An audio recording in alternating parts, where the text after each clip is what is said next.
and dig up stuff. Oh, yes, this. And dig up stuff together. No offense.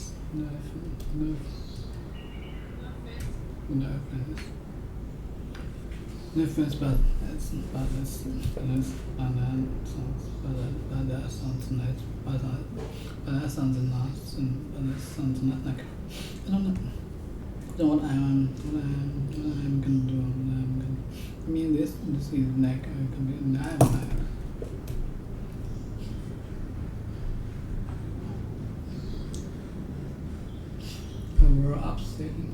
we're upsetting or frightening to you. We're upsetting or frightening to you. Nightmare. I mean, this is like a nightmare. We're upsetting or frightening to or frightening to you. We're upsetting. Okay, we're upsetting or frightening to you.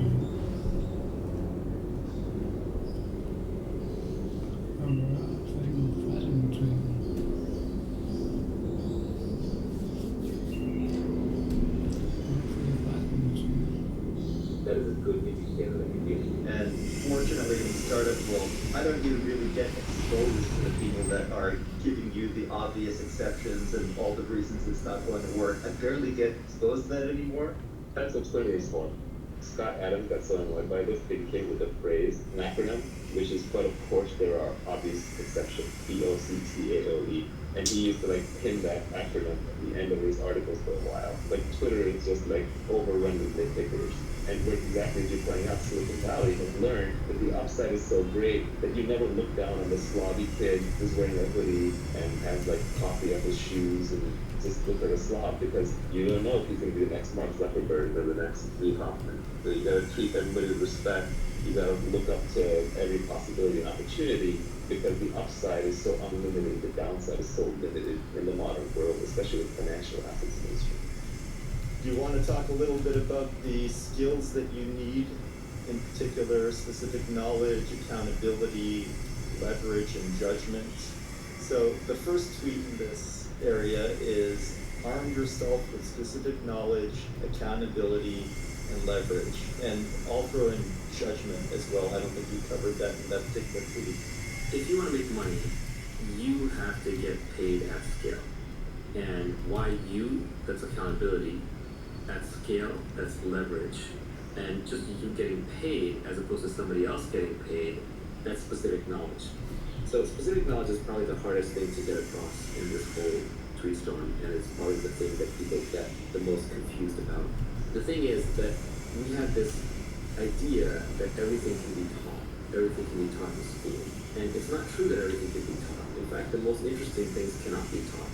But everything can be learned, and very often that learning either comes from some innate characteristics in your DNA, or it could be through your childhood where you learn soft skills, which are very, very hard to teach later on in life, or it's something that is brand new, so nobody else knows how to do it either, or it's true on-the-job training because you're pattern matching into highly complex environments, building judgment in a specific domain. Classic example of investing, but it could be in anything. It could be in judgment in running a fleet of trucks. It could be judgment in weather forecasting. So specific knowledge is the knowledge that you care about, especially if you're later in life. Let's say you're post 20, 21, 22. You almost don't get to choose which specific knowledge you have. Rather, you get to look at what you have already built by that point in time, and then you can build on top of it. The first thing to know about specific knowledge is that you can't be trained for it. If you can be trained for it, if you can go to a class and learn specific knowledge, then somebody else can be trained for it too. And then we can mass produce and mass train people. Heck, we can even program computers to do it, and eventually we can program robots to walk around doing it. So if that's the case, then you're extremely replaceable, and all we have to pay you is the minimum wage that we have to pay you to get you to do it, when there are lots of other takers who can be trained to do it. So really, your returns just devolve into your cost of training plus the return on investment on that training. So you really want to pick up specific knowledge. You need your schooling, you need your training to be able to capitalize on the best specific knowledge, but the part of it that you'll get paid for is the specific knowledge. For example, someone who goes and gets a degree in psychology and then becomes a salesperson. Well, if they were already a formidable salesperson and had great salesmanship to begin with, then the psychology degree is leverage. It arms them and they do much better at sales. But if they were always an introvert, never very good at sales, and they try to use psychology to learn sales, they're just not going to get that great at it. Specific knowledge is found much more by pursuing your innate talents, your genuine curiosity, and your passion. It's not by going to school for whatever is the hottest job. It's not for going into whatever field investors say is the hottest. Very often, specific knowledge is at the edge of knowledge. It's also stuff that's just being figured out or is really hard to figure out. So if you're not 100% into it, somebody else who is 100% into it will outperform you.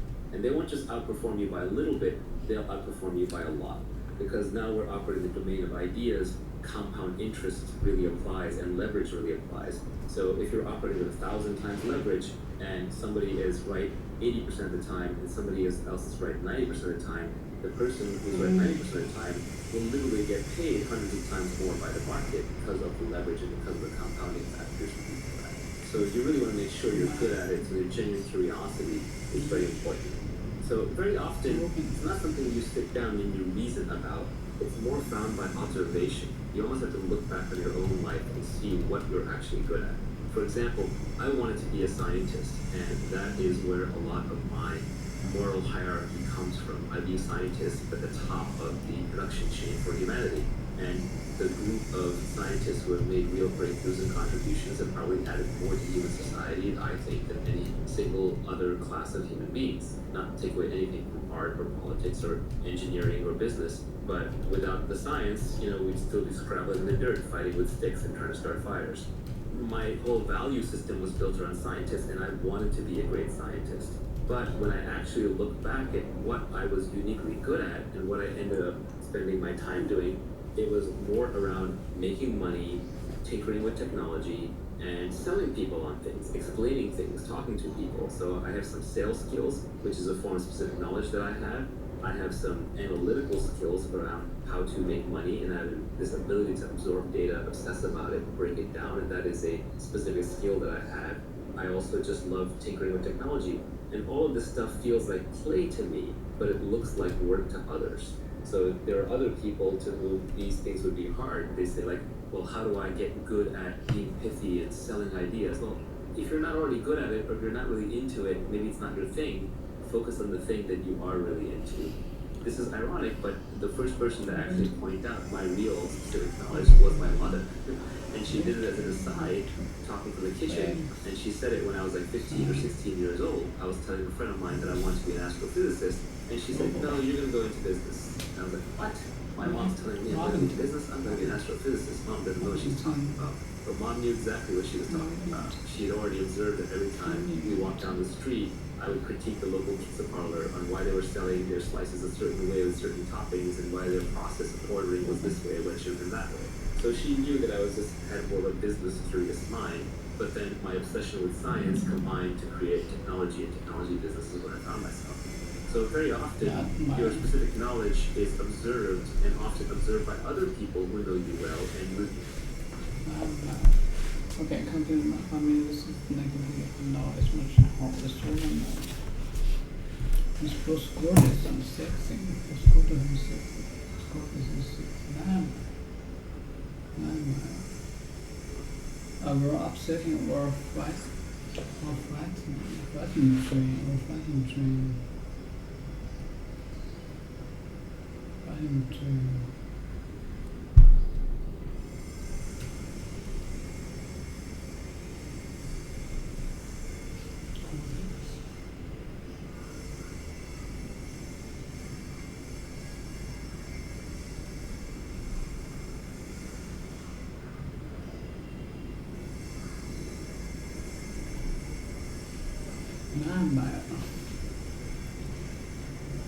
Cortex, very functions.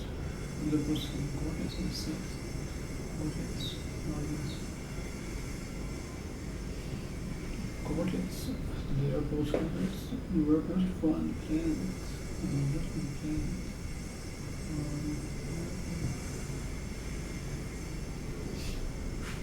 Planets. Workers from planets.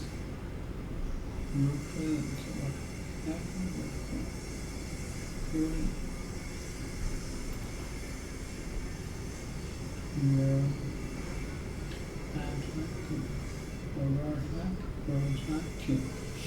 They're both gorgeous and sexy. My one is too small for my 50s and mine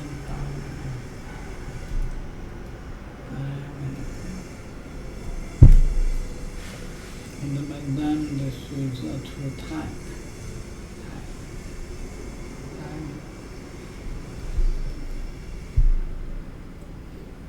Tight. Firm. Closing.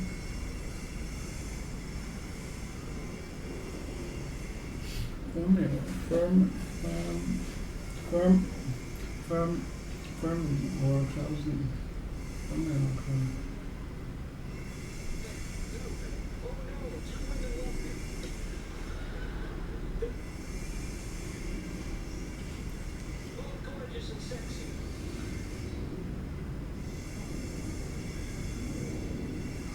My one is too small.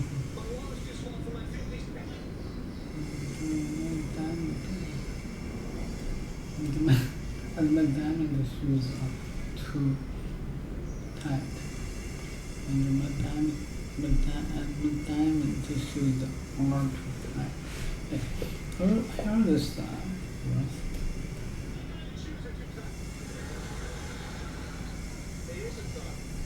Here is the style.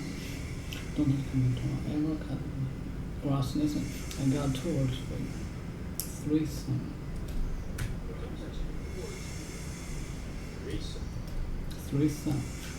Okay. All right. Look. Let's get naughty. Let's get naughty about this.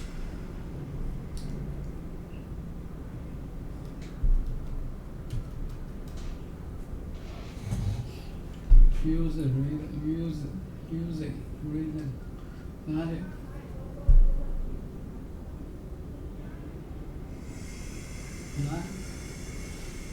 Alright, look, let's get an article about this. Okay. Use and read an article first. An article. Use it,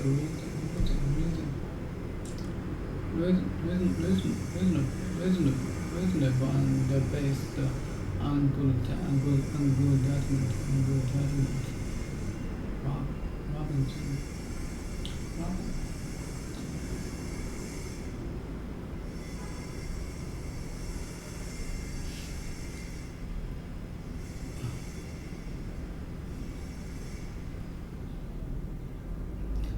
Don't too tight, non tight.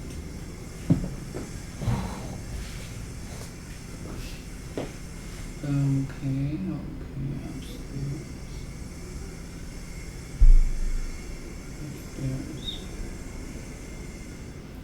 Let's share among all users they share in stock.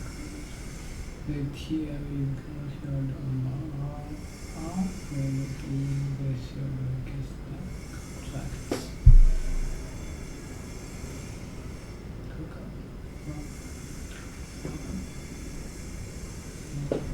Let me see that.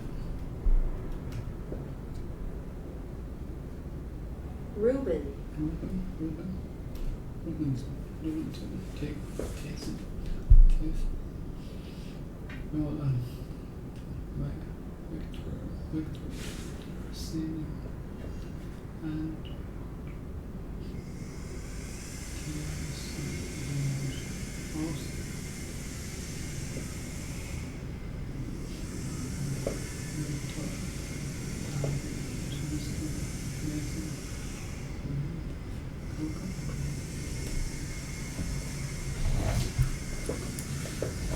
okay, don't touch computer.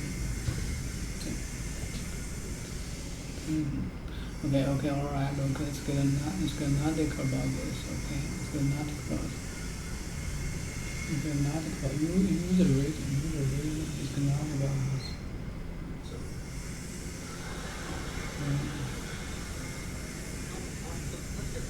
It's got an article about this. Okay, well, when we class the written pros and cons, pros and cons.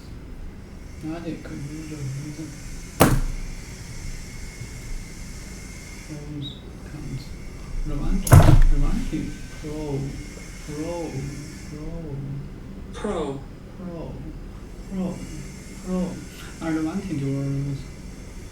Advantage was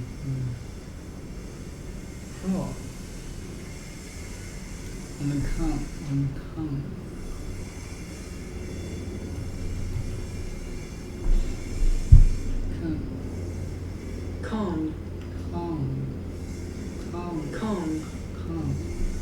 To make someone believe something false. Usually so that the reason. Pros and cons.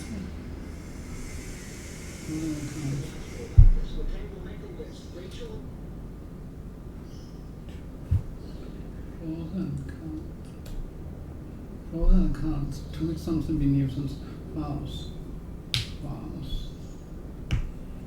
To advantage to a reason for doing something.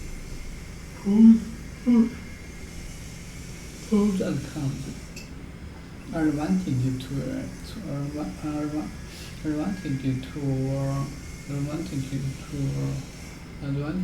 a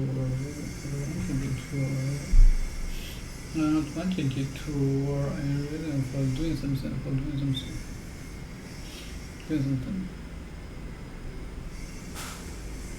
Advantage or doing something. Okay, alright, let's get an article about this, okay? Well, make a list, read and doing, pros and cons. We'll put their name in bold.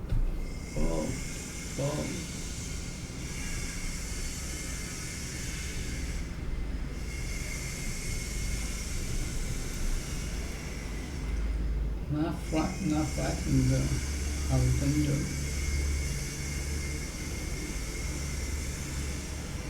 Not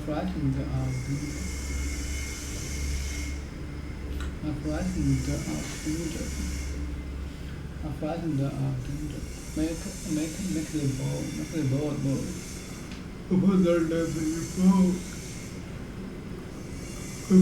names in bold. Okay, we'll put their names in bold. With different bold. You frightened of danger, brave. Put them in bold.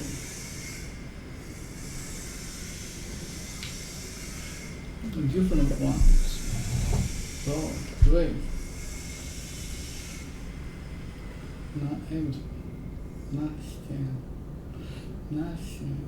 Bold. Enter her word. I want through this. About something. Oh. Bold. I put their names in bold.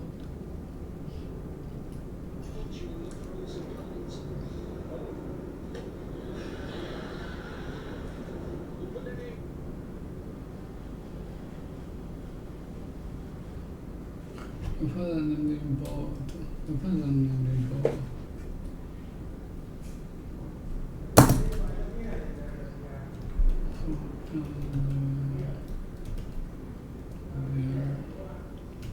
Names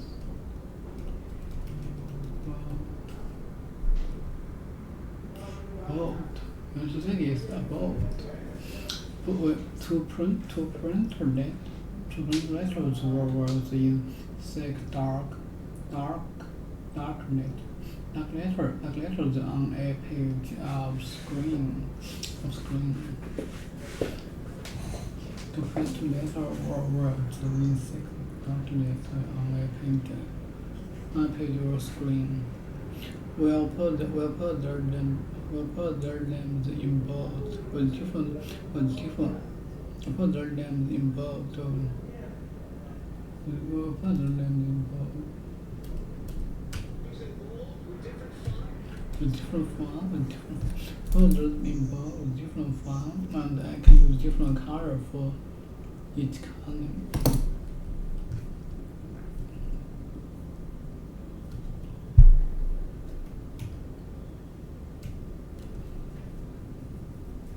Okay, one of several. Cunning. Column.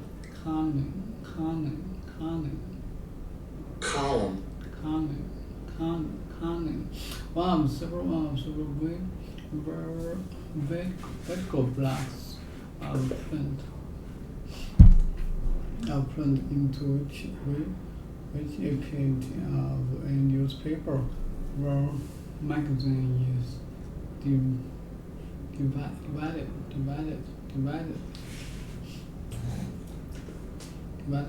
A piece of writing in a newspaper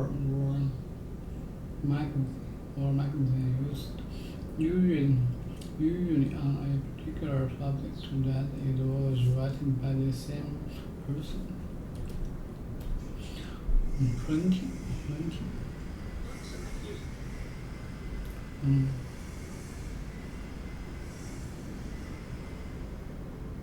Different colors for each column. Which column?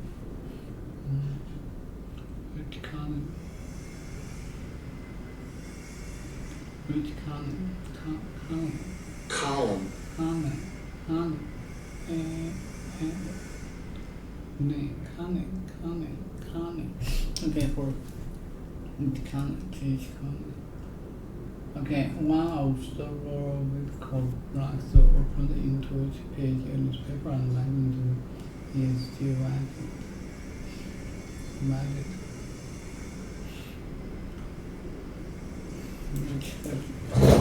For each column. Can we just use a pen? No, MS board.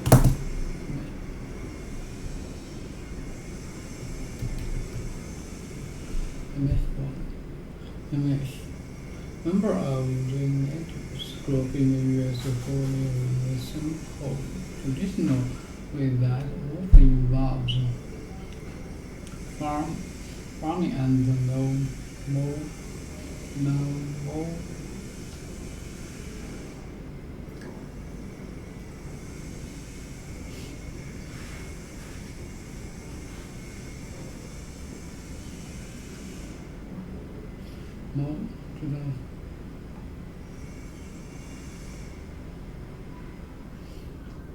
Members of the natives group in the U.S. who live in the simple traditional way that often involves farming and no more technology.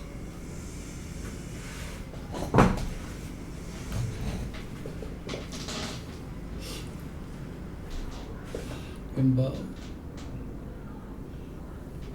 No, Miss Boy. Okay, let's start.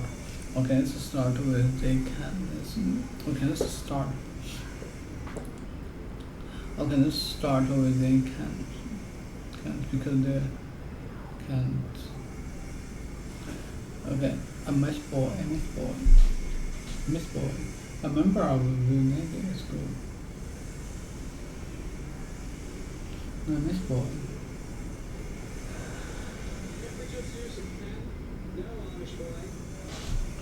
Miss Boy? A member of the native school. Miss Boy. No, Miss Boy. Okay, let's start with the count. Let's start with the count because they're more fun.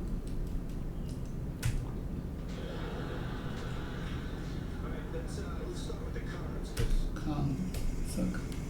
Count. Let's start with the count.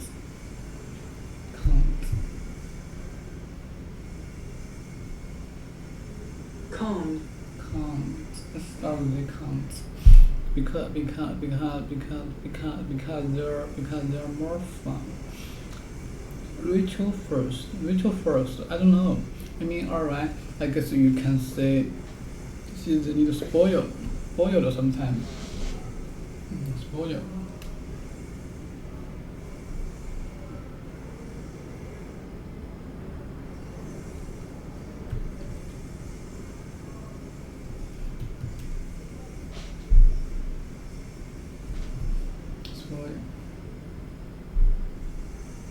Spoil. Destroy. To destroy. Spoil sometimes.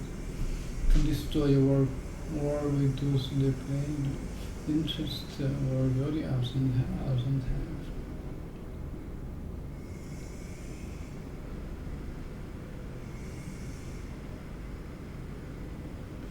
Spoil to destroy or reduce the plain interest or beauty of sometimes. She tried not to nail the bad news, so you spoiled his evil. He tried not to nail the bad news, spoiled his evil. They're more fun. Rachel first. I mean, I guess you could say she's little spoiled. She's little spoiled sometimes. Spoiled. That's what the verb to expression to core. To have something that is usually so that it expects to get everything it wants and does not show respect to other people.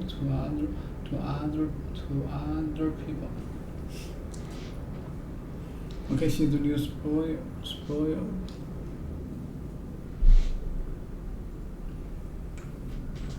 To allow children to do or have everything they want, usually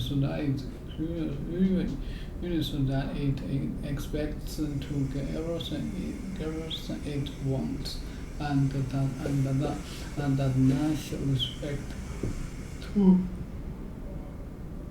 other people.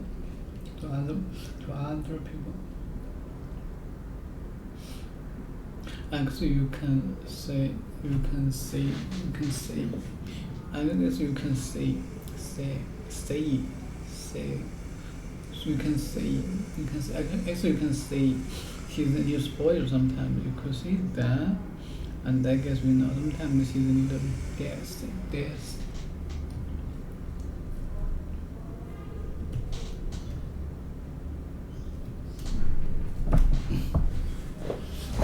The person, especially a woman, is sinning. That's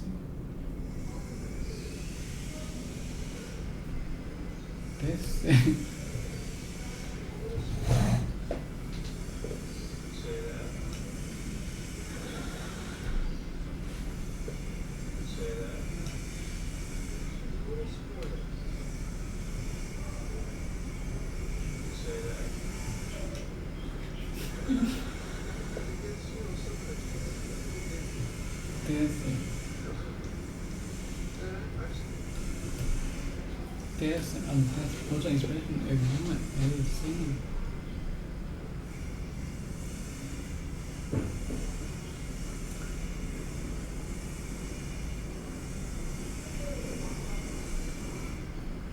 She's really dance person, especially to play a role in this.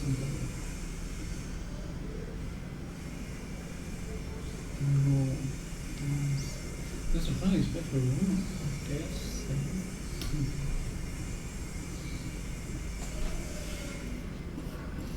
Dancing. She didn't just dancing. No, dancing.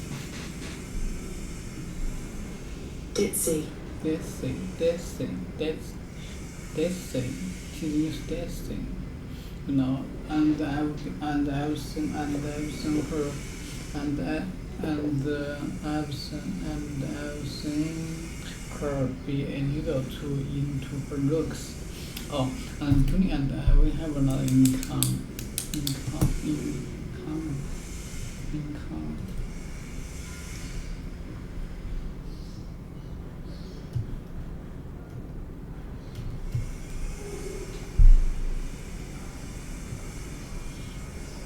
Gorgeous, beautiful, and pleasant. Now my rough second. Back. We'll go back on it. How about help?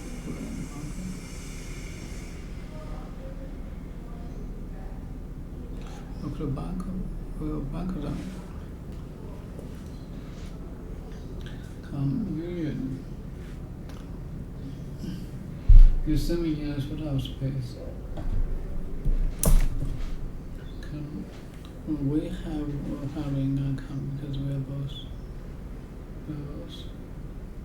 They seem up here someplace around. They seem have another income because we are both paleontologists, right? But Rachel just a waitress.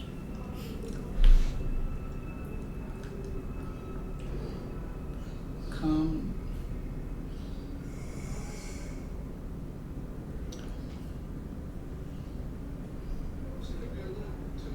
too into her looks. We have a lot of income. Come. We have an income. Man.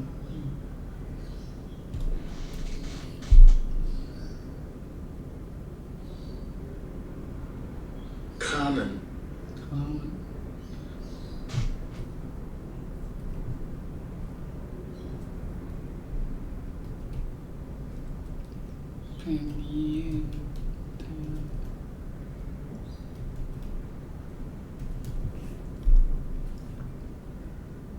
Paleontologist.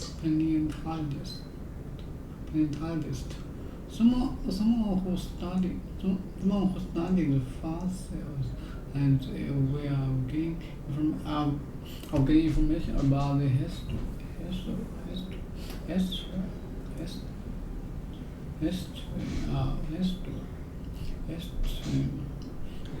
of life on Earth. History.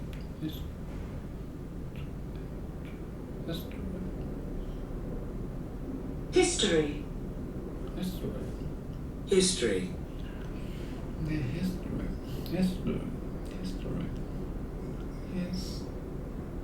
History. Okay, 你也快就是 history.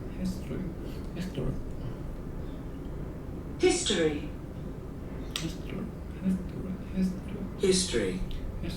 We have a lot of content. Okay, about the history. About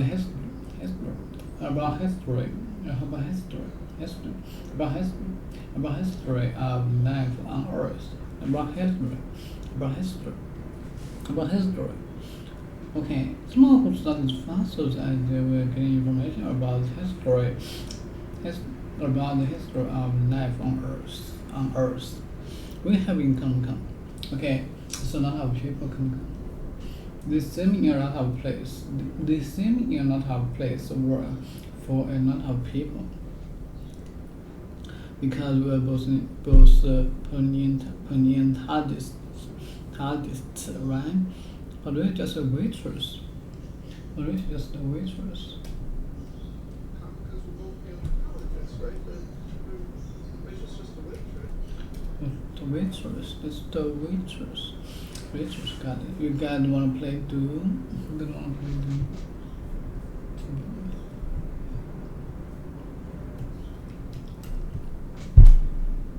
Doom. Third, death, destruction, or any verb bad situation that cannot be evolved. Doom. Do. Okay, you guys wanna play do this. Waitress. Got it. You guys want to play do? Waitress. Got it. You guys want to 哦，是个游戏啊。Doom. Doom. Distract the nothing or any verb bad situation that cannot be avoided.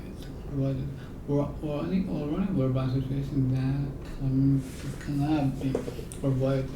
This distraction.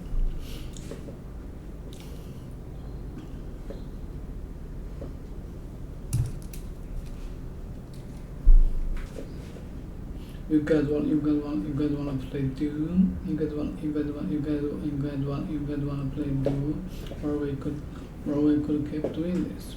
Or we could keep doing this. Or we could keep doing this. Or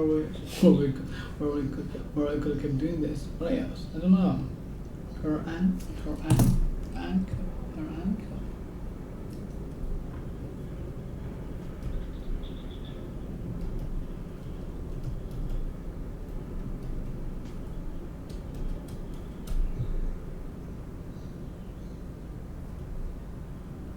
Chappy.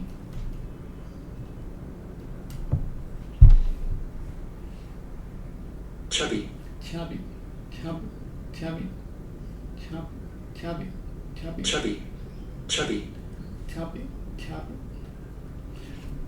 Chubby is special.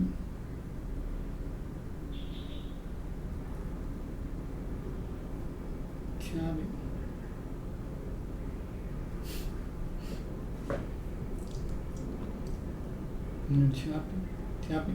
Chubby. Chubby. keep doing this? What else?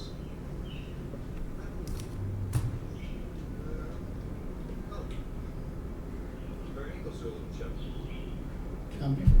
Chubby. Her ankles are in the chubby.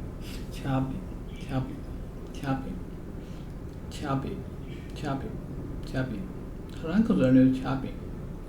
Okay, it's Julie. What's wrong with her? She's not Rachel. What's wrong with her? She's not Rachel.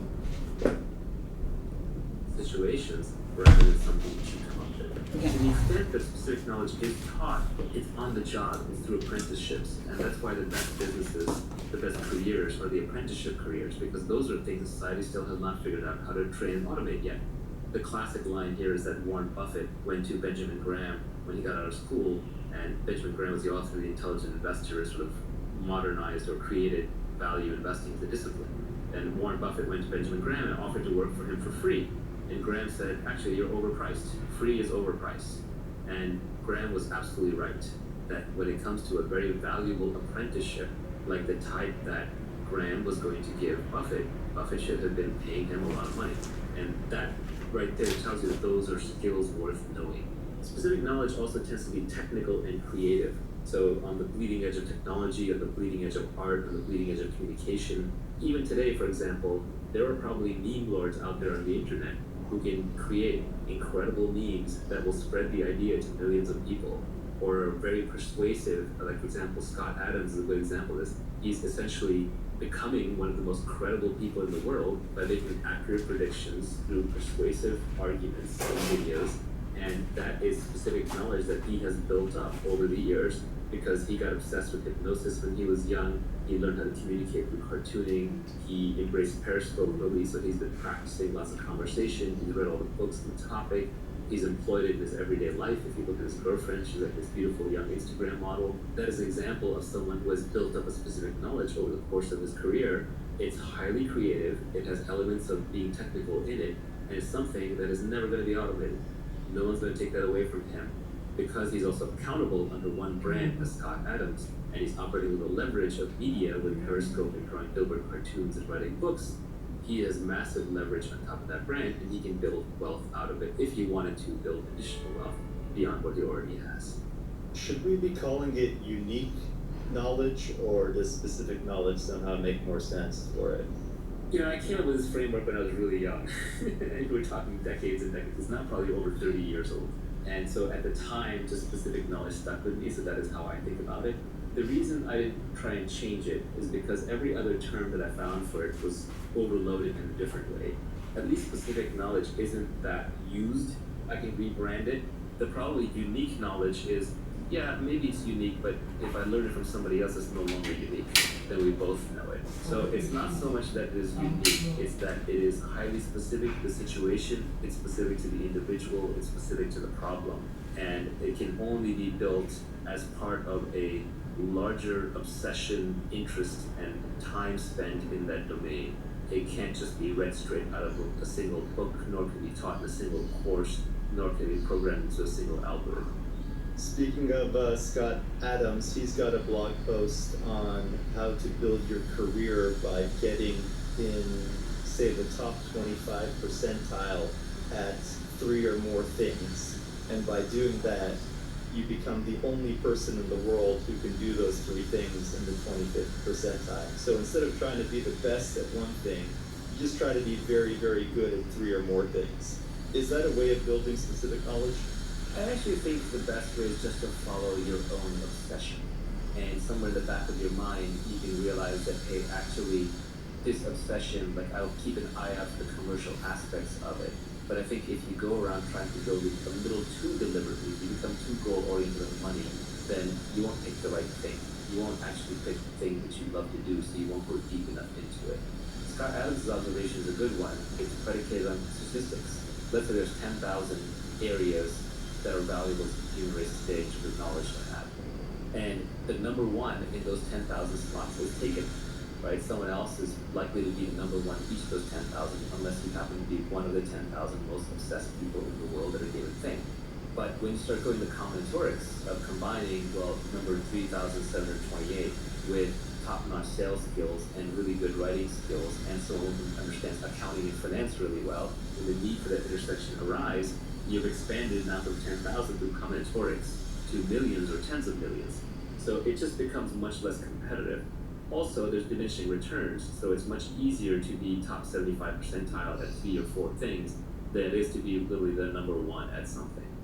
I think it's a very pragmatic approach, but I think it's important that one not start assembling things too deliberately, because you do want to pick things where you are a natural. Everyone is a natural at something. We're all familiar with that phrase, a natural. Oh, this person's a natural at meeting men or women. This person's a natural socialite. This person's a natural programmer. This person's a natural reader. So whatever you are a natural at, you want to double down on that. And then there are probably multiple things you're natural at, because personalities and humans are very complex. So we want to be able to take the things that you are natural at and combine them so that you automatically, just through sheer interest and enjoyment, end up top 25 or top 10 or top 5% at a number of things. Talking about combining skills, you said that you should learn to sell, learn to build. If you can do both, you'll be unstoppable. This is a very broad category. Now, there's 2 broad categories.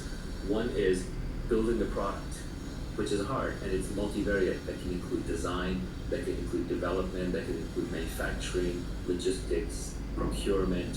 It could even be designing and operating a service.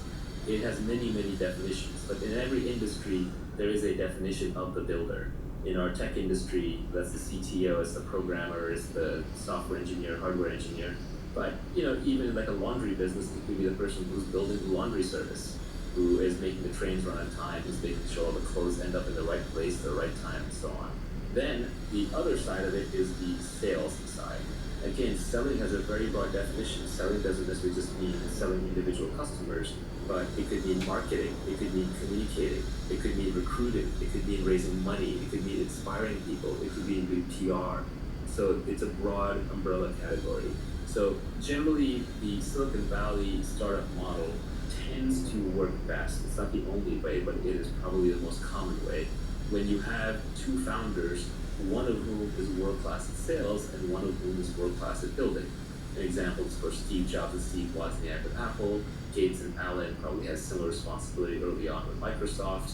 Larry and Sergey, probably broke down along those lines, although it's a little different there because that was a very technical product delivered to end users through a simple interface. But generally, you will see this pattern repeated over and over. There's a builder and there's a seller. There's a CEO and CTO combo. And venture and technology investors are almost trained to look for this combo whenever possible. It's a magic combination. The ultimate is when one individual can do both. That's when you get true superpowers. That's when you get people who can create entire industries. The living example is Elon Musk. He may not necessarily be building the rockets himself, but he understands enough that he actually makes technical contributions. He understands the technology well enough that no one's going to snow him on it, and he's not running around making claims that he doesn't think he can eventually deliver. He may be optimistic with the timelines, but he thinks it's within reasonableness of delivery. Even Steve Jobs developed enough product skills and was involved enough in the product that he also operated in both of these domains. Larry Ellison started as a programmer, and I think he wrote the first version of Oracle, or was actually heavily involved in it. Mark Andreessen was also in this domain. He may not have had enough confidence in his sales skills, but he was the programmer who wrote Netscape Navigator, a big chunk of it. So I think the real giants in any field are the people who can both build and sell. And usually, the building is a thing that, like, a salesperson can't pick up building later in life. It requires too much focused time. But a builder can pick up selling a little bit later, especially if they were already innately wired to be a good communicator. Bill Gates famously paraphrased this as, I would rather teach an engineer marketing than a marketer engineering. I think if you start out with a building mentality and you have building skills and it's still early enough in your life, or you have enough focused time that you think you can learn selling, and you have some natural characteristics where you're a good salesperson, then you can double down on those. Now, your sales skills could be in a different than traditional domain. So, for example, let's say you're a really good engineer, and then people are saying, well, now you need to be good at sales. Well, you may not be good at hand-to-hand sales, but you may be a really good writer. And writing is a skill that can be learned much more easily than, say, in-person selling. And so you may just cultivate writing skills until you become a good online communicator and then use that for your sales. On the other hand, it could just be that you're a good builder and you're bad at writing and you don't like to communicate to mass audiences, but you're good one-on-one. So then you might use your sales skills for recruiting or for fundraising, which are more one-on-one kinds of endeavors. This is pointing out that if you're at the intersection of these two, don't despair, because you're not going to be the best technologist and you're not going to be the best salesperson, but in a weird way, that combination, back to the Scott Adams skill stack, that combination of two is unstoppable. Long term, people who understand the underlying product and how to build it and can sell it, these are catnip to investors. These people can break down walls if they have enough energy, and they can get almost anything done. If you could only pick one to be good at, which one would you pick? When you're trying to stand out from the noise, building is actually better because there's so many hustlers and salespeople who have nothing to back them up. When you're starting out, when you're trying to be recognized, building is better. But much later down the line, building gets exhausting because it is a focused job, and it's hard to stay current because there's always new people, new products coming up who have newer tools and, frankly, more time because it's very intense, it's a very focused task. So sales skills actually scale better over time. Like, for example, if you have a reputation for building a great product, that's good, but when you ship your new product, I'm going to evaluate it based on the product. But if you have a reputation for being a good person to do business with, and you're persuasive and communicative, then that reputation almost becomes self-fulfilling. So I think if you only had to pick one, you can start with building and then transition to selling. This is a cop-out answer, but I think that is actually the right answer. Before we go and talk about accountability and leverage and judgment, you've got a few tweets further down the line that I would put in the category of continuous learning. There is no skill called business. Avoid business magazines and business class. Study microeconomics, game theory, psychology, persuasion, ethics, mathematics, and computers. There's one other comment that you made in the Periscope that was you should be able to pick up any book in the library and read it. And the last tweet in this category was reading is faster than listening, doing is faster than watching. Yeah, the most important tweet on this, I don't even have in here, unfortunately, which is the foundation of learning is reading. I don't know a smart person who doesn't read and read all the time. And the problem is, what do I read? How do I read? Because for most people, it's a struggle, it's a chore. So the most important thing is just to learn how to educate yourself, and the way to educate yourself is to develop a love for reading. So the tweet that is left out, the one that I was hinting at, is read what you love until you love to read. It's that simple. Everybody I know who reads a lot loves to read, and they love to read because they've read books they love. It's a little bit of a catch-22, but you want to start off just reading wherever you are, and then keep building up from there until reading becomes a habit. And then eventually you will just get bored of the simple stuff. So you may start off reading fiction, then you might graduate to science fiction, then you may graduate to nonfiction, then you may graduate to science or philosophy or mathematics or whatever it is. But take your natural path and just read the things that interest you until you understand them, and then you'll naturally move to the next thing and the next thing and the next thing. Now, there is an exception to this, which is where I was hinting with what things you actually do want to learn, which is at some point there's too much out there to read. And even reading is full of junk. There are actually things you can read, especially early on, that will program your brain a certain way. And then later things that you read, you will decide whether those things are true or false based on the earlier things. So it is important that you read foundational things. And foundational things, I would say, are the original books in a given field that are very scientific in their nature. So for example, instead of reading a business book, pick up Adam Smith's The Wealth of Nations. Instead of reading a book on biology or evolution that's written today, I would pick up Darwin's Origin of Species. Instead of reading a book on biotech right now that may be very advanced, I would just pick up The Eighth Day of Creation by Watson and Crick. Instead of reading advanced books on what cosmology and what Neil deGrasse Tyson and Stephen Hawking have been saying, you can pick up Richard Feynman's 6 Easy Pieces that start with basic physics. If you understand the basics, especially in mathematics and physics and sciences, then you will not be afraid of any book. All of us have that memory of when we were sitting in class and we're learning mathematics, and it was all logical and all made sense until at one point the class moved too fast and we fell behind. And then after that, we were left memorizing equations, memorizing concepts without being able to derive them from first principles. And at that moment, we were lost. Because unless you're a professional mathematician, you're not going to remember those things. All you're going to remember are the techniques, the foundations. So you have to make sure that you're building on a steel frame of understanding, because you're putting together a foundation for skyscraper. And you're not just memorizing things. If you're just memorizing things, you're lost. So the foundations are ultra important. And the ultimate is when you walk into a library and you look at it up and down and you don't fear any book. You know that you can take any book off the shelf, you can read it, you can understand it, you can absorb what is true, you can reject what is false, and you have a basis for even working that out that is logical and scientific and not purely based on opinions. The beauty of the internet is the entire Library of Alexandria times 10 is at your fingertips at all times. It's not the means of education or the means of learning are scarce. The means of learning are abundant. It's the desire to learn that's scarce. So you really have to cultivate that desire. And it's not even cultivated, you have to not lose it. Children have a natural curiosity. If you go to a young child who's first learning language, they're pretty much always asking, what's this, what's that, why is this, who's that? They're always asking questions. But one of the problems is that schools and our educational system and even our way of raising children replaces curiosity with compliance. And once you replace the curiosity with the compliance, you get an obedient factory worker, but you no longer get a creative thinker.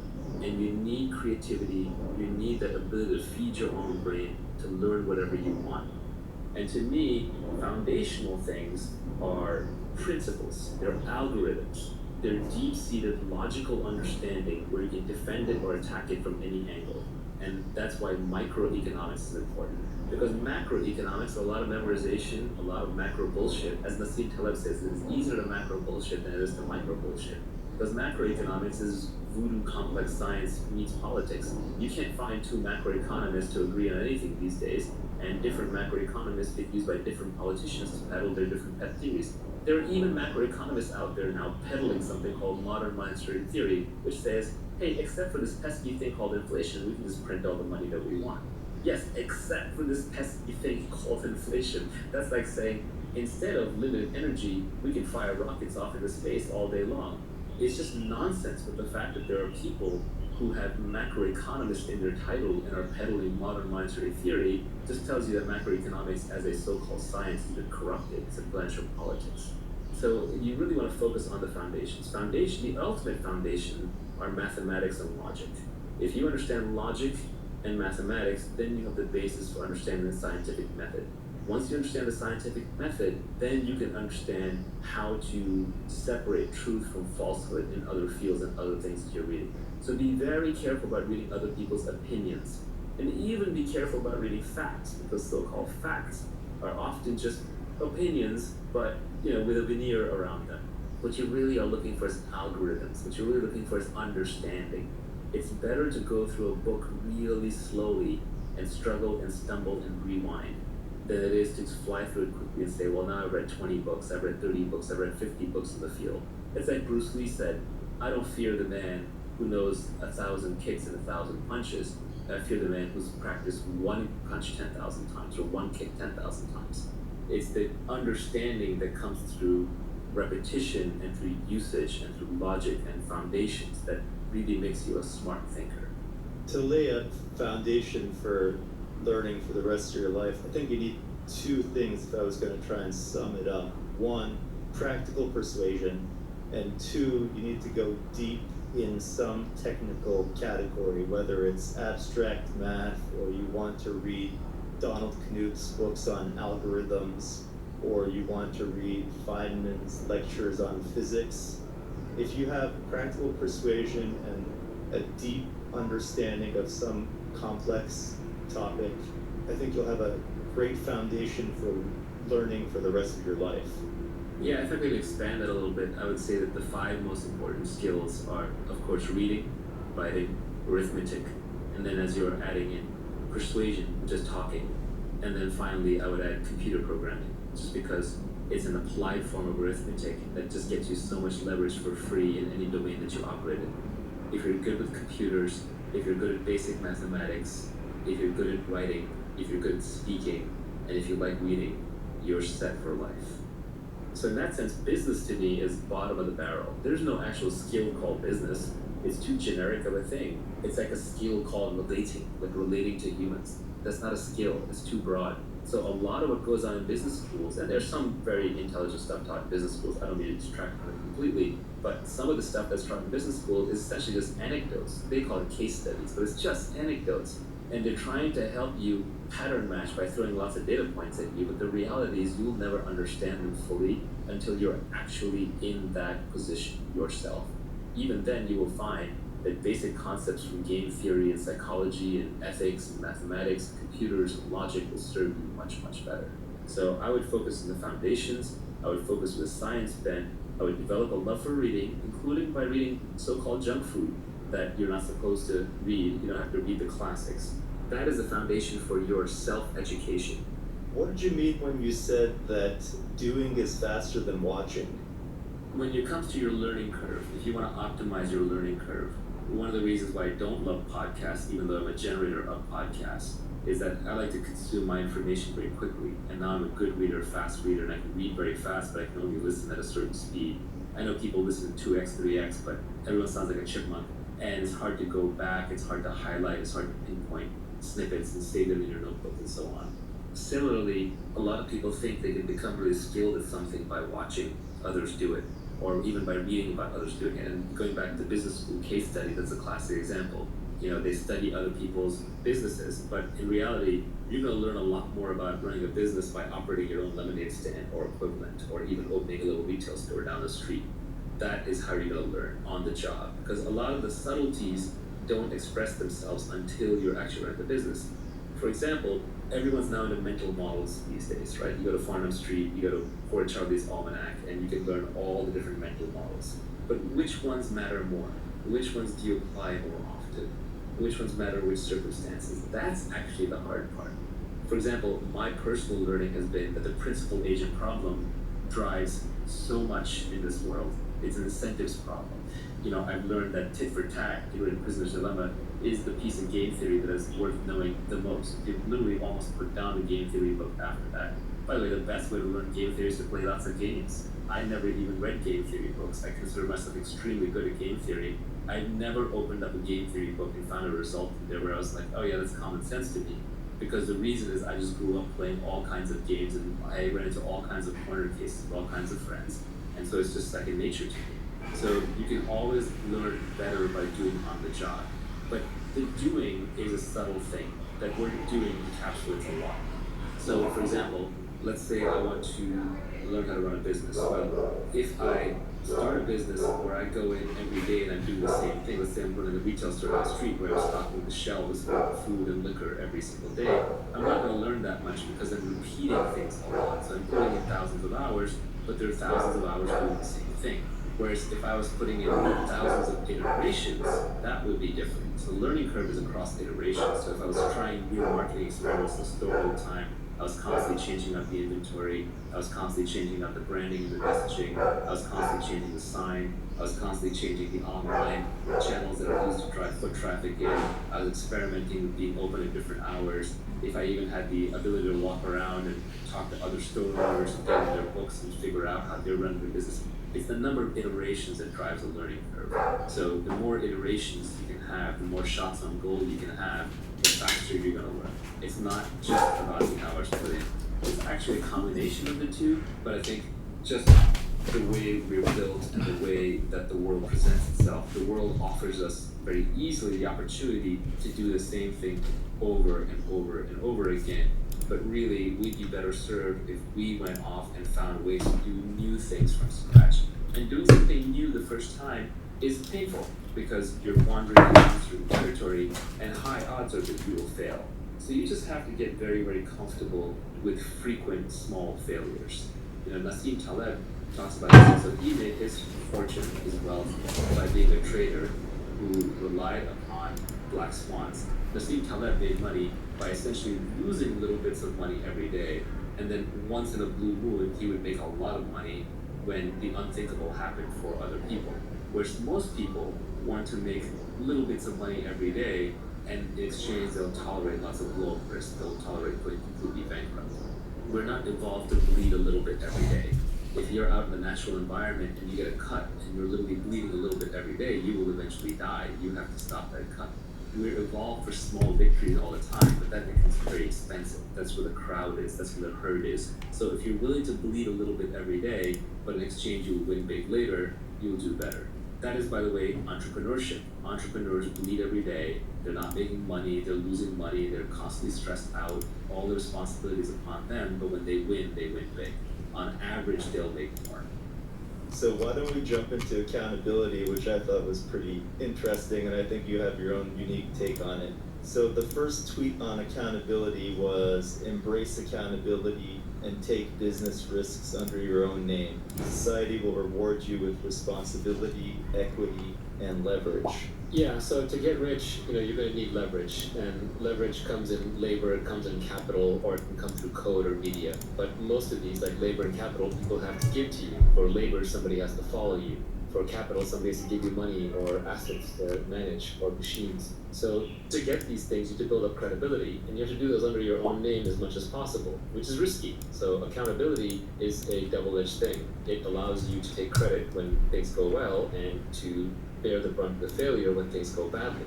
So in that sense, people who are stamping their names on things aren't foolish, they're just confident. Maybe it turns out to be foolish in the end, but if you look at a Kanye or an Oprah or a Trump or an Elon or anyone like that, these people can get rich just off their name because their name is such powerful branding. Regardless of what you think of Trump, you have to realize that the guy was among the best in the world at just branding his name. Why would you go to Trump Casino? It used to be because of Trump. Why would you go to Trump Tower? Because of Trump. When it came time to vote, I think there were a lot of voters who just went in and said Trump. They recognized the name. So the name recognition paid off. Same thing with Oprah. She puts her brand on something, her name on something, and it flies off the shelves, and it's like instant validated. But these people also take risks for putting their name out there. Obviously, Trump is now probably hated by half or more than half of the country and by a big chunk of the world because he sticks his name out there. By putting your name out there, you become a celebrity, and fame has many, many downsides. It's better to be anonymous and rich than to be poor and famous, but even famous and rich has a lot of downsides associated with it. You're always in the public eye. So accountability is quite important. When you're working to build a product, or you're working in a team, or you're working in a business, we are constantly drummed into our heads how important it is to be part of a team, and absolutely agree with that. A lot of our training socially is telling us to not stick our necks out of the crowd. There's a saying that I hear from Australian friends that the tall poppy gets cut, right? Don't stick your neck out. But I would say that actually a really, really well-functioning team is small and has clear accountability for each of the different portions. Like, so you can say, okay, this person is responsible for building the product, this person is responsible for the messaging, this person is responsible for raising money, this person is responsible for the pricing strategy and maybe the online advertising. So if somebody screws up, you know exactly who's responsible, but at the same time something goes really well, you also know exactly who's responsible. So if you have a small team and you have clearly delineated responsibilities, then you can still keep a very high level of accountability. And accountability is really important because when something succeeds or fails, if it fails, everybody points fingers at each other, and if it succeeds, everybody steps forward to take credit. And we've all had that experience when we were in school and we got like a group assignment to do, and there were people in there were probably a few people in there who did a lot of the work, and then there were a few people who just did a lot of grandstanding or positioning to do the work. So we're all familiar with this from a childhood sense, but it is uncomfortable to talk about. But clear accountability is important. Without accountability, you don't have incentives. Without accountability, you can't build credibility, but you take risk. So you take risk of failure, you take risk of humiliation, you take risk of failure under your own name, which, luckily in modern society, there's no more debtor's prison and people don't go to jail or get executed for losing other people's money, but we're still socially hardwired to not fail in public under our own names. And the people who have the ability to fail in public under their own names actually gain a lot of power. For example, I'll give a personal anecdote.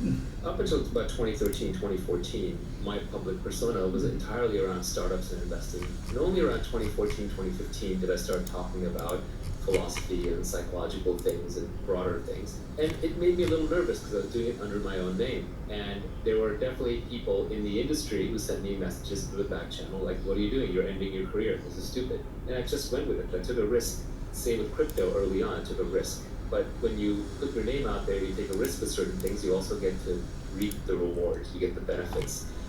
Accountability is important because that's how you're going to get leverage, that's how you're going to get credibility. It's also how you're going to get equity. You're going to get a piece of the business. When you're negotiating with other people, ultimately, if someone else is making a decision about how to compensate you, that decision will be based on how replaceable you are. And if you have high accountability, that makes you less replaceable, and then they have to give you equity, which is a piece of the upside. But equity itself is a good example because equity is also a risk-based instrument. Equity means you get paid everything after all the people who need guaranteed money are paid back. So if you look at the hierarchy of capital in a company, the employees get paid first. They get paid the salary first. Like in the legal proceedings, the salaries are sacrosanct. If you are a board member and the company spends too much money and has back salaries to pay, the government will go after you personally to pay back the salaries. So the employees get the most security, but in exchange for that security, they don't have as much upside.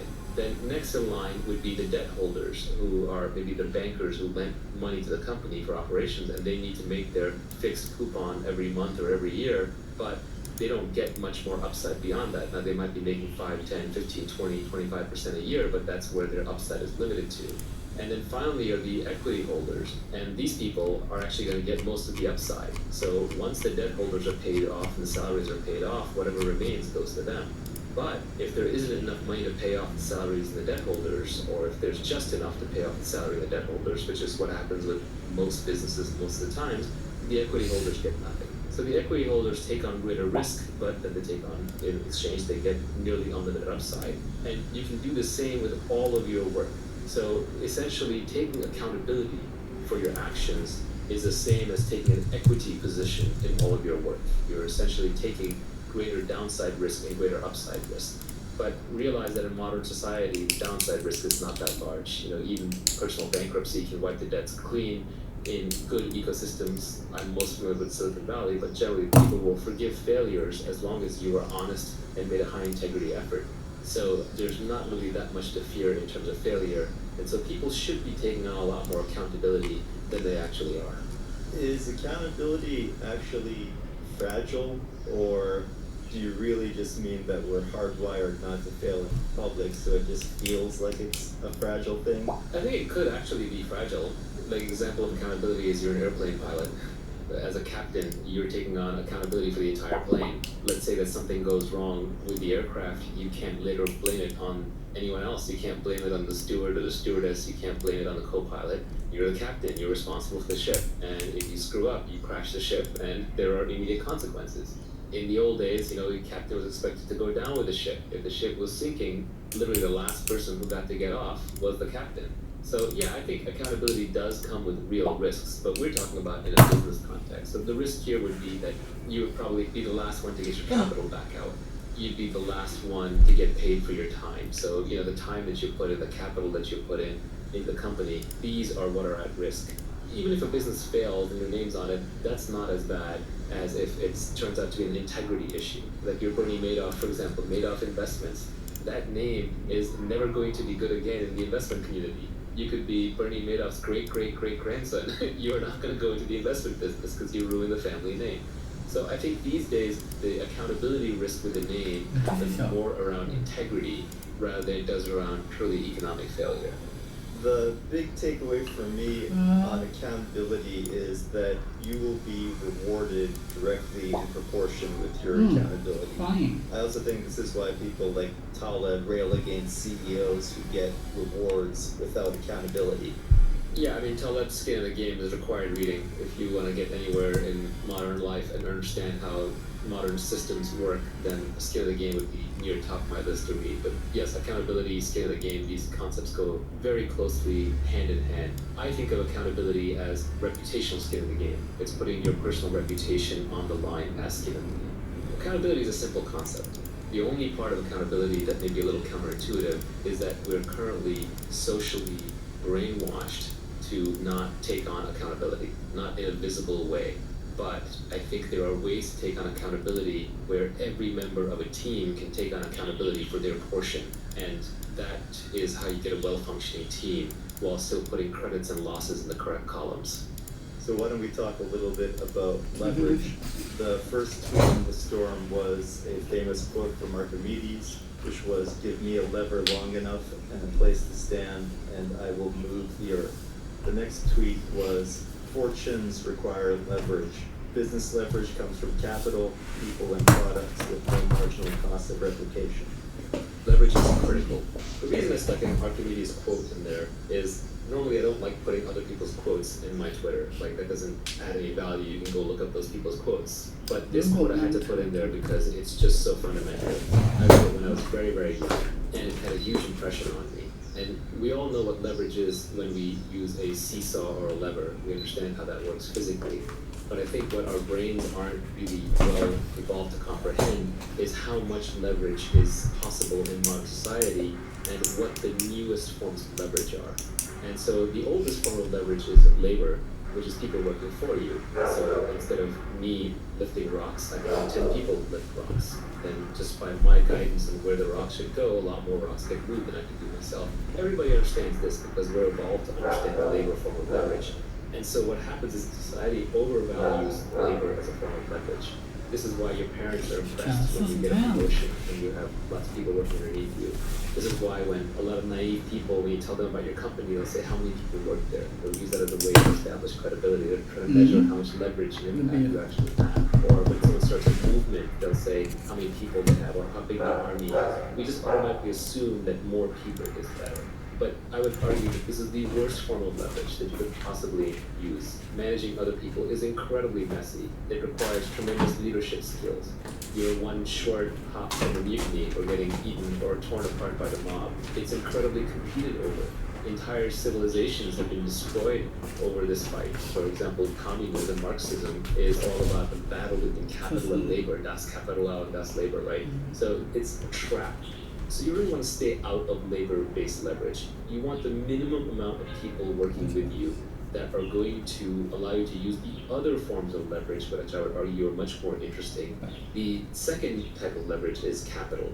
And this one's a little less hardwired into us because large amounts of money moving around and being saved and being invested in money markets, these are inventions of human beings that last a few hundred to few thousand years. They're not evolved with us for hundreds of thousands of years.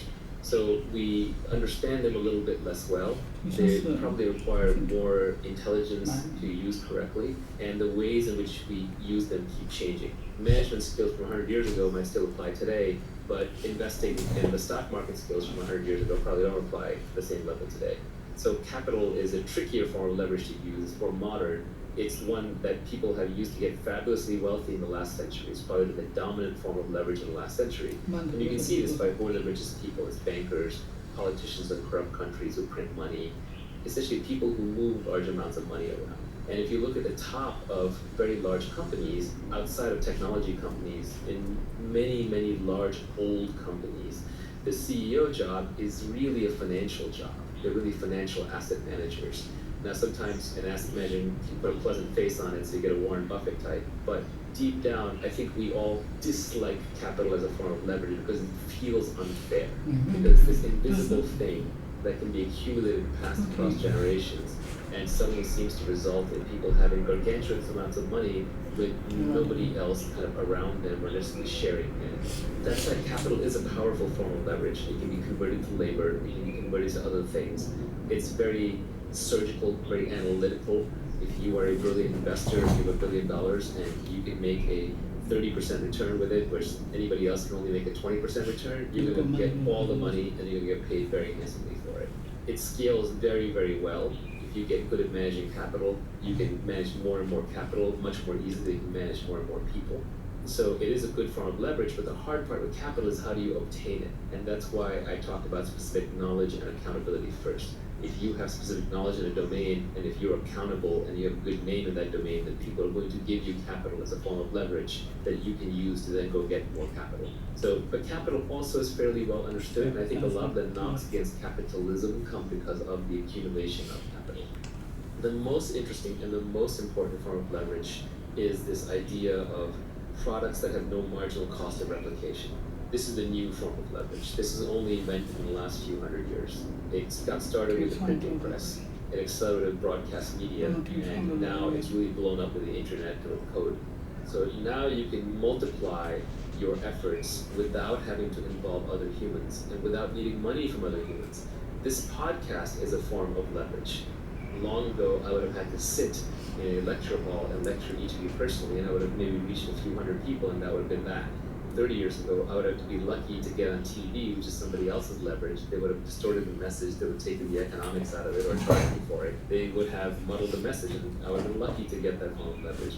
But today, thanks to the internet, I can buy a cheap microphone, hook it up to a laptop or an iPad, and there you are, all this time. So this newest form of leverage is where all the new fortunes are made. So all the new billionaires, the last generation fortunes were made by capital. That was the Warren Buffetts of the world.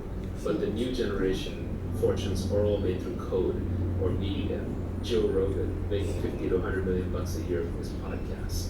PewDiePie, I don't know how much money he's rolling in, but he's bigger than the news, right? The Fortnite players. Of course, Jeff Bezos and Mark Zuckerberg and Larry Page and Sergey Brin and Bill Gates and Steve Jobs. That is all code-based leverage. Now, the beauty is when you combine all of these things, that's where tech startups really excel, where you take just the minimum but highest output labor that you can get, which are engineers and designers, product developers, and then you add in capital, you use that for marketing, advertising, scaling, and you add in lots of code and media and podcasts and content to get it all out there. That is a magic combination, and that's why you see technology startups explode out of nowhere, use massive leverage, and just make huge outsized returns. Do you want to talk a little bit about permissioned versus permissionless? Probably the most interesting thing to keep in mind about the new forms of leverage is they are permissionless. They don't require somebody else's permission for you to use them or succeed. For labor leverage, somebody has to decide to follow you.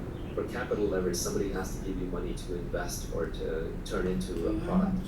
But coding, writing books, recording podcasts, tweeting, YouTubing, these kinds of things, these are permissionless. You don't need anyone's permission to do them. And that's why they're very egalitarian. They're great equalizers of leverage. And as much as people may rail on Facebook and YouTube, they're not going to stop using it because this permissionless leverage where everyone can be a broadcaster is just too good. The same way, you can rail upon Apple for having a slightly closed ecosystem of the iPhone, but everyone's writing apps for it. So as long as you can write apps for it, you can get rich or reach users doing that, why not? I think of all the forms of leverage, the best one in modern society, and people that this is good, this is a little overused, but and this is why I tell people learn to code, right? It's that we have this idea that in the future there's going to be these robots and they're going to be doing everything. And that may be true, but I would say the majority of the robot revolution has already happened. The robots are already here, and there are way more robots than there are humans. It's just that we pack them in data centers for heat efficiency reasons. We put them in servers, they're inside the computers, all the circuits, the robot mind inside that's doing all the work. And so every great software developer, for example, now has an army of robots working for him at nighttime while he or she sleeps after they've written the code, and it's just cranking away. So the robots army is already here. The robot revolution has already happened. We're about halfway through it. We're just adding in much more of the hardware component these days as we get more familiar. We get more comfortable with the idea of autonomous vehicles and autonomous airplanes and autonomous ships and maybe autonomous trucks and the delivery bots and Boston Dynamics robots and all that. But robots who are doing web searching for you, for example, are already here. The ones who are like cleaning up your video and audio and transmitting it around the world are already here. The ones who are answering many customer service queries, things that you would have had to call a human for, are already here. So an army of robots is already here. It's very cheaply available, and the bottleneck is just figuring out intelligent and interesting things to do with them. And essentially, you can order this army of robots around. Just the commands have to be issued in a computer language, in the language that they understand. So these robots aren't very smart. They have to be told very precisely what to do and how to do it. So coding is such a great superpower because now you can speak the language of the robot armies and you can tell them what to do. And I think at this point, actually, people are not only commanding the army of robots within servers through code, they're actually manipulating the movement of trucks, of other people. Just ordering a package on Amazon, you're manipulating the movement of many people and many robots to get a package delivered to you. People are doing the same things to build businesses now. So there's the army of robots within servers, and then there's also an army of actual robots and people that are being manipulated through software. Labor and capital are much less egalitarian, not just in their inputs, but in their outputs. Let's say that I need something that humans have to provide, like if I want a massage, or if I need like someone to cook my food. The more of a human element there is in providing that service, the less egalitarian it is. Jeff Bezos probably has much better vacations than most of us, right? Because he has lots of humans running around doing whatever he needs to do. But if you look at the output of code and media, Jeff Bezos doesn't get to watch better movies and TV than we do. Jeff Bezos doesn't get to even have a better computing experience. Like Google doesn't give him some premium special Google account where his searches are better. It's the nature of code and media output that the same product is accessible to everybody. And it turns into a positive sum game, where if Jeff Bezos is consuming the same product as 1,000 other people, that product's will be better than the version that Jeff would consume on his own. Whereas with other products, that's not true. If you look at something like buying a Rolex, which is no longer about telling time, it's a signaling good. It's all about showing off, I have a Rolex. That's a zero-sum game. If everybody in the world is wearing a Rolex, then people don't want to wear Rolexes anymore because they no longer signal. It's canceled out the effect.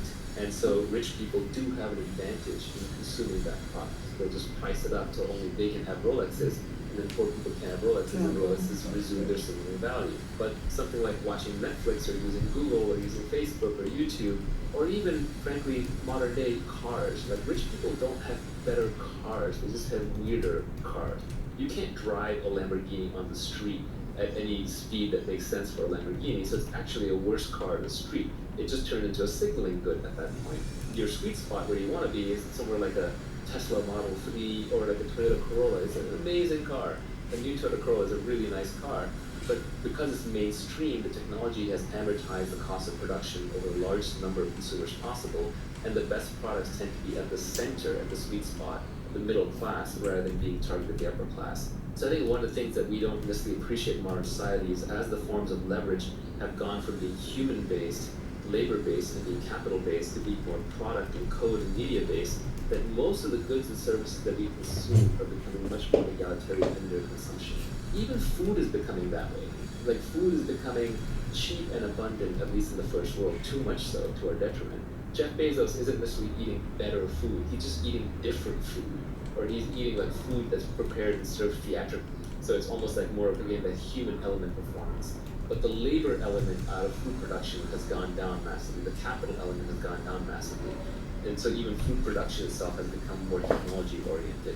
And so the gap between the haves and the have-nots is getting smaller. So if you care about ethics in wealth creation, it is better to create your wealth using code and media as leverage, because then those products are equally available to everybody, as opposed to trying to create your wealth through labor or capital, because what I'm referring to here is scale economies. Technology products and media products have such amazing scale economies that you always want to use the product that is used by the most people. The one that's used by the most people ends up having the largest budget. There's no marginal cost of adding another user, and so with the largest budget, you get the highest quality. So the best TV shows are actually not going to be some obscure ones just made for a few rich people. They're going to be the big budget ones like Game of Thrones or Breaking Bad or Bird Box, where they have massive budgets. They just use those budgets to get to a certain quality level. And then the rich people, to be different, they have to fly to Sundance and watch a documentary, because you and I aren't going to fly to Sundance because that's something that old rich people do to show off. And we're not going to watch a documentary because most of them just aren't actually even that good, right? Again, if you're wealthy today, for large classes of things, you spend your money on signaling goods to show other people that you're wealthy, and you try and convert them to status, as opposed to actually consuming the goods for their own sake. People and capital as a form of leverage have a negative externality, and code and product have a positive externality attached to them, if I was going to sum up your point. I think that capital and labor are also starting to become a little more permissionless, or at least the permissioning is diffuse because of the internet. So instead of labor, we have community now, which is a diffused form of labor. For example, Mark Zuckerberg has 1 billion people doing work for him by using Facebook. And instead of going to raise capital from someone who's rich, now we have crowdfunding. So you can raise millions and millions of dollars for a charity, for a health problem, or for a business. You can do it all online. So capital and labor are also becoming permissionless, and you don't need to necessarily do it the old-fashioned way, where you have to go around and ask people for permission to use their money or their time. One more question about leverage. Do you think a choice of business model or a choice of product can also bring a kind of leverage to it? For example, pursuing a business that has network effects, pursuing a business that has brand effects, or other choices of business model that people can manipulate that just give you free leverage? Yeah, there's some really good microeconomic concepts that are important to understand. One of those is scale economies, which is the more you produce of something, the cheaper it gets to make it. That's something that a lot of businesses have, basic economics 101, and you should try and get into a business where making widget number 12 is cheaper than making widget number 5, and making widget number 10,000 is a lot cheaper than the previous ones. And this builds up an automatic sort of barrier to entry against competition and getting commoditized. So that's an important one. Another one, this is along the same lines, but technology products especially and media products have this great quality that they have zero marginal cost of reproduction. So creating another copy of what you just created is free. So when somebody listens to this podcast or watches a YouTube video about this, it doesn't cost me anything for the next person who shows up. Those zero marginal cost things, they take a while to get going because you make very little money per user, but over time they can really, really add up. So Joe Rogan is working no harder on his current podcast than he was on podcast number 1. But on podcast number 1100, he's making $1 million for the podcast, whereas the previous one was probably lost for the first one. That's an example of zero marginal cost. And then the most subtle but the most important is this idea of network effects. And it comes from computer networking. Bob Metcalfe, who created Ethernet, famously coined Metcalfe's law, which is the value of a network is proportional to the square of the number of nodes in the network. So if a network of size 10 would have a value of 100, a network of a size 100 would have a value of 10,000. It's not just 10x more, it's 100x more because it's a square, so the difference is the square. So you want to be in a network effect business, assuming you're not number 2. If you're number 1 in network effect business, you win everything. So example, if you look at Facebook, right, your friends and family social networking protocol, who's their competitor? Nobody. Because they want everything through network effects. Which is why when people say, well, I can just switch Charlie. Fried cheese, pheasant, and Charlie. Fried cheese, and kimchi with Charlie. Zanka and Charlie, Zanka and Charlie understood.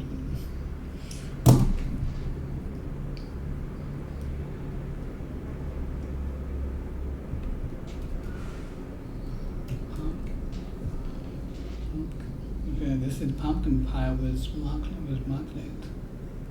Market, who's pumpkin? This pumpkin pie with marmalade coat.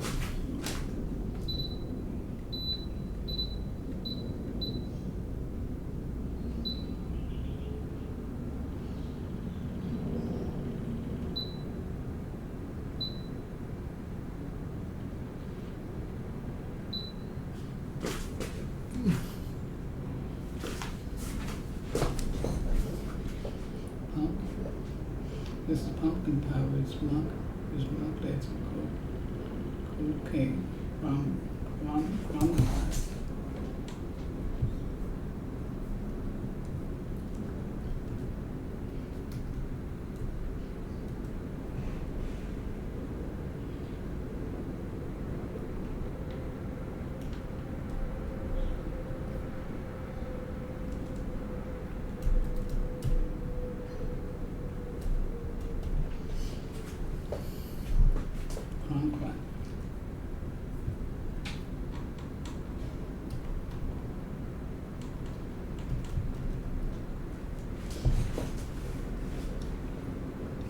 This is pumpkin pie with pumpkin pie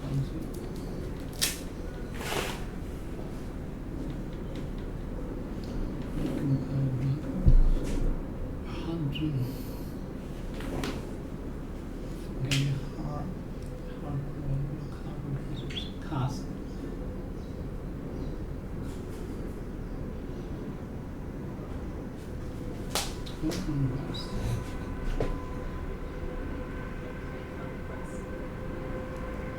This is pumpkin pie with marmalade.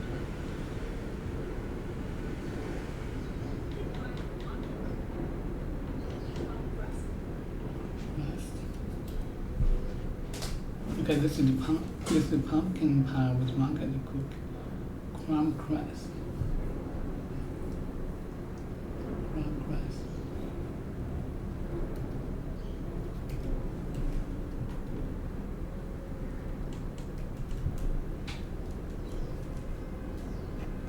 This is pumpkin pie with marmalade. This is the marmalade cranberry.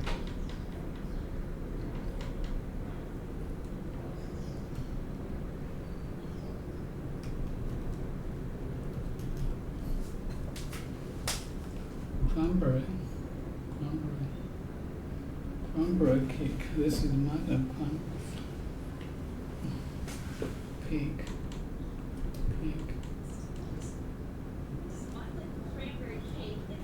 Cranberry cake.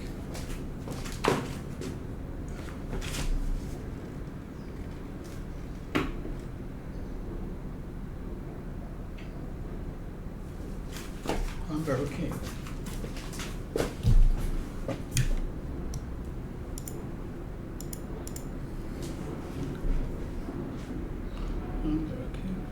This is not a cranberry cake, and these are market.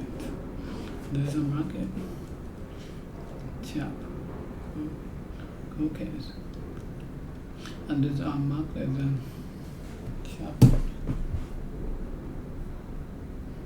Okay.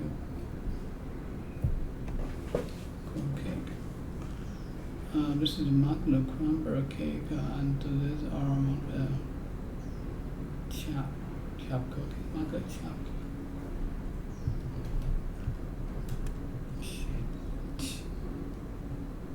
Chip cookie.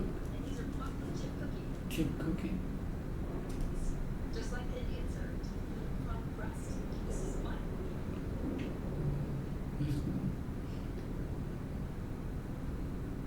Chip cookie.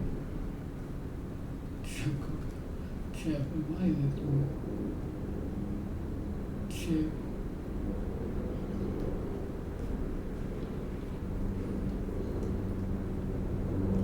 Chip cookie.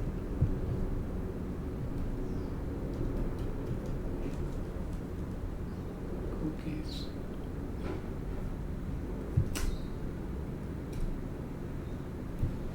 Chip cookies.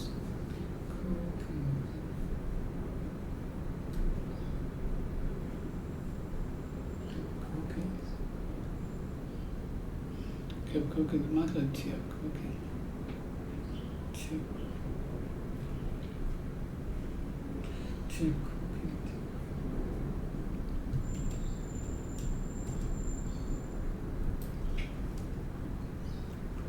Chip cookie. Careful for the analysis of potato. Chip cookies. Chip piece.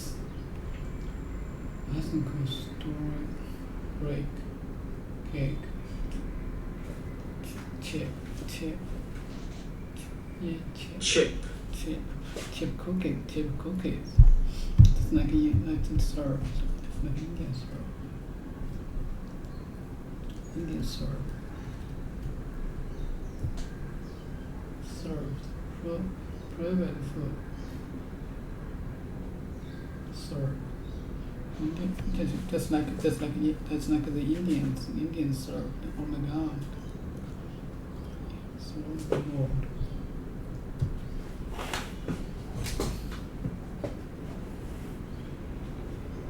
Lord. Yeah. Lord.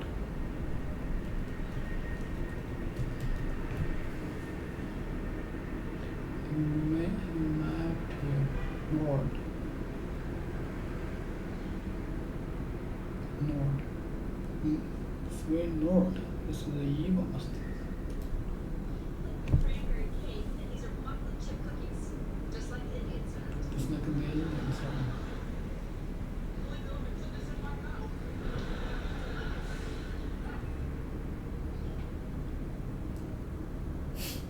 Sweet Lord. Wait, more! Sweet Lord. Sweet Lord. Oh, sweet Lord. Sweet Lord. Oh, sweet Lord. Sweet Lord.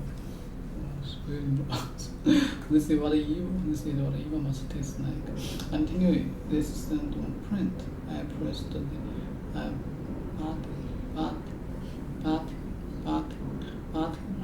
I pressed the button. I counted my button. But I pressed. Three. Pressed.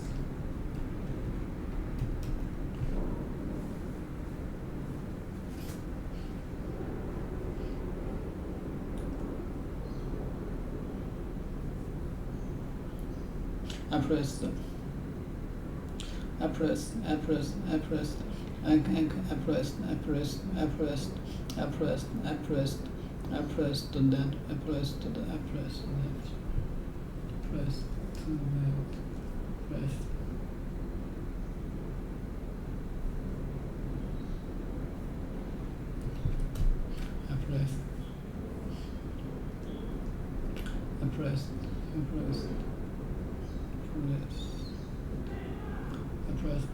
I pressed the button. This is what he did. So I pressed that button like 100 times. Yes, I pressed that button like 100 times. I pressed it like 100 times. Yep. You know, Why you got so hot? not so hot.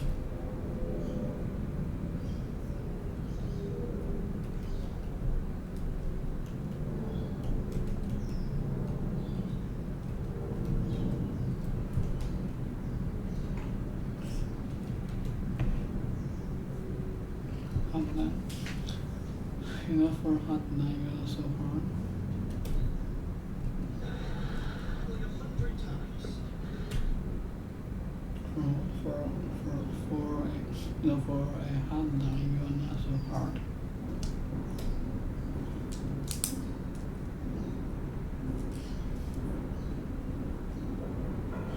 You're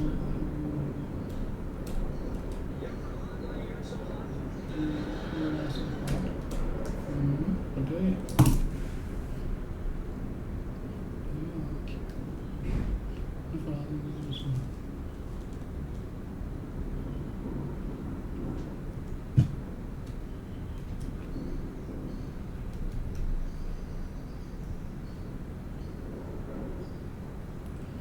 Things press the button like 100 times, the hand that you are also you are also just like this.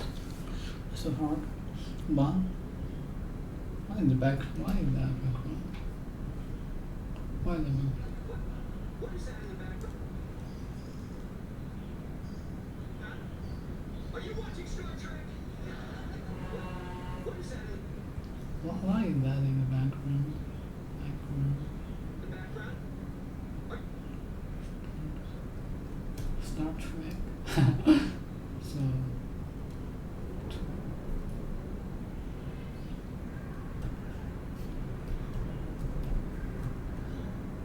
check or wall things. Star Trek. In the background.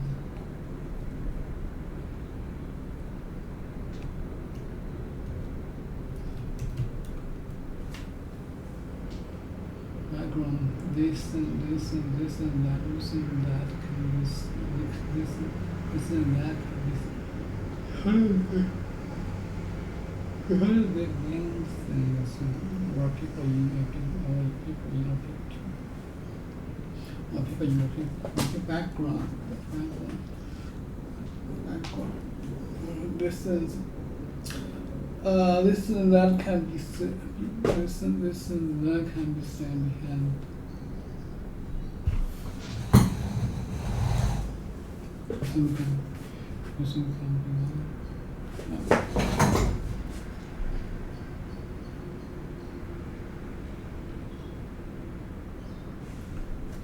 from the background. Okay, so how it goes, Julie? How it goes, Julie?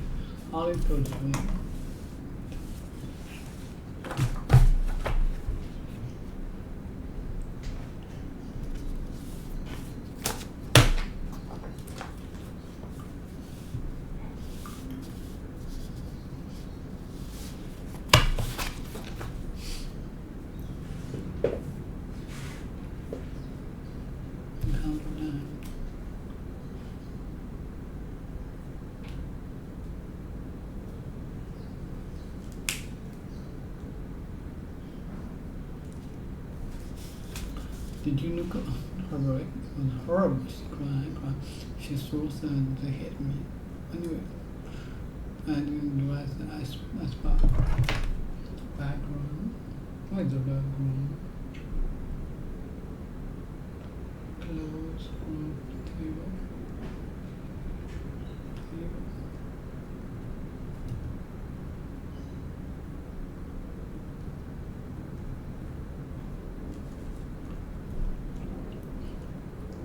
5. Horrible. He will ask you to through this and through this. Okay, through this and the spot.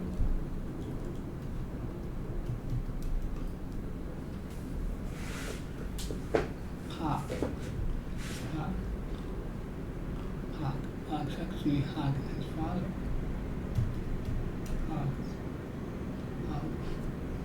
To hold someone close to your body with your arm. To hold someone close body with your arm. You need to feel that in the neck. Or down.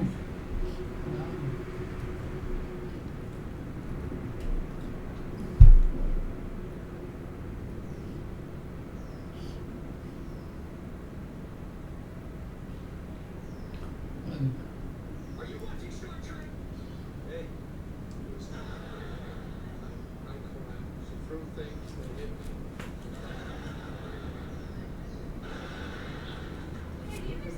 Spartans to hum.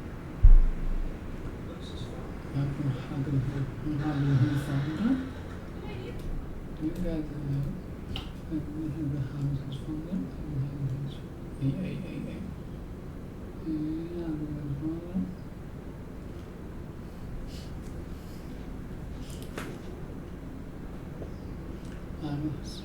I broke up with Julie. Okay. No, it's not. It's not what you think. It's the other thing. Well, what's the other thing?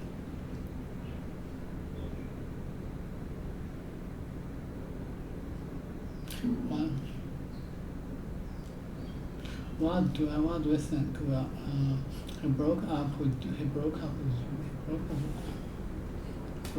you. What I think is another thing. Okay, he broke up with you. Spell how to spell. He broke up with you. God's sake.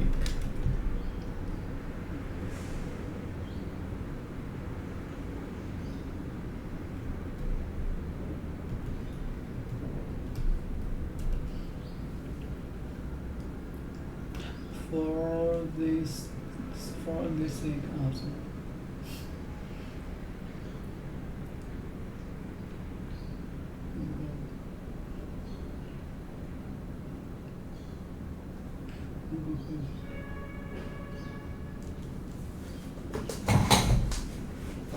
Go hug her for God's sake. Go hug her for God's sake. Sakes. You were to help or sake. Six.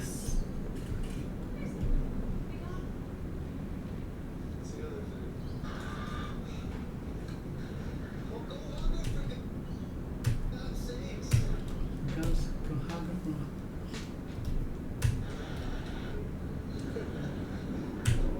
Well, go on there, freaking. God's sakes. Because go hug her.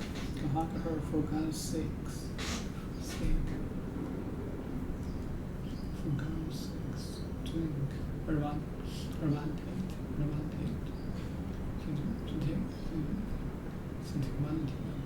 Take advantage of you.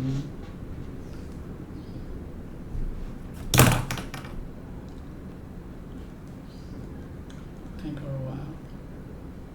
6.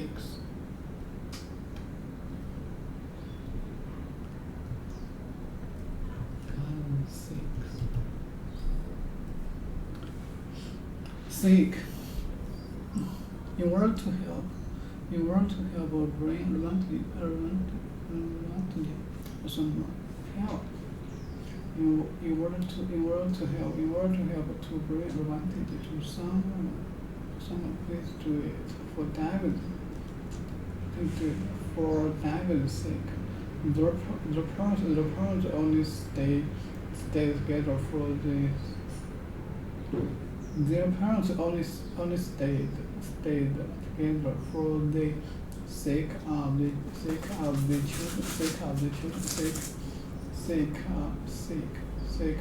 children. I hope for both our sakes that you are right. I hope for both.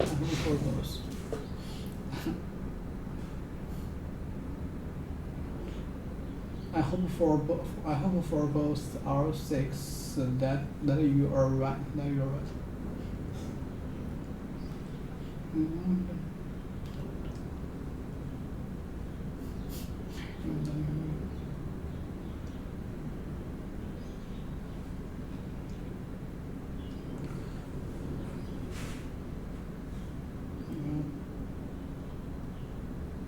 I hope for both our sake. I hope for both our sakes that you are right. I hope for both our sakes that you are right. I hope for both. Maybe.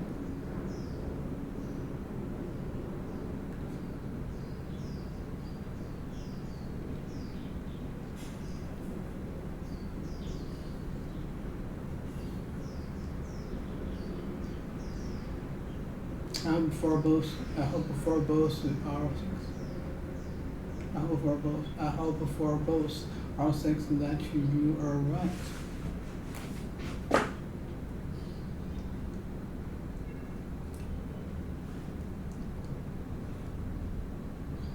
I hope for both.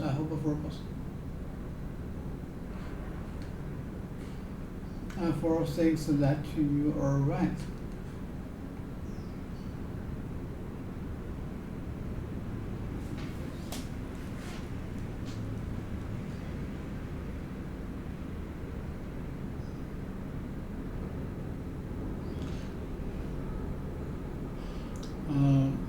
It's not what you think, it's the other thing.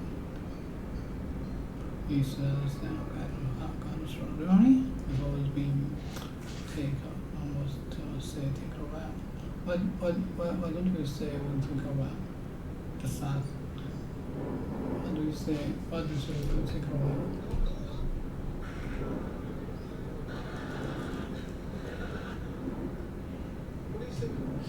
What do you say? Take a walk. What do you say? We go take a walk. What do you say? That's us, not them. Okay, now let me get my cup. Okay. I'll get you a cup now. It's unbelievable. What is that? What's it? Print.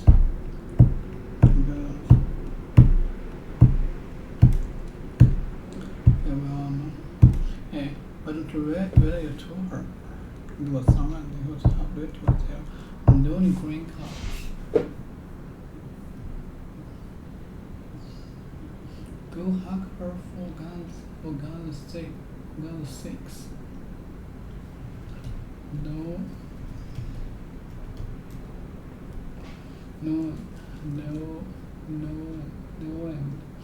unhappy because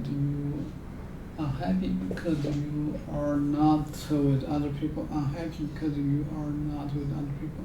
No one. No green card.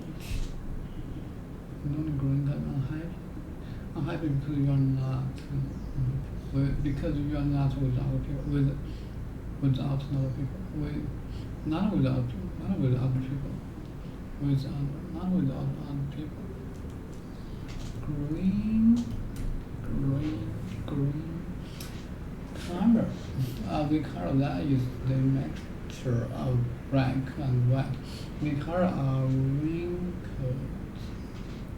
Green color. Gray.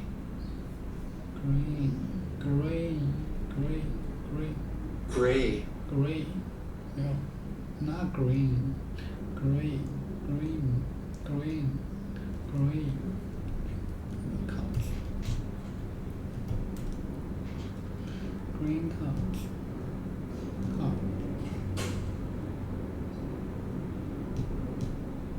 Green couch.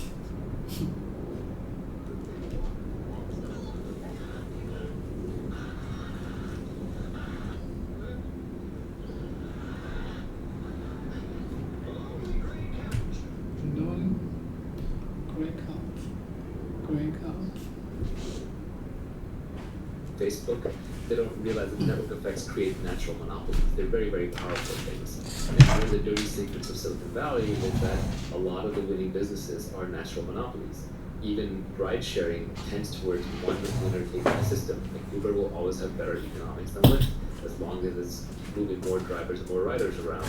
Something like Google, there's only one viable search engine. I do like DuckDuckGo, privacy reasons, but they're just always going to be behind because of network effects. Twitter, right? Where else would you go for microblogging? Even YouTube has weak network effects, but they're still powerful enough.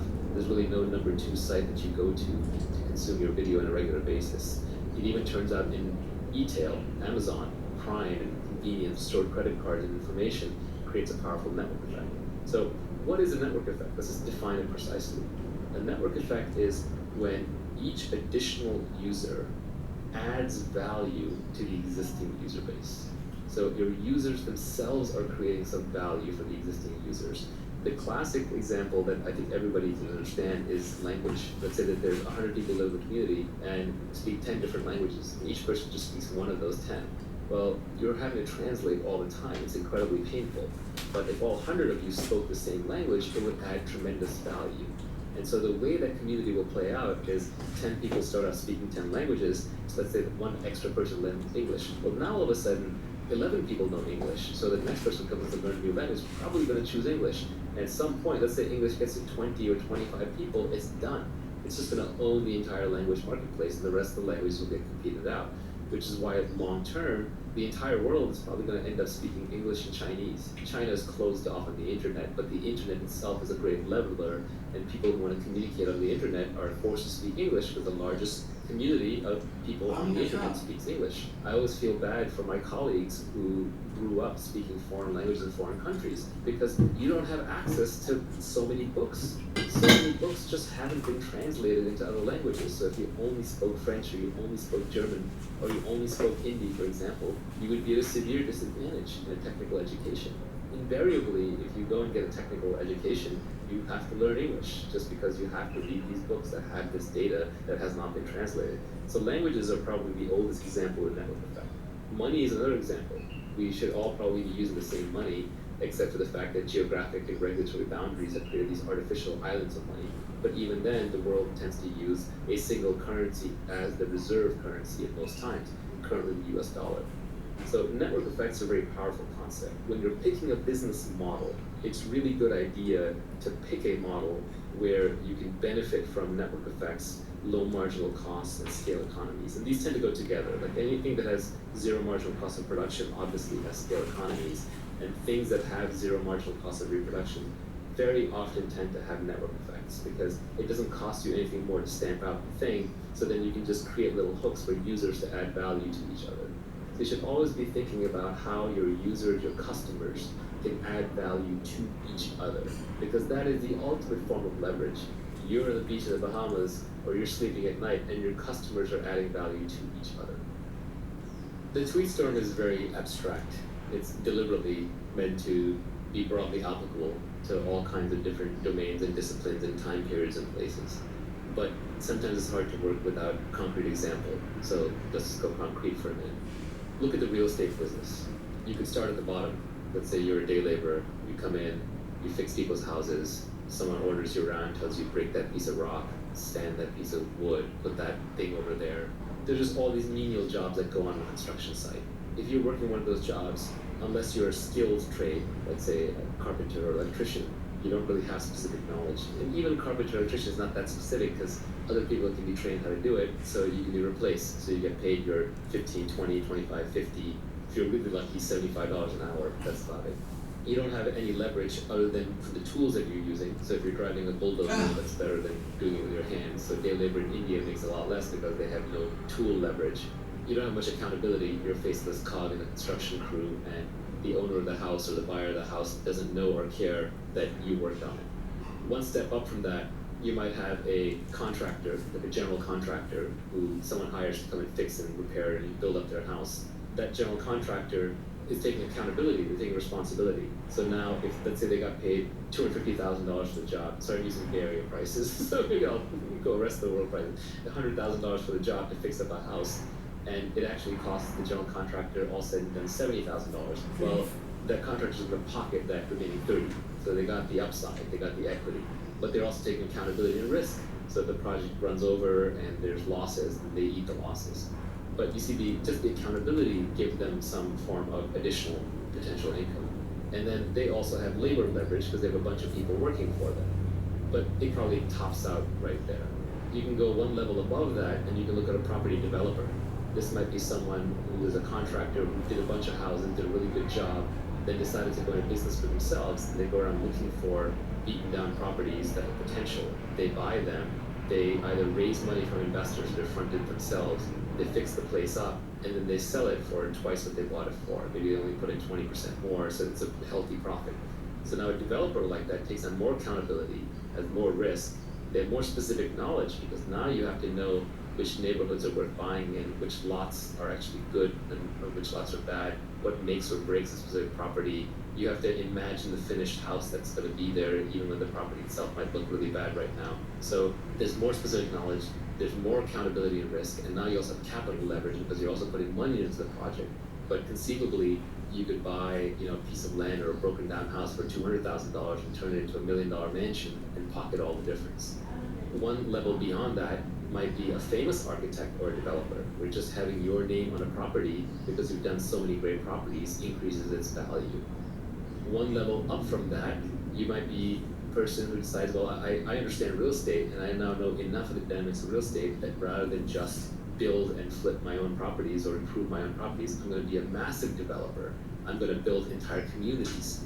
Another person might say, I like that leverage, but I don't want to manage all these people. I want to do it more through capital, so I'm going to start a real estate investment trust. And that requires specific knowledge, not just about investing in real estate and building real estate, but also requires specific knowledge about the financial markets, the capital markets, and how real estate trusts operate. One level beyond that might be somebody who says, actually, I want to bring the maximum leverage to bear in this market and the maximum specific knowledge.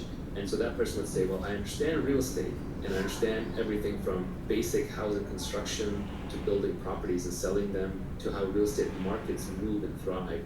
And I also understand the technology business, so I understand how to recruit developers, how to write code, and how to build good product, and I understand how to raise money from venture capitalists and how to return it and how all of that works. And obviously not a single person may know this, you may pull a team together to do it where each have different skill sets, but that combined entity would have specific knowledge in technology and real estate. It would have massive accountability because that company's name would be a very high risk, high reward effort attached to the whole thing, and people would devote their lives to it, take on significant risk, and then it would have leverage in code with lots of developers. It would have capital with investors putting money in and the founder's own capital, and it would have labor of some of the highest quality labor that you can find, which is high quality engineers and designers and marketers who are working on the company. And then you may end up with a Trulia or a Redfin or a Zillow kind of company, and then the upside could potentially be in the billions of dollars or the hundreds of millions of dollars. So as you layer in more and more kinds of knowledge that can only be gained on the job and aren't common knowledge,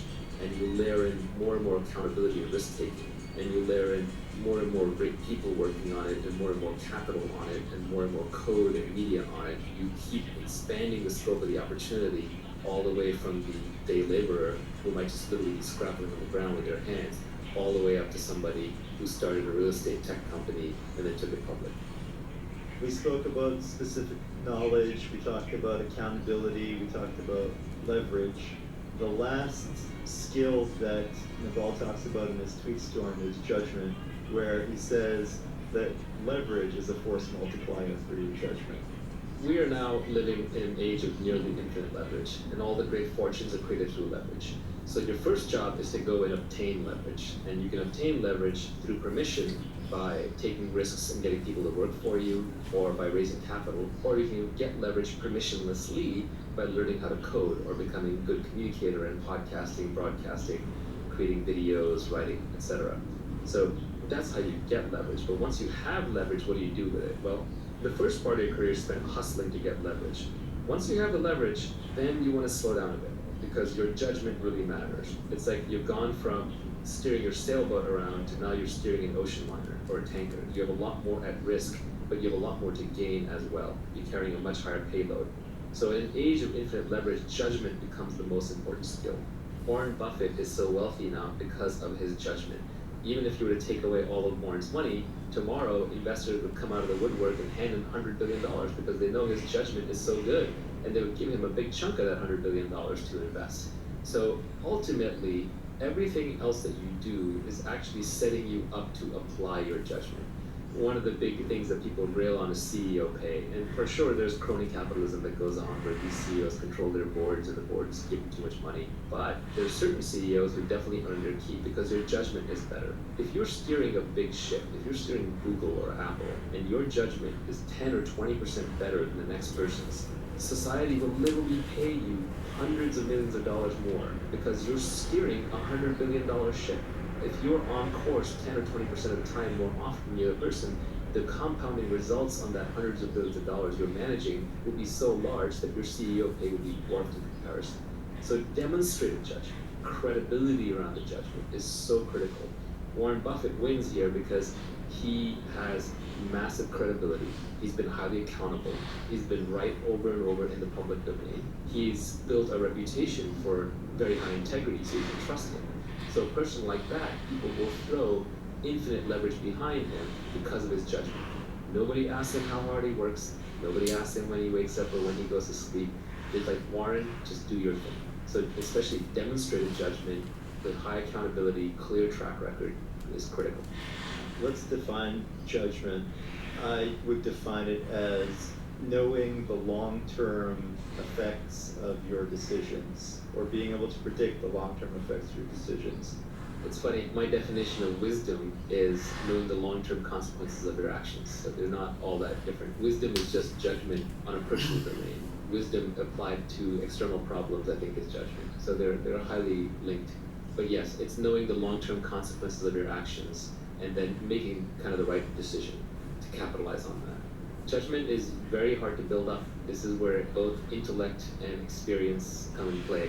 There are many problems with the so-called intellectuals in the ivory tower, but one of the reasons why Nassim Taleb rails against them is because they have no skin in the game, they have no real-world experience, right? So they just apply purely intellect. And intellect without any experience is often worse than useless, because you get the confidence that the intellect gives you, and you get some of the credibility, but because you had no skin in the game and you had no real experience and no real accountability, you're just throwing darts. The real world is always far, far more complex than we can intellectualize. And especially all the interesting, fast-moving edge domains and problems, you can't get there without experience. So if you are smart and you iterate fast, so it's not even you put 10,000 hours into something, but you take 10,000 tries at something. If you are smart and you have a lot of quick iterations and you try to keep your emotions out of it, the people with the best judgment are actually among the least emotional. A lot of the best investors are considered almost robotic in that regard, but I would be surprised if even the best entrepreneurs often come across as unemotional. There is this archetype of the passionate entrepreneur, and yet they have to care about what they're doing, but they also have to see very clearly what's actually happening. And the thing that prevents you from seeing what's actually happening are your emotions. Our emotions are constantly clouding our judgment. And in investing, or in running companies, or in building products, or being an entrepreneur, emotions really get in the way. Emotions are what prevent you from seeing what's actually happening until you can no longer resist the truth of what's happening, until it becomes too sudden, and then you're forced into suffering, which is a breaking of this emotional fantasy that you would put together. To try and connect some of these concepts, I would say that first, you're accountable for your judgment. Judgment is the exercise of wisdom. Wisdom comes from experience, and that experience can be accelerated through short iterations. And the reason why a lot of the top investors, a lot of the value investors, if you read Jeremy Grantham or you read Warren Buffett, you read about Michael Burry, these people sound like philosophers, or they are philosophers, or they're reading a lot of history books or science books. But what are they doing? Shouldn't they be reading investment books? No, investment books are the worst place to learn about investment, because investment is a real world activity that is highly multivariate. All the advantages are always being competed away. It's always on the cutting edge. So what you actually just need is very, very broad-based judgment thinking. And the best way to do that is to study everything, including a lot of philosophy. And philosophy also makes you more stoic, makes you less emotional, and so you make better decisions, you have better judgment. One simple thing is I go out on Twitter, and it seems like half of Twitter is outrageous something at all times. You can go within someone's Twitter feed and get at least some semblance of what it must be like to be in their head all the time. And the more outraged somebody is, I guarantee you, the worse their judgment is. If someone's constantly tweeting political outrage and seems like an angry person getting into fights, you don't want to hand this person the keys to your car, let alone the keys to your company. So we covered the skills that you need to get rich. That was specific knowledge, accountability, leverage, judgment, and lifelong learning. Let's talk a little bit about the importance of working hard and valuing your time. So no one is going to value you more than you value yourself. So you just have to set a very high personal hourly rate, and you have to stick to it. So even since when I was young, I just decided that I was worth a lot more than the market thought I was worth, but I started treating myself that way. So always factor your time into every decision. How much time does it take? Oh, it's going to take me an hour to get across town to get this thing. Well, I value myself at $100 an hour. That's throwing $100 out of my pocket. Am I going to do that? You buy something from Amazon, they screwed it up, you have to return it. Is it worth your time to return it? Is it worth the mental hassle? Keep in mind that you have less work hours, you have less mentally high output hours. Do you want to use them to run errands and solve little problems, or do you want to save them for the big stuff? All the great scientists were terrible at managing their household life. None of them had a clean, organized room, or made all their social events on time, or sent their thank you cards. You can spend your life however you want, but if you want to get rich, it has to be your number one overwhelming desire, which means that it has to come before anything else, which means you can't be penny pinching. This is what people don't understand. You can penny pinch your way to a basic sustenance. You can keep your expenses low, maybe retire early, and not spend too much, and that's perfectly valid. But we're here to talk about wealth creation. And if you're going to do that, then that has to be your number one overwhelming priority. So fast forward to your wealthy self and pick some intermediate hourly rate. For me, believe it or not, back when you could have hired me, which now obviously can't, but back when you could have hired me, and this was true a decade ago or even 2 decades ago before I had any real money, my hourly rate, I used to say to myself over and over, is $5,000 an hour. Today, when I look back, really it was about $1,000 an hour. And of course, I still ended up doing stupid things like arguing with the electrician or returning the broken speaker, but I shouldn't. And I did a lot less than any of my friends would. And I would make a theatrical show out of throwing something in the trash pile, or giving to Salvation Army rather than trying to return it, or handing something to people rather than trying to fix it. I would argue with my girlfriend, and even today to my wife, like, I don't do that. That's not a problem that I solve. I still argue that with my mother when she hands me like little to-dos. I just don't do that. I would rather hire you an assistant. And this was true even when I didn't have money. Another way of thinking about something is that if you can outsource something, or not do something for less than your hourly rate, outsource it or don't do it. So if you can hire someone to do it for less than your hourly rate, hire them. That even includes things like cooking. Now, you may want to eat your healthy home-cooked meals, but if you can outsource it, do that instead. And I know some people will say, well, what about the joy of life and what about getting it right just your way? Sure, you can do that, but you're not going to be wealthy because now you've made something else a priority. Paul Graham said it pretty well for Y Combinator startups. He said you should be working on your product and getting product market fit, and you should be exercising and eating healthy. That's about it. That's kind of all you have time for while you're on this mission. So set a very high hourly aspirational rate for yourself and stick to it. And it should seem and feel absurdly high. If it doesn't, it's not high enough. And whatever you picked, my advice to you would be raise it. Like I said, for myself, even before I had money, for the longest time I used $5,000 an hour. And if you extrapolate that out into what looks like an annual salary, it's multiple millions of dollars per year. Ironically, I actually think I've beaten it. When I look back, because I'm not the hardest working person, I'm actually kind of a lazy person. So I work through bursts of energy where I'm really motivated with something. So if I actually look at how much I've earned per actual hour that I've put in, it's probably quite a bit higher than that. Let's talk about hard work. There's this battle that happens on Twitter a lot between should you work harder and should you not. Like David Hauser's on there saying, it's like you're slave driving people, and Keith the Boy is always on there saying, like, no, all the great founders work their fingers to the bone. And they're talking past each other. First of all, they're talking about two different things. David is talking about employees in the lifestyle business, which is fine. Your number one thing in life, if you're doing that, is not getting wealthy. You have a job, you also have your family, you also have your life. But Keith is talking about the Olympics of startups. He's talking about the person who lifts the gold medal and trying to build a multi-billion-dollar public company. That person has to get everything right. They have to have great judgment, they have to pick the right thing to work on, they have to recruit the right team, and they have to work crazy hard because they're basically engaged in a competitive sprint. So if getting wealthy is your goal, you are going to have to work as hard as you can. But hard work is absolutely no substitute for who you work with and what you work on. What you work on is probably the most important thing. Finding product market founder fit, to expand on Mark Andreessen's definition, he came with product market fit, but I would add product market founder fit, which is how well you are personally suited to that business. The combination of that three, that should be your overwhelming goal.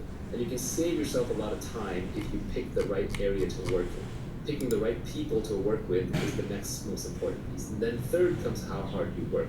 But they're like three legs of a stool. If you shortchange on any one of them, the whole stool is going to fall down. So it's not like you can pick one over the other that easily. So The order of operations when you're building a business is, or even building your career, is first figure out what should I be doing? What is something where there is a market that is emerging, there's a product that I can build that I'm excited to work on, and something where I have specific knowledge and I'm really into it. And then second, surround yourself with the best people possible. And no matter how high your bar is, raise your bar. Because you can never be working with other people who are great enough. If there's someone greater out there to work with, you should go work with them. I advise a lot of people who are looking at which startup to join in Silicon Valley, I say basically pick the one that's going to have the best alumni network for you in the future. Look at the PayPal mafia. They work with a bunch of geniuses, so they all got rich. So just try and pick based on the highest intelligence, energy, and integrity people you can find. And then finally, once you've picked the right thing to work on and the right people to work with, then you work as hard as you can. This is where the mythology gets a little crazy. People work 80, 120-hour weeks. A lot of that's just status signaling. It's showing off. Nobody really works 80 to 120 hours a week sustained at high output with mental clarity. Your brain breaks down. You just won't have good ideas. So really the way people tend to work most effectively, especially in knowledge work, is they sprint as hard as they can while they're working on something and they're inspired and they're passionate, and then they rest, they take long breaks. It's more like a lion hunting and much less like a marathon runner running. So you sprint, then you rest, you reassess, and then you try again. And what you end up doing is you end up building a marathon of sprints. Maybe just made the point to me on the side that inspiration is perishable, which is a very good point. When you have your inspiration, do it right then and there. This happens to me a lot with my tweet storms. I've actually come up with a whole bunch of additional tweet storms besides the ones that are already out there, but sometimes I just hesitate or I just pause and then it just dies. And what I've learned is if I'm inspired to write a blog post or to publish a tweet storm, I should probably do it right away. Otherwise it's not going to get out there. I won't come back to it. So inspiration is a beautiful and powerful thing, and when you have it, just seize it. So people talk about impatience. When do you know to be impatient? When do you know to be impatient? Yes. My glib tweet on this was impatience with actions and patience with results. And I think that's actually a good philosophy for life. Anything you have to do, just get it done. Why wait? You're not getting any younger. Your life is slipping away. You don't want to spend it waiting in line. You don't want to spend it traveling back and forth. You don't want to spend it doing things that you know ultimately aren't part of your mission. And when you do them, you want to do them as quickly as you can while you do them well with your full attention. But then you just have to give up on the results. You have to be patient with the results because you're dealing with complex systems, you're dealing with lots of people. It takes a long time for markets to adopt products. It takes time for people to get comfortable working with each other. It takes time for great products to emerge as you polish away. So impatience with actions, patience with results. And as Nivi said, inspiration is perishable. So when you have inspiration, act on it right then and there. If I have a problem that I discovered in one of my businesses that needs to be solved, I won't sleep until at least the resolution is in motion. And this is just personal failing, but if I'm on the board of a company, I'll call the CEO. If I'm running the company, I'll call my reports. If I'm responsible, I'll get on there right then and there and solve it. If I don't solve a problem the moment it happens, or I don't start moving towards solving the moment it happens, I have no peace. I have no rest, I have no happiness until that problem is solved. So solve it as quickly as possible. I literally won't sleep until it's solved. Maybe that's a personal characteristic, but it's worked out well in business. We squander our time with the death of 1,000 cuts. So another tweet I had was, you should be too busy to do coffee while still keeping an uncluttered calendar. People who know me know that I'm famous for simultaneously doing two things. One is having a very clean calendar. I have almost no meetings on it, and there are people that I meet with when they see my calendar, they almost weep. While at the same time, I am busy all the time. I'm always doing something.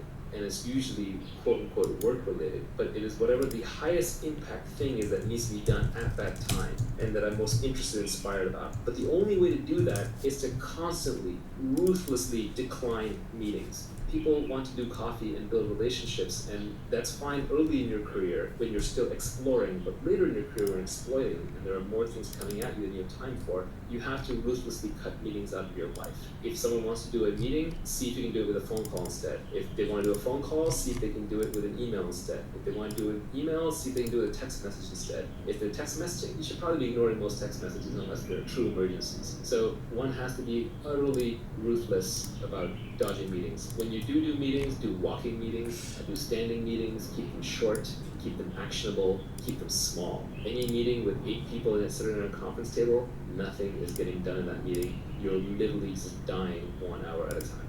Doing coffee reminds me of an old quote, I think, from Steve Jobs when they asked him, hey, why doesn't Apple come to conventions? Or why don't you come to my convention? And his response was, well, then because we wouldn't be here working. Yeah, I used to have a tough time turning people down for Turning meetings, down for- but now I just tell them outright. I just say, look, I don't do non-transactional meetings. I don't do meetings without a strict agenda. I don't do meetings unless we absolutely have to. Maybe you used to do this. We would email people when they would ask maybe and I for a meeting, a coffee meeting, get to know you. You would say, we don't do meetings unless it's life and death urgent. And then that person has to respond, yeah, it's life and death urgent, or there's no meeting. When you have something important or something valuable, other busy, interesting people will meet with you. Your calling card has to be, hey, here's what I've done, here's what I can show you, let's meet and I'll be respectful of your time if this is useful to you. And I find that there are very busy, important people who will take your meeting, but you have to come with a proper calling card. All the people who tweet and who email famous or rich people saying, hey, if I could just get one meeting with you, and they're vague about it, they're not going to get anywhere in life. You have to build up the credibility. When, for example, an investor in the tech business, in the venture business, looks at a startup, the first thing they want to see is they want to see some evidence of product progress. They don't just want to see a slide deck, they want to see product progress. Because the product progress is the resume for the entrepreneur. It is the unshakable, unfakeable resume. So you have to Yeah, do more the work. really. To use a crypto analogy, you have to have proof of work.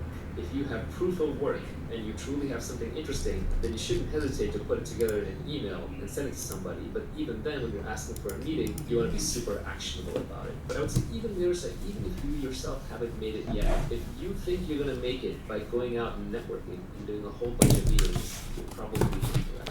Yes, networking can be important early in your career, and yes, you can get serendipitous with meetings, but the odds are pretty low. Green couch. Green couch. Green couch. Annoying green annoying green couch. On the climate.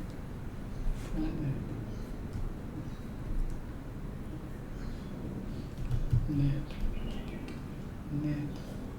A young person who behaves in a rude and sometimes violent or cruel.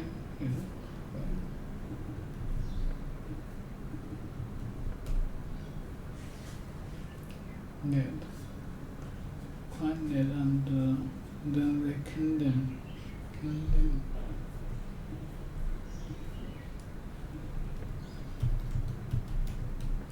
And then they condemn. Country would on the couch. And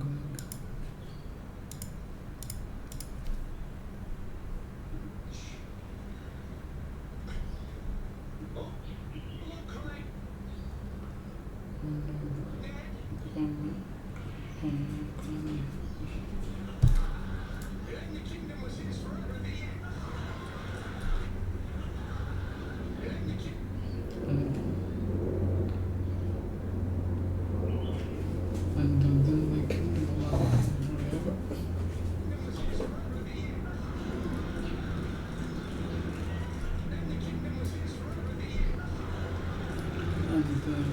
And then they kingdom of forever.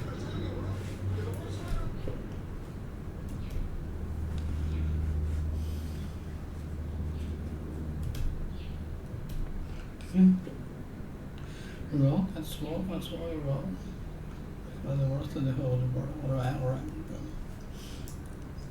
Look, honey, oh look, honey.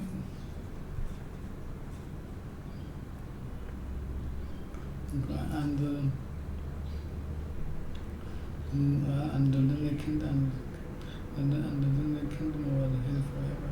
Hey, kingdom. Kingdom, and then the kingdom was forever and ever. And then the kingdom, and then the kingdom was forever, was his forever, and then the kingdom was his forever. They ate, and then the kingdom was forever. They ate.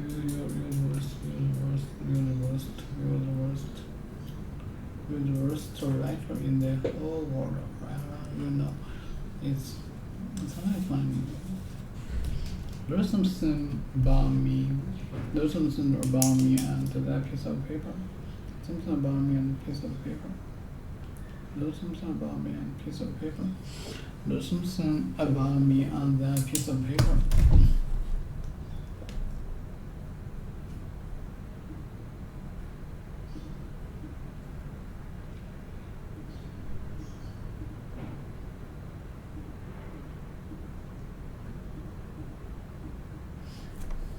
And then I can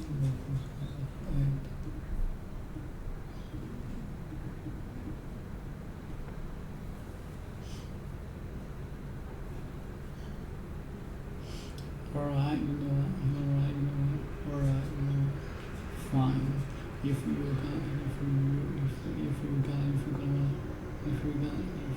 guys wanna be choosy about this, it's fine. It's fine.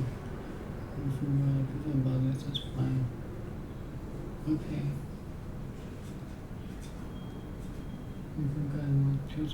If you guys wanna be choosy about this, that's fine. I do not need to say it. No. I do not need to say it. I do not need to say it. I do not need to say it. No.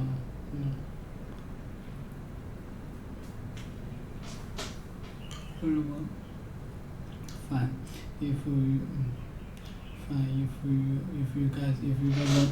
guys want to be choosy about this, that's fine. I do not need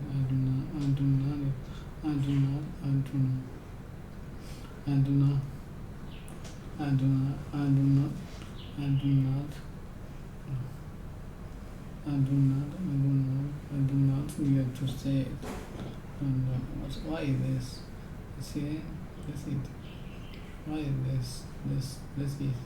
This is now. This is. We'll conclude about this kind of thing. Kind of this thing. Kind of this thing.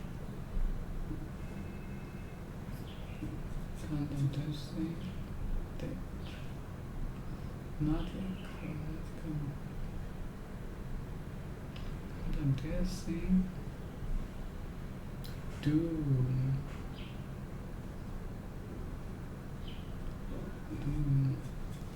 Kind of this thing. No, it's not. Kind of this thing. This person is said, kind of this thing to into her looks. Spoiler.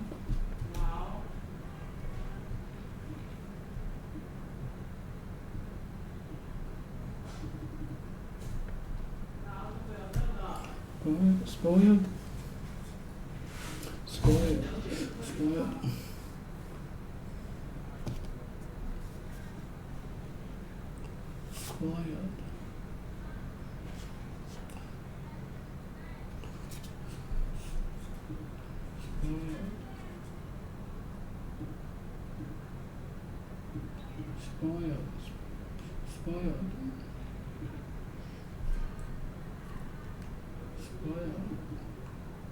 Spoiled story.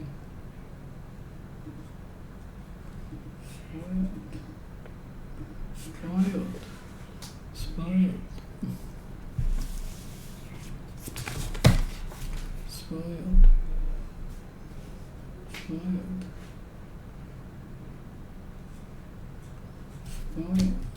Mm-hmm.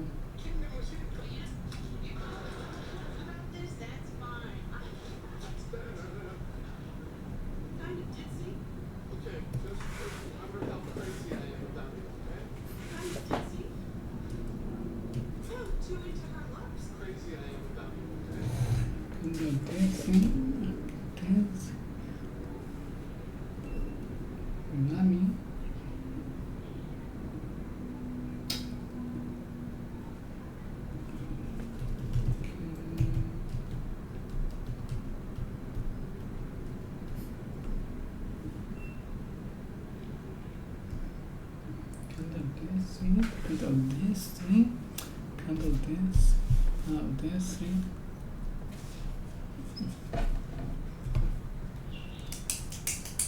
Kind of this thing.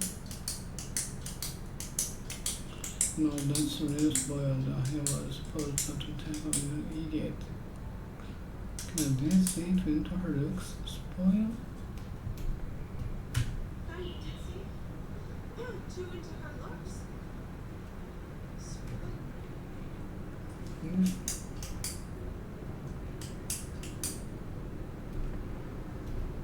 I was supposed to.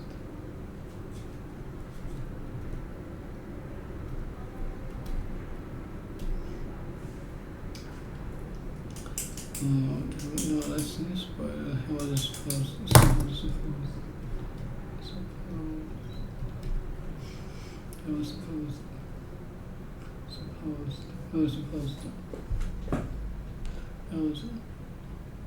I was okay.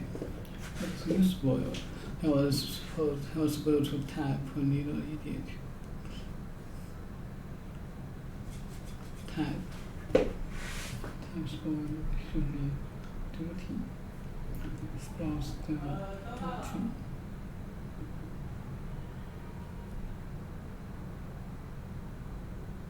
Spoiled. Thousand. Pronouncing. Intent. Even supposed. Suppose. Think like me.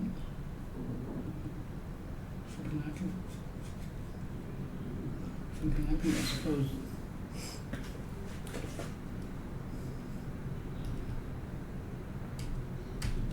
I was supposed to climb to think something and to think that something is negative. Something like that means to idiot. Type.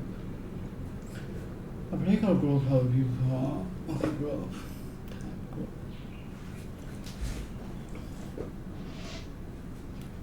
Type group. Type net the idiot. That's the waitress. That's the waitress.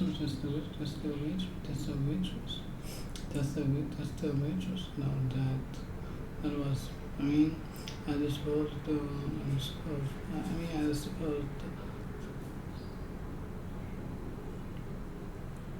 Okay, it's the over yin. Over yin. I do not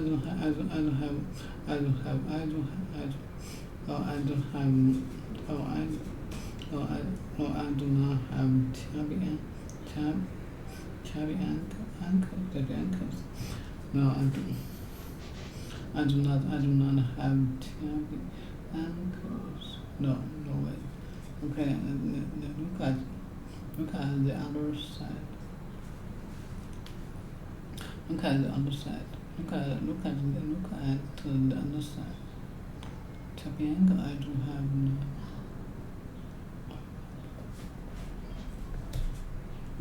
Now that's a little sport. You're supposed to type no, do you?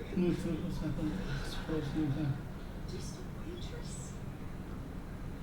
Now that was I mean, as opposed to As opposed. the okay, is this over yet? Wait. I do not have chubby ankles. I do not have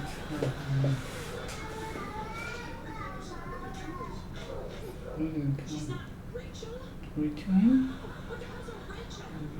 That's a stupid paleontology word that I wouldn't know because I'm just a waitress. Chubby ankle. I do not have chubby ankle. I do not have chubby ankle. No, wait, that's the way. So, well, that's to be paleontologist too. Okay. So. Paleontologist.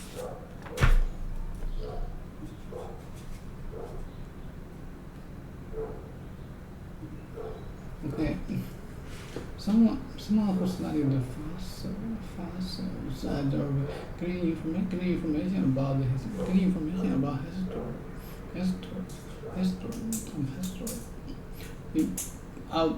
Getting information about the history of knife on Earth. Getting information about the history of knife on Earth. Of life on Earth. Of life on Earth. Of life on Earth. Of life on Earth. I do not have chubby ankles. No. I do not have chubby ankles. No, wait. Okay, look at the other look. Okay, look at the other look. Okay, look at the other side. Look at Julie's comment. She's now Rachel.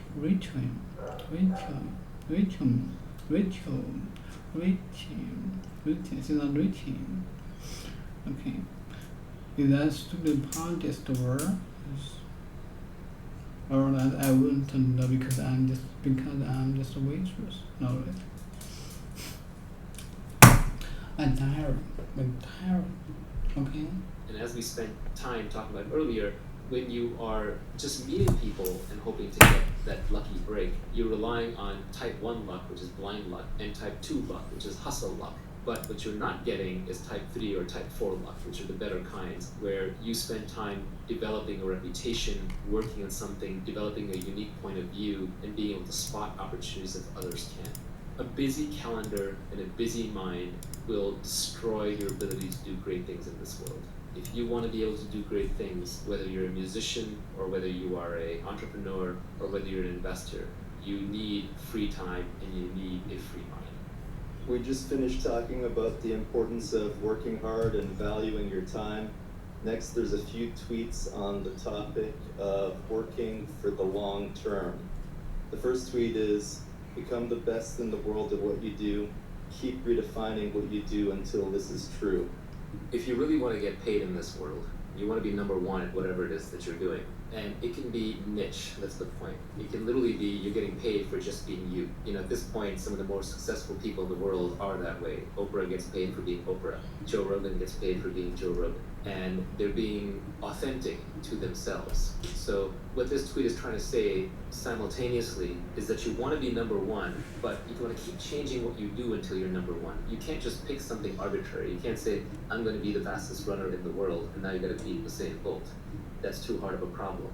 But people are multivariate. They have a lot of skills. One banker might be good at finance, another one might be good at sales, a third one might be just good at macroeconomic trends and have a feel for the markets. Another one might be really good at picking individual stocks. You know, another one might just be good at maintaining relationships rather than selling new relationships. So everyone's going to have their various niches, and you're going to have multiple niches. It's not going to be just one.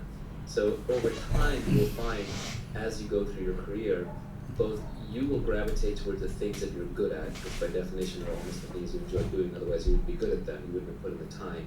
And other people will push you towards the things that you're good at, because your smart bosses and your smart coworkers and your smart investors will realize, okay, you're really world-class at this thing, and you recruit somebody else for that other thing. So ideally, you want to end up specializing in being you. I think when you're being authentic, you don't really mind competition that much. Yeah, it pisses you off and it inspires some fear and jealousy and all the other emotions that come along with it, but also you don't really mind because you're more oriented towards the goal and the mission, and worst case you get some ideas from them, and there's often ways to work with the competition in a positive way, and it ends up increasing the size of the market for you. Yeah, sometimes it depends on the nature of the business. Silicon Valley tech industry businesses tend to be winner take all, at least the good ones. And so when you see competition, it can make you fly into a rage because it really does endanger everything you've built.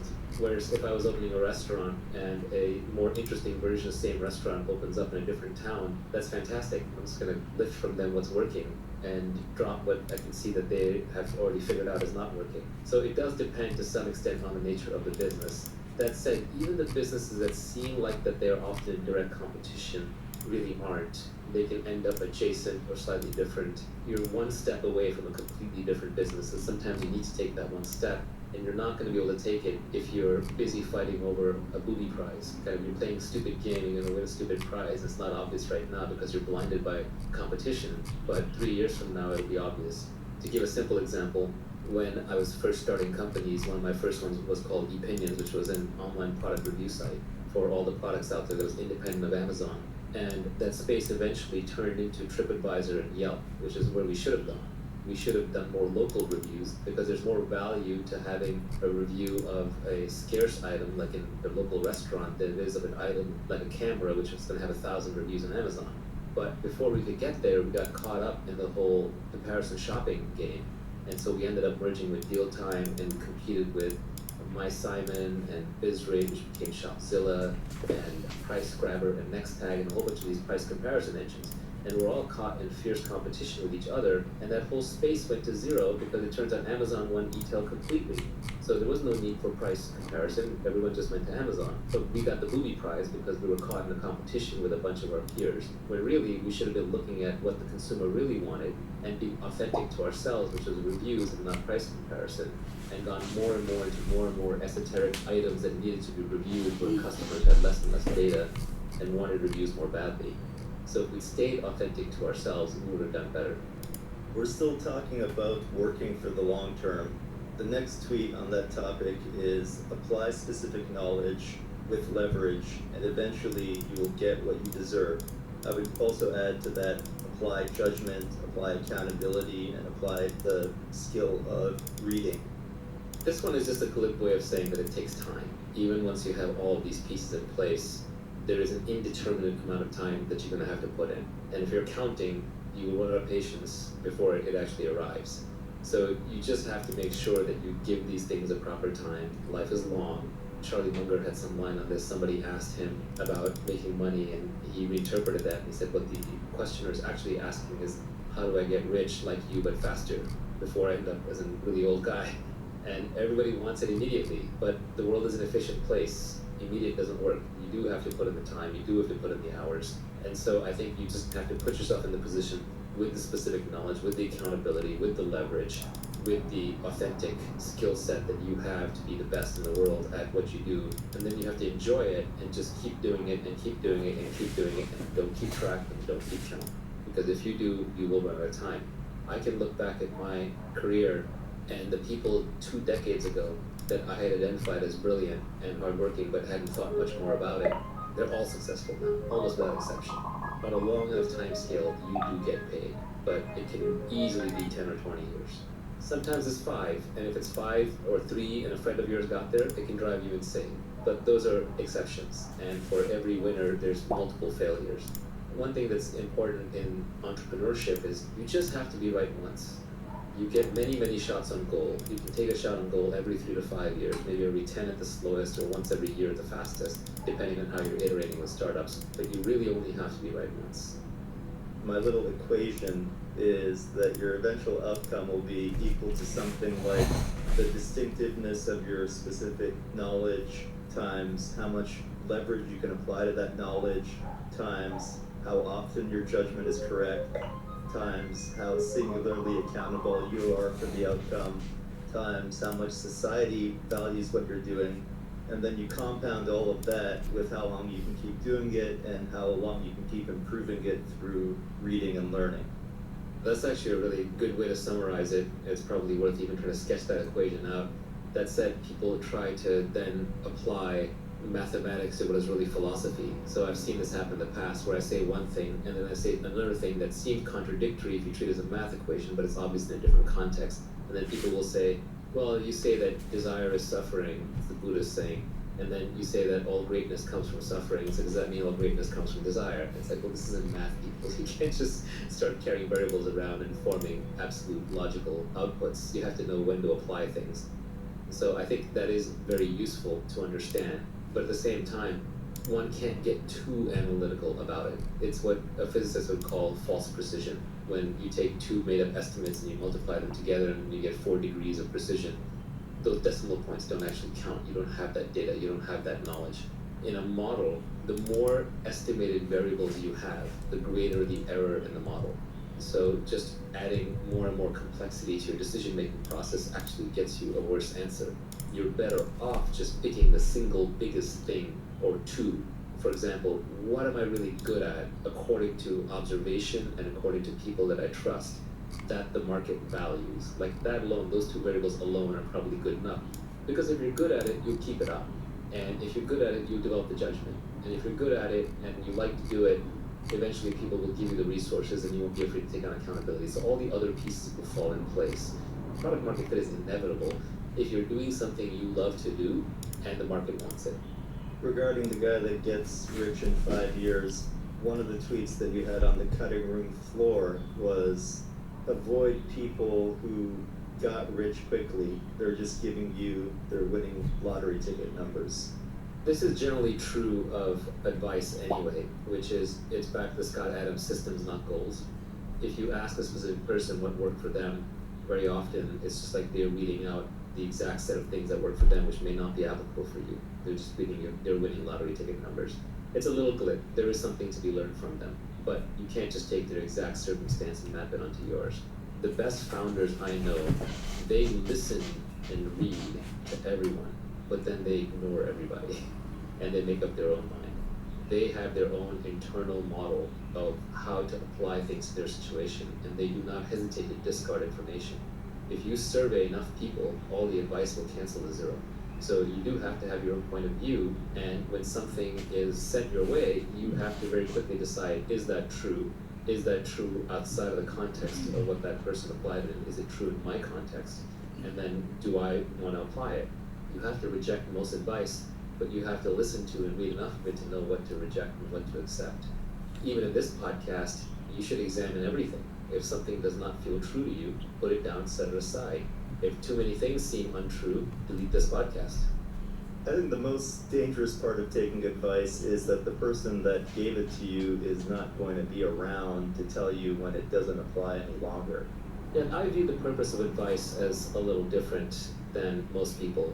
I just view it as helping me have anecdotes and maxims that I can then later recall when I have my own direct experience and say, that's what that person meant. 90% of my tweets are actually just maxims that I carved for myself that are then little mental hooks to remind me when I'm in that situation again, like, oh, I'm the one who tweeted, if you can't see yourself working with someone for life, then don't work with them for a day. So as soon as I know that this person is not going to be someone that I'm going to be working with 10 years from now, then I have to start extricating myself from that relationship, or just not investing that much more effort into it. So I use my tweets and other people's tweets as maxims that help compress my own learnings and be able to recall them. You know, the brain space is finite, you're finite neurons. So you can almost think of these as pointers, addresses, mnemonics to help you remember deep-seated principles where you have the underlying experience to back it up. If you don't have the underlying experience, then it just reads like a collection of quotes. It's like, it's cool, it's inspirational for a moment, maybe you make a nice poster out of it, but then you forget it and move on. So all of these are really just compact ways for you to recall your own knowledge. The last tweet on the topic of working for the long term is that when you're finally wealthy, you'll realize that it wasn't what you were seeking in the first place. But that's for another day. That's a multi-hour topic in and of itself. First of all, I just thought it was a really clever way to end the whole thing, because it disarms a whole set of people who'd say, well, you know, what's the point of getting rich? Because there are a lot of people who just like the status signal, virtue signal against the idea of wealth creation or making money. So it was just a good way to disarm all of them. But it's also true in that the things that you really want in life, yes, money will solve all your money problems, but it doesn't get you everywhere. The first thing you'll realize when you've made a bunch of money is that you're still the same person. If you're happy, you're happy. If you're unhappy, you're unhappy. If you're calm and fulfilled and peaceful, you're still that same person. I know lots of very rich people who are extremely out of shape. I know lots of rich people who have really bad family lives. I know lots of rich people who are internally a mess. So I would lean on another tweet that I put out, which is actually, when I think back on it, I think it's my favorite tweet of mine. It's not necessarily the most insightful, it's not necessarily the most helpful, it's not even the one I think about the most, but when I look at it, there's just such a certain truth in there that it just resonates. And that is that a calm mind, a fit body, and a house full of love, these things cannot be bought, they must be earned. Even if you have all the money in the world, you can't have those three things. Jeff Bezos still has to work out, he still has to work in his marriage or whatever his next relationship is, and his internal mental state is still going to be very much not controlled by external events. It's going to be based on how calm and peaceful he's inside. So I think those three things, your health, your mental health and your close relationships are things that you have to cultivate and can probably bring you a lot more peace and happiness than any amount of money ever will. So that's what I meant. Now, how to get there is actually a tweet storm that I still need to put out. I've been working on it. I have probably 100 tweets on it. It's just very hard to say anything on the topic without getting attacked from 50 different directions, especially these days on Twitter. So I've been hesitant to do it because I want to target it for a very specific kind of person. There's a bunch of people who don't believe that working on your internal state is useful. They're too focused on the external. And that's fine. There's nothing wrong with that. They should do that. And that's who How to Get Rich Tweet Storm is for. There's a bunch of people who believe that the only thing worth working on is complete liberation, like you become the Buddha, and they'll attack anything in the middle as being useless. That's fine too, but most people aren't there. So what I want to do is to create a tweet storm that is just very practical advice for everyday people who want to have a calmer internal state. Just a set of understandings, realizations, half-truths and truths that if you were to imbibe them properly, and again, these are just pointers to ideas that you already have, experiences that you already have, that if you keep these top of mind, slowly but steadily, it will help you with certain realizations that will lead you to a calmer internal state. That's what I want to work on. Fitness is another big one. I'm just not the expert there. There are plenty of good people on Twitter who are better at fitness than me. And I think loving household and relationships actually automatically falls out of the other things. If you have a calm mind, and if you've already made money, you should have good relationships. There's no reason why you shouldn't. A lot of divorces actually happen over money. Unfortunately, that's just the reality of it. So having money removes that part of it. A lot of external battles happen because your internal state is not good.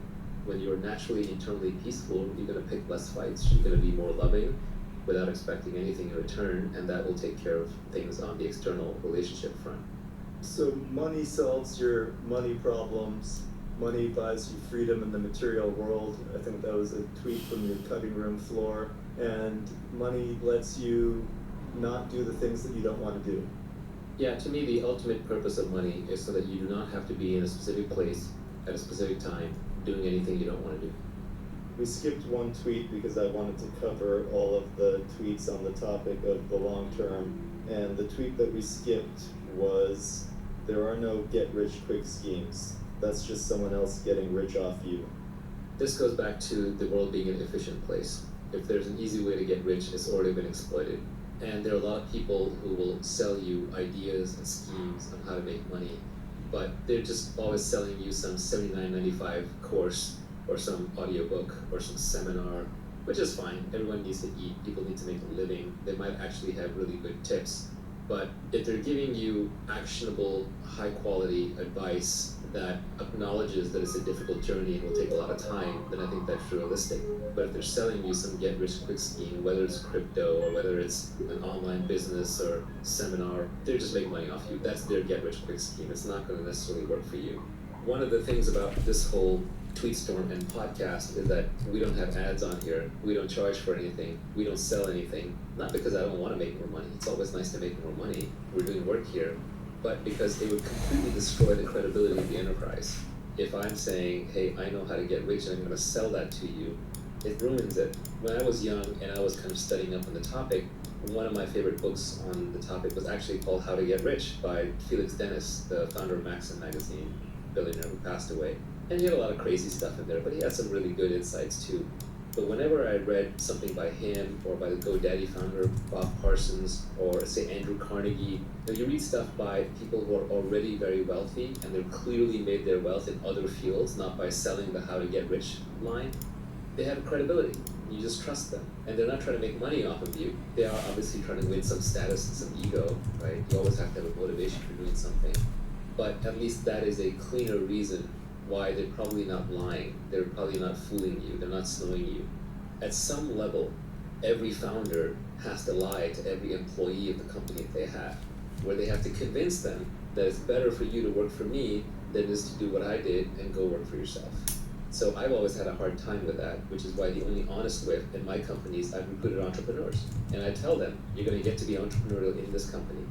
And the day you're ready to go start your own next thing, I'm going to support you. I'm never going to get in the way of you starting a company, but this can be a good place for you to learn how to build a good team and build a good culture how to find product market fit, to perfect your skills and meet some amazing people while you figure out exactly what it is you're going to do, because positioning, timing, deliberation are very important when starting a company. But what I've never been able to do is look them in the face and say, you must be at your desk by 8 a.m. Because I'm not going to be at my desk by 8 a.m. I want my freedom. Or say to them that you're great at being a director today and you'll be a VP tomorrow, putting them in that career path track, because I don't believe in it myself. If anyone is giving advice on how to get rich and they're also making money off of it, they should have made their money elsewhere. Like, you don't want to learn how to be fit from a fat person. You don't want to learn how to be happy from a depressed person. So you don't want to learn how to be rich from a poor person, but you also don't want to learn how to be rich from somebody who makes their money by telling people how to be rich. It's suspect.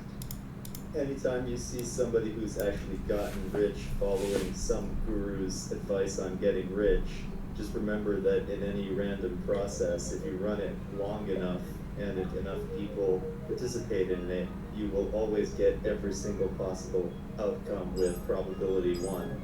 There's a lot of random error in there, and then also this is why you have to absolutely and completely ignore business journalists and economists, academics, when they talk about private companies.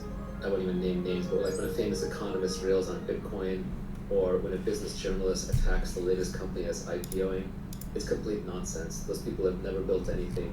They're professional critics. They don't know anything about making money. All they know is how to criticize and get page views, and you are literally becoming dumber by reading them. You are burning neurons. I'll leave you with a quote from Nassim Taleb that I liked, where he said, if you want to be a philosopher king, first become a king and then become a philosopher, not first become a philosopher and then become a king. I'm glad you brought up Taleb, because I was going to finish this by saying just remember the title of his first book, which is Fooled by Randomness. One of the reasons why we're a little vague in this podcast is because we're trying to lay down principles that are timeless, as opposed to just giving you the winning lottery ticket numbers from yesterday. You summarized this entire tweet storm with 2 words: productize yourself. Productize yourself. Yourself has uniqueness. Productize has leverage. Yourself has accountability. Productize has specific knowledge. Yourself also has specific knowledge in there. So all of these pieces, you can combine them into these 2 words.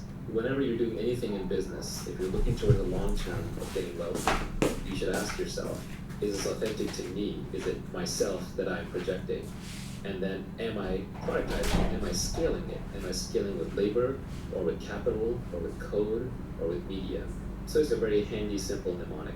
I mean, what is this podcast? This is a podcast called Naval. I'm literally productizing myself with a podcast. You want to figure out what you're uniquely good at, or what you uniquely are, and apply as much leverage as possible. So making money isn't even something you do. It's not a skill.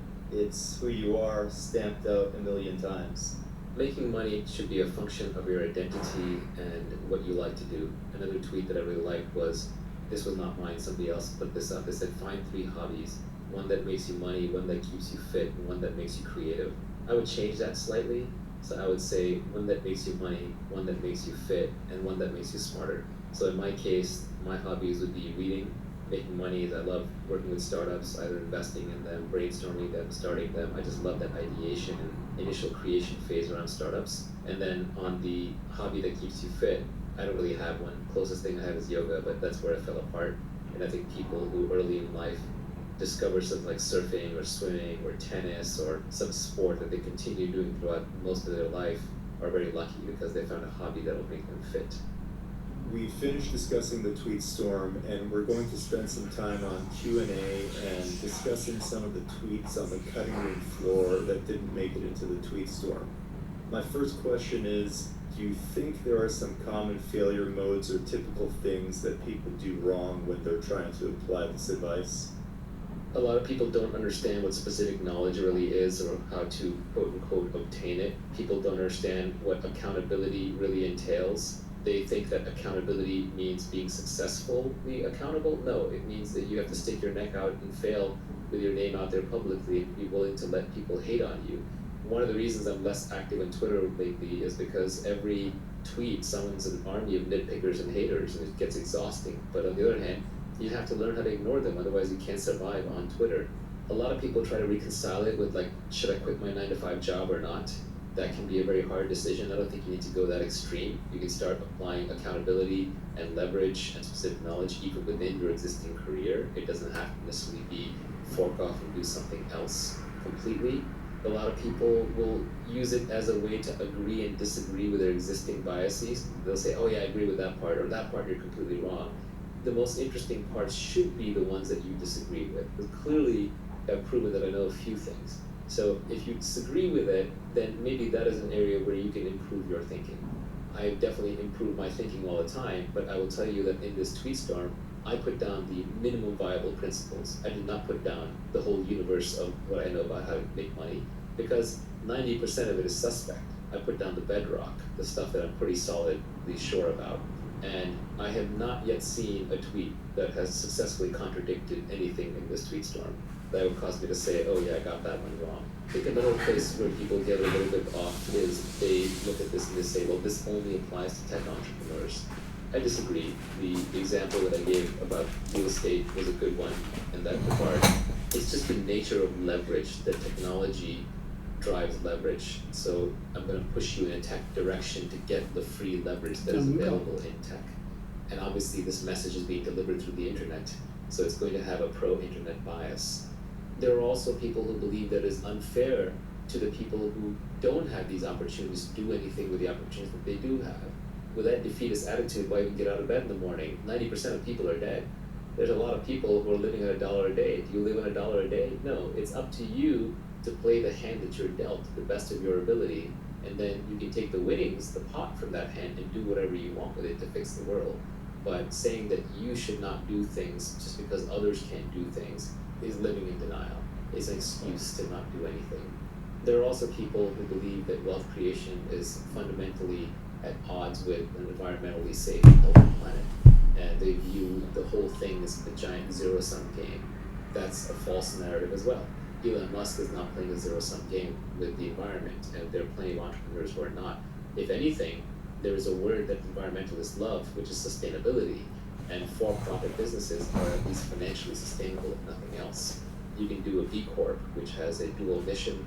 A lot of non-profit efforts would actually be better served by for-profit companies, because then they wouldn't have to go begging for grants all the time. They would be financially sustainable. Some great founders realize their philanthropic visions by running a business.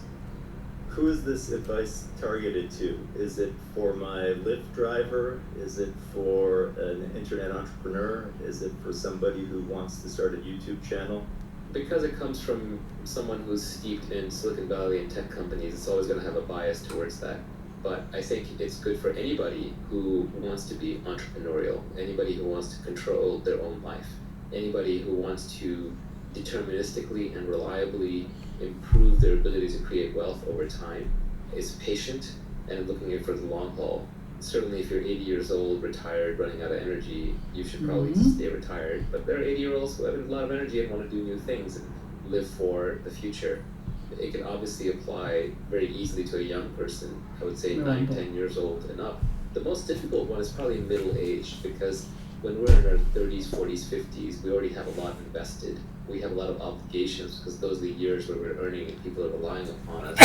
We don't want to change because we don't want to admit defeat in what we've been doing to date. But that's where it can actually be the most fruitful. It may be the most difficult pivot. You have a 9-to-5 job, you have a family relying upon you.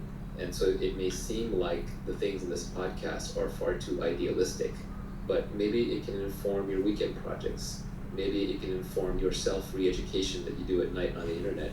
Maybe it can inform what roles you take on in the company that you're at, because they move you closer and closer to points of leverage, points of judgment, or points where you're naturally good at and you're authentic.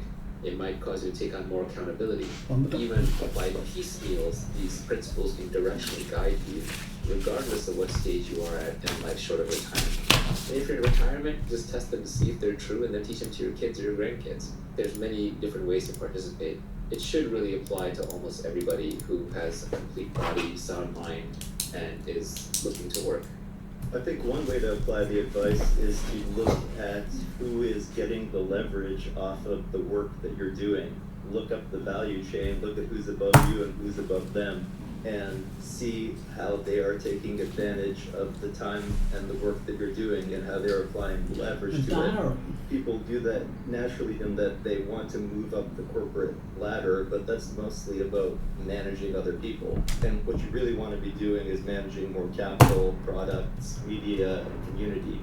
People think about moving up the ladder in their organization, but they don't think that often about moving to a different organization or creating their own organization to get more leverage. In general, ceteris paribus, fancy Latin words for all other things equal, you will do better in a smaller organization than a larger one. You will have more accountability, it'll be more visible. You are more likely to be able to try on multiple things to find out the thing that you are uniquely good at. People are more likely to give you leverage through battlefield promotions. You're gonna have more flexibility, there'll be more authenticity to how the company operates. A good progression for careers start out in a large company and then progressively move to smaller and smaller ones. It's very hard to go from a small company to work in a larger company. Let's talk. Which was spoiled.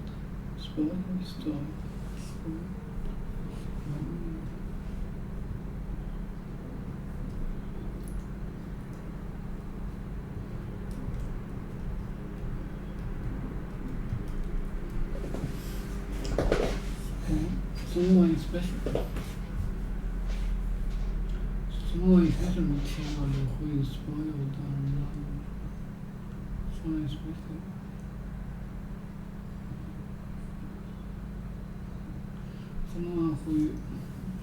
Someone especially child who is spoiled or not. Especially a child who is spoiled either not to do or have listen that they want really result that they behave bad and do not show respect to other people. Okay, no, is that some student of any intelligence word that I want to know because I'm just a waitress? No. Big two by Darren.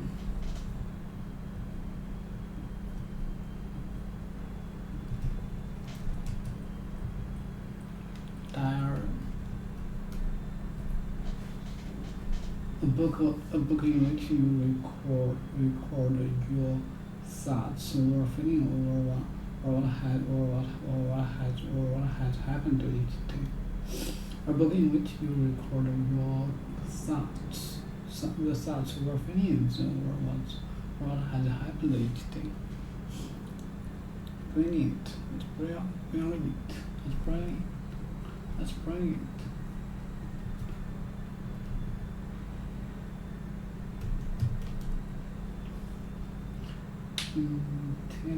Intelligent. Extreme intelligent or skilled. Her mother was a brilliant scientist. He gave a brilliant performance.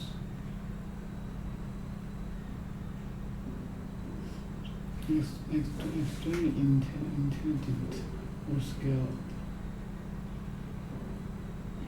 The idea was quite brilliant. I should have told her it was my diary. She never would have made me read her my diary. No, that's true. That's true. No, you'd be a great person to have around the day after an emergency. It was my diary. She never would have made her my diary. My diary.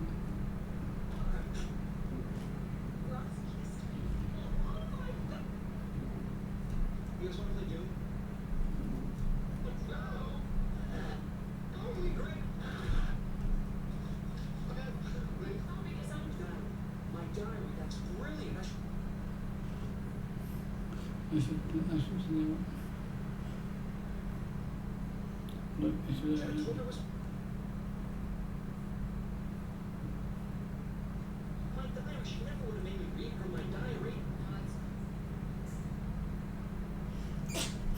Gary, you know that you'd be a great person to have around.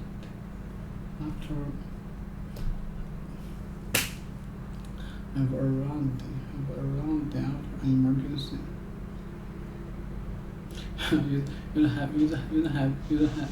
You'd be a great person to have around the day after an emergency. I can be rushed in. It's true. You'd be a great person to have around the day after an emergency. I can be rushed even made this list. Even made.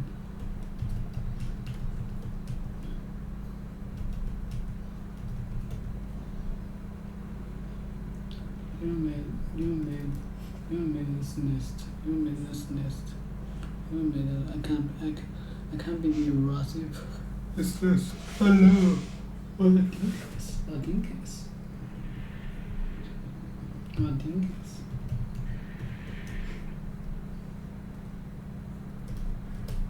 Cannot believe Ross even made this list. No. Ridiculous. What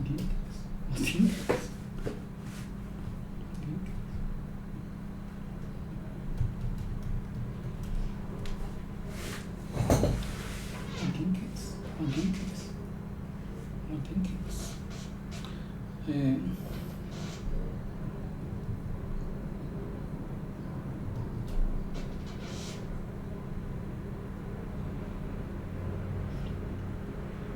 Dinkus are small to our ethnic stuff.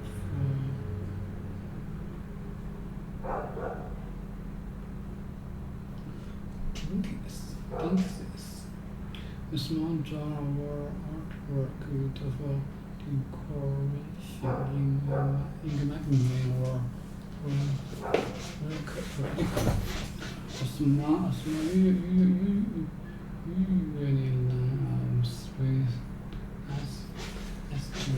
with asterisks, especially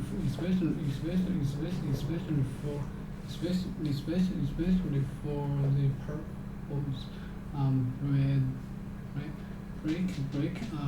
break up sections of a chapter article or other text. Dinkus. What dinkus?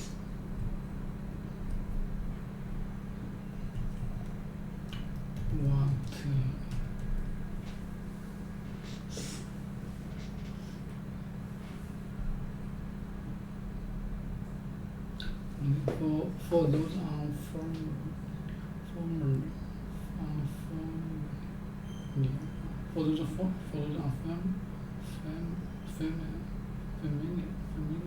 those unfamiliar, they think it is a type symbol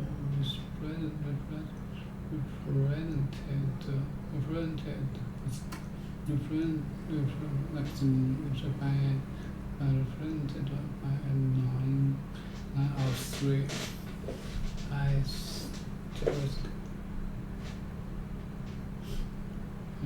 I think it is a diagram of a symbol which too often consists of three spaces asterisks in and has a variety of uses and usually denotes intentional omission or an article break of various degree in a written work. This latter use is similar to a subsection and it indicates to the reader that the subsequent text should be reinforced.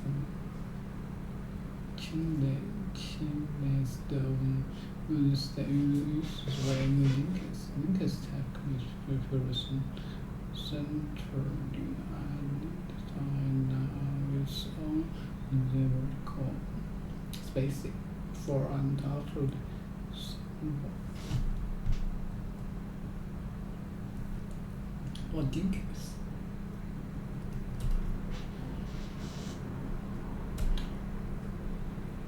Symbol. Symbol. Symbol. Symbol. Dinkies. Or dinkies.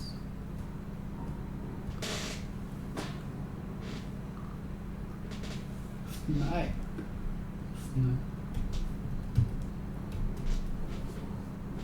Got him some snack. Not dudes. Got him some snack. Got him some snack.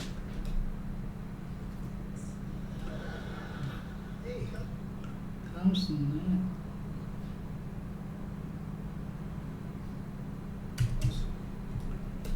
Come snack. Noodles. Not tight. Tight.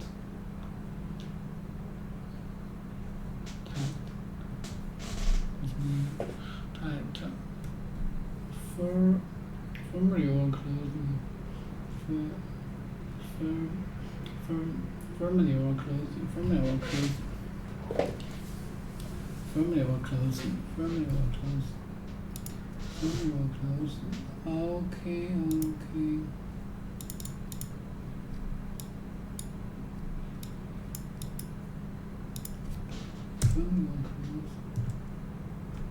Firmly or close.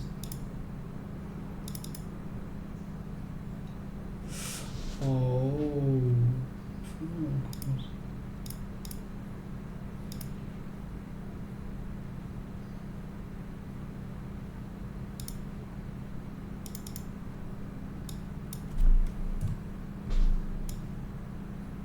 Restaurant. Firmly or close. I didn't know you could. Cut him some snack. It was Timber's idea. What? Oh god, I was.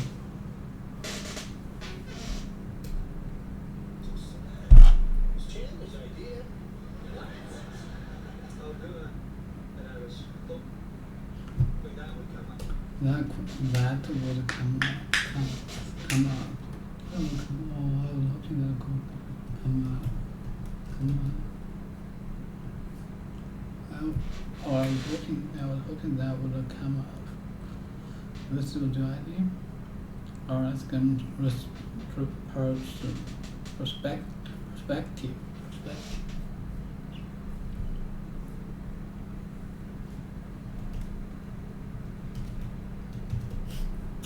I'm gonna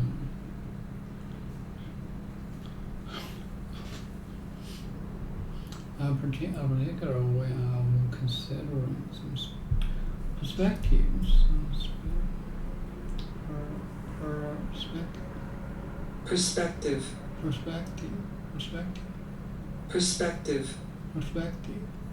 Why will you art? Will you perspective. Okay. Alright, let's get some perspective here. Okay, this isn't what happened for real. Yeah, dude. Let's get some perspective. Some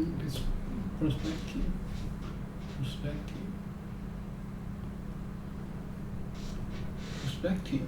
A particular way I'll consider some sad. Let's get some perspective here. Okay, this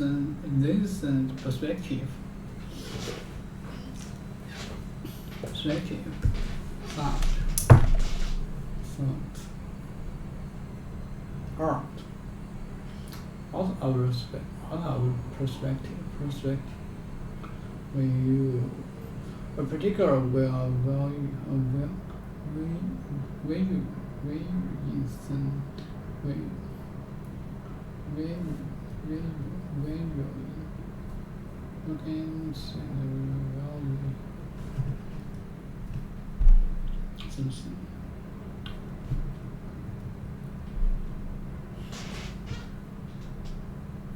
Viewing.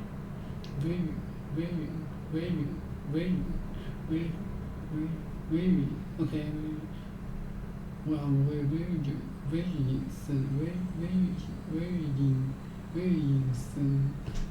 that depends on song.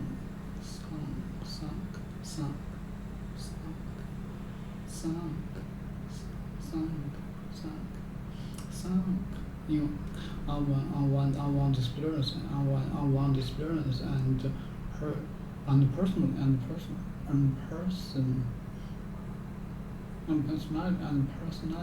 and personality. Particularly way perspective here. Okay, these things they happen for a reason. Yeah, this is what happened for a reason. Madara, that's brilliant.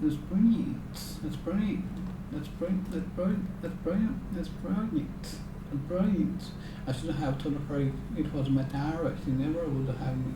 She never would have made me with her to Madara. That's you'll be a great person. You're a person to have around this day. After emergency, I have around.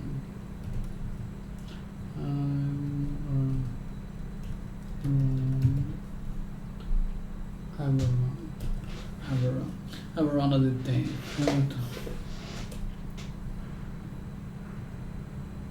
Have around the day.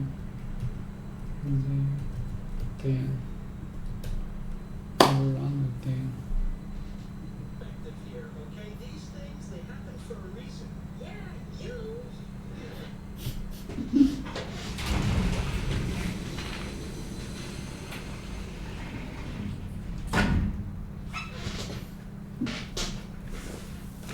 Okay, that's what you have.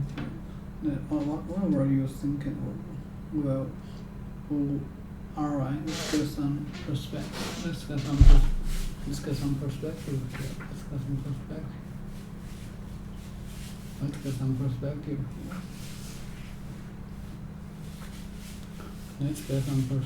here. This happened for a reason. This happened for a reason. Some perspective here. Please. Don't do it.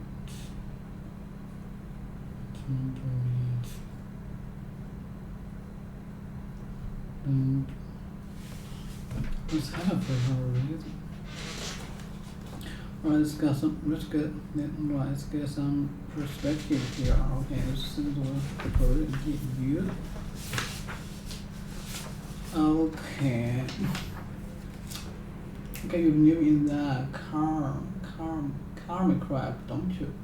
Alright, Phillips, back me up here.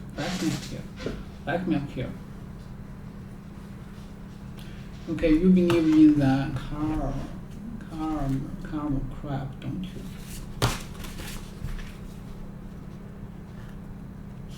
Karma, don't you? Okay, you believe in the karma crab, don't you?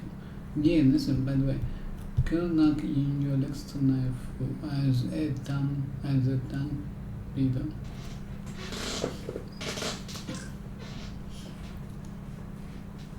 As a done leader.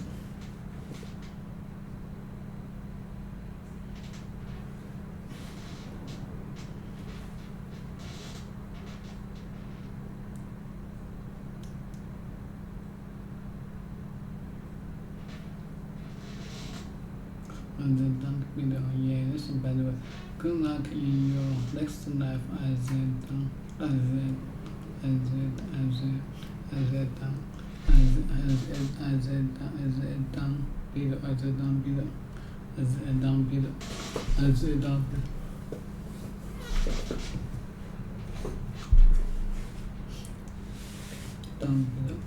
Alright, so back here. Okay, you believe in that. You believe in that crab, don't you?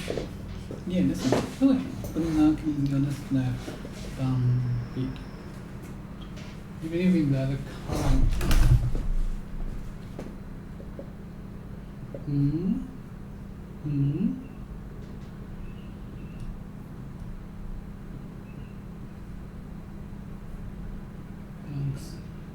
Ginkes. What are ginkes? Car. Okay. The first produced by a person I think in one life that influenced what happened to them in future lives.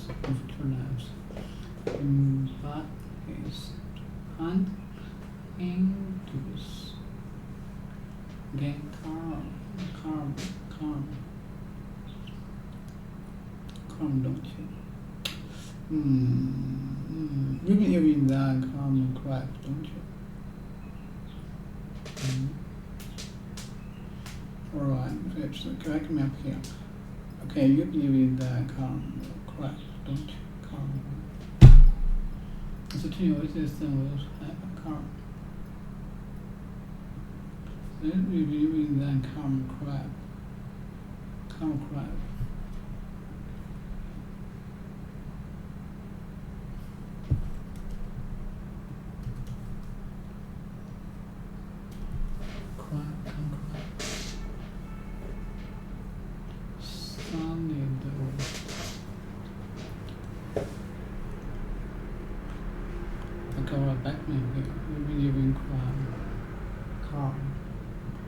The first produced by a person that in one that influenced what happened to them in future lives.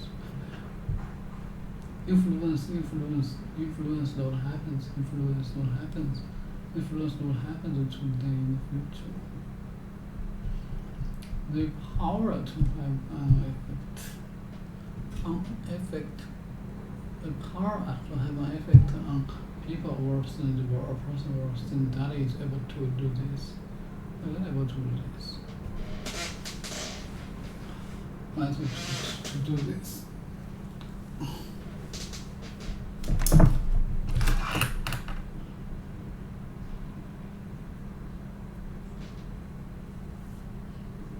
Well,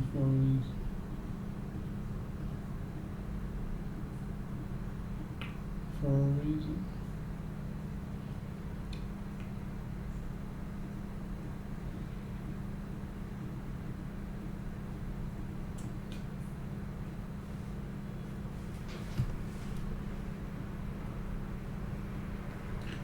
Crap. Back up here. Yeah, you're okay. You believe in that karma crap, don't you?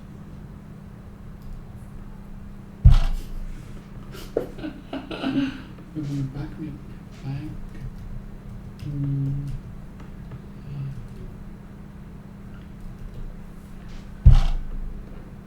Yeah. Back up here.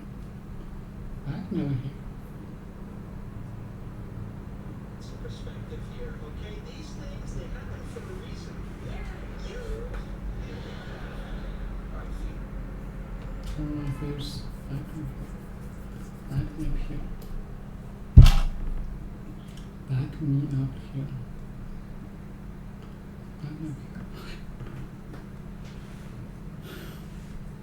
Calm crap.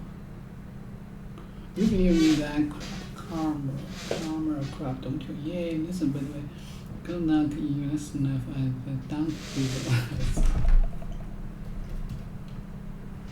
eyes. Down south west to finals. Done.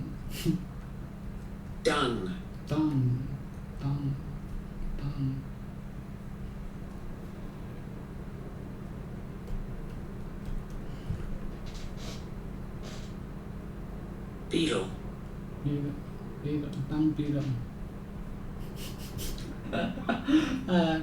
Good luck in your lesson life as a dumb beetle. Perspective here, okay? You believe in that karma crap, don't you?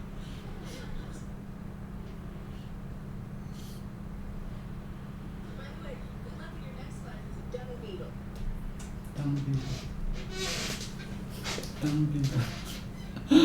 Okay. Okay, next life. By the way, good luck in your next life as a dumb beater. Rich? Oh, hey, open up, please. When somebody does not buzz you in grass, that means go away.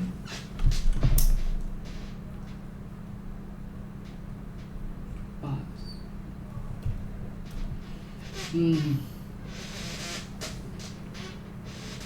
To make a continuous no sound such as a bee makes buzz. When somebody does buzz sound, when somebody does not buzz in your grass, that means go away. When somebody does not buzz you in grass, that means go away. It doesn't mean please climb the fire escape. Escape. Buzz. Make sound. Buzz.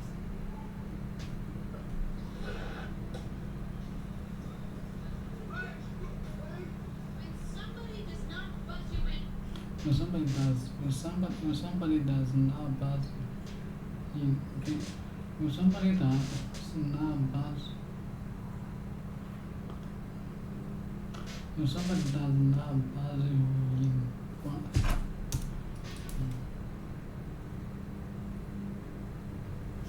That means go.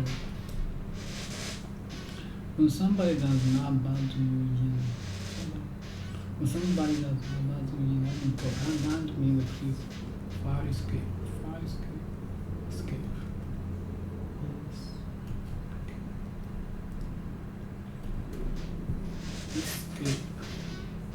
Yes. Escape. To get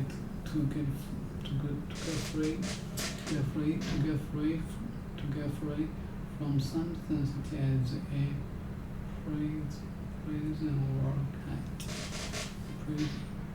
As a prison or cage, or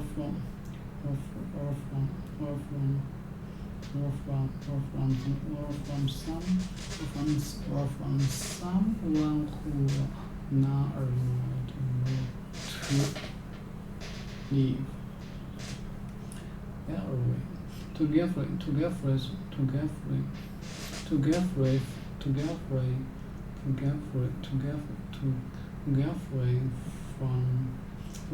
from something such as a prison or cage, or from someone who will not allow you to leave.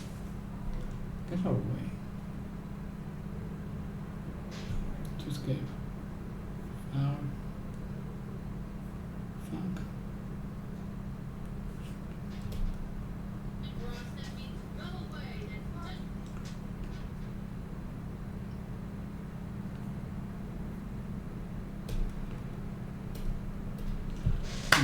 That to me, please. That to me, please. That to me. Please. Climb up the fire escape. Honest.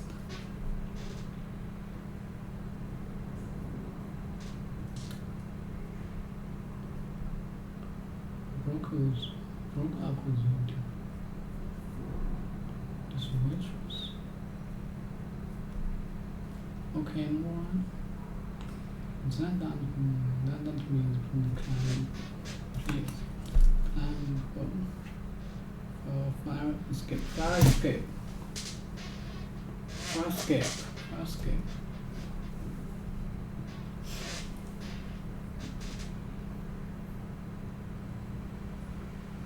Fire escape. Fire escape. Okay, not this. Not this. Go away. Fire escape. To get free from something such as a prison or cage, or from someone who will not allow you to leave. To get free from something such as a prison or from someone who not allow you to leave. Does not mean please come up the fire escape. I just don't read you something to your proudest knowledge. That doesn't mean please come up the fire escape. I just don't read you something to your proudest. And that mean please come up the fire. I just want to read you something to your proudest. Similar advantages. Proudest. Larger companies tend to be more about politics and less about merit. They're more stable, but they're less innovative situations. The goal in the long term is, if we are all wealthy, is that we're all working for ourselves, and the people who are working for us are essentially robots.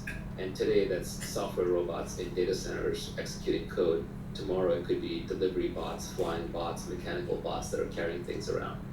This goes back to this idea of the best relationships are peer relationships. If there's someone above you, then that's someone to learn from. If you're not learning from them and improving, then there shouldn't be anybody above you. If there's somebody below you, it's because you're teaching them and enabling them. If you're not teaching them and enabling them, then get a robot underneath. You don't need a human being below you. This is utopian and it's a long ways off, but in the not too distant future, anybody who wants to work for themselves will be able to work for themselves. You may have to make other sacrifices, you may have to take on more risk, you may take on more accountability, you may have less steady income, but more and more, I think the younger generation is realizing that if they're gonna work for themselves. In one of your tweets, you listed out some of the things you should study, like programming, sales, reading, writing, arithmetic. One of the items that ended up on the cutting room floor was that you should also study ethics. I was originally going to put that out there as a concession to people who believe that making money is evil, and that the only way to make it is evil. But then I realized ethics is not necessarily something you study. It's something you think about, and it's something you do. Every one of us has a personal moral code, and where you got that moral code from is different for everybody. It's not like I can point you to a textbook. Sure, I can point you to some Roman and Greek text, but that's not going to suddenly make you ethical. There's the golden rule, right? Do unto others as you would have them do unto you.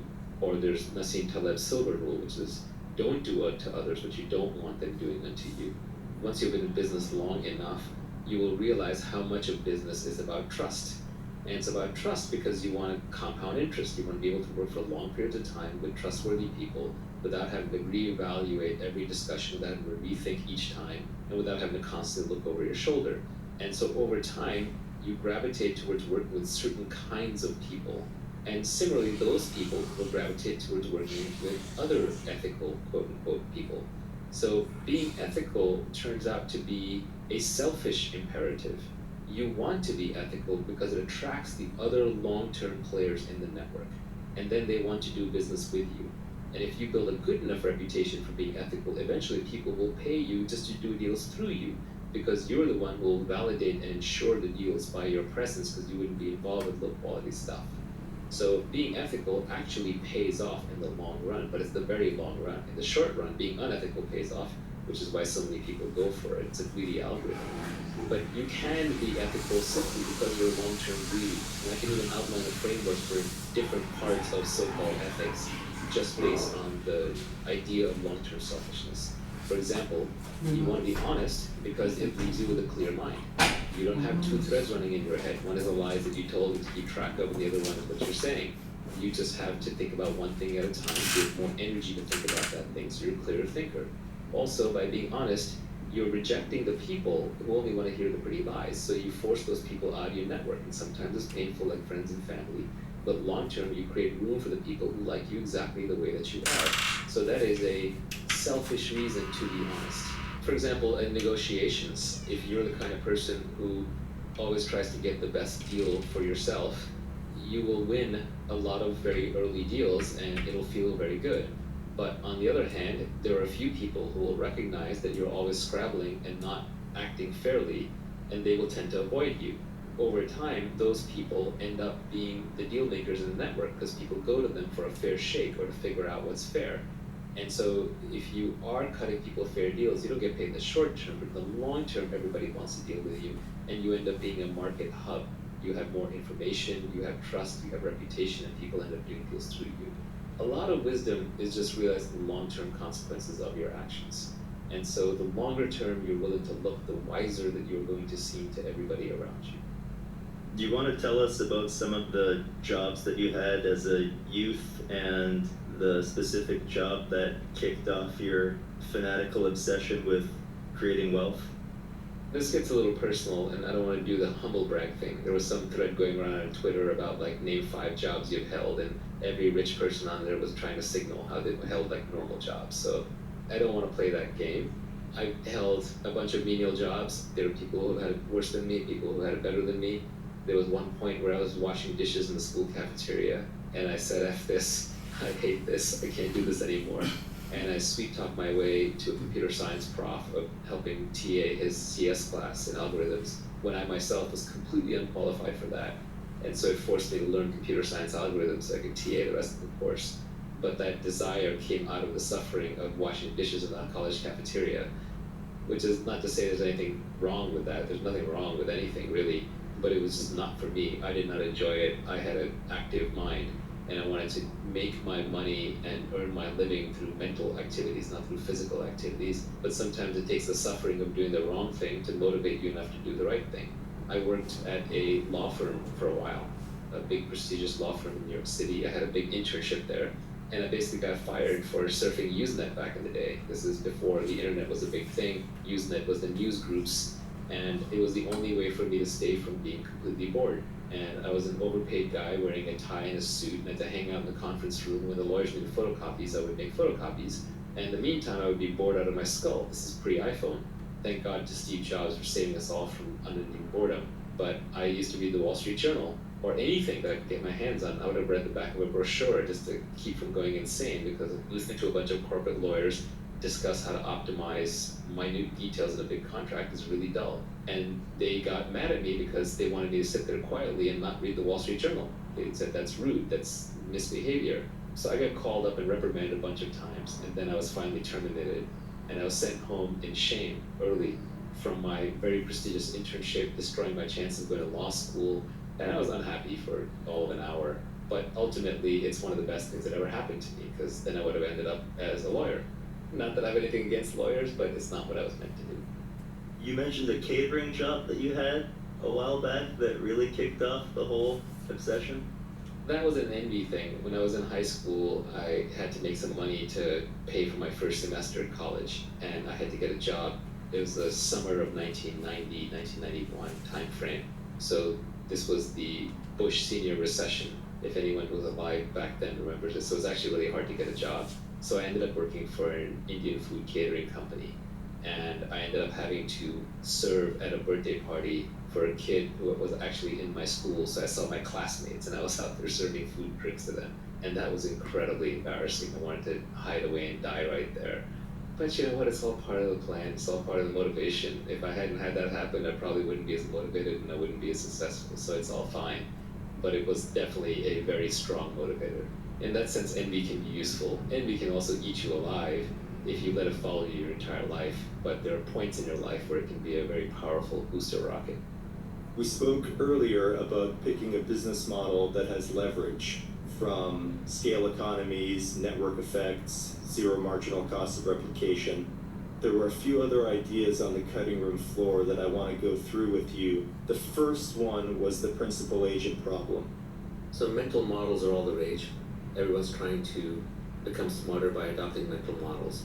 I think mental models are interesting, but I don't think explicitly in terms of a mental model checklist. I know Charlie Munger does, but that's just not how I think.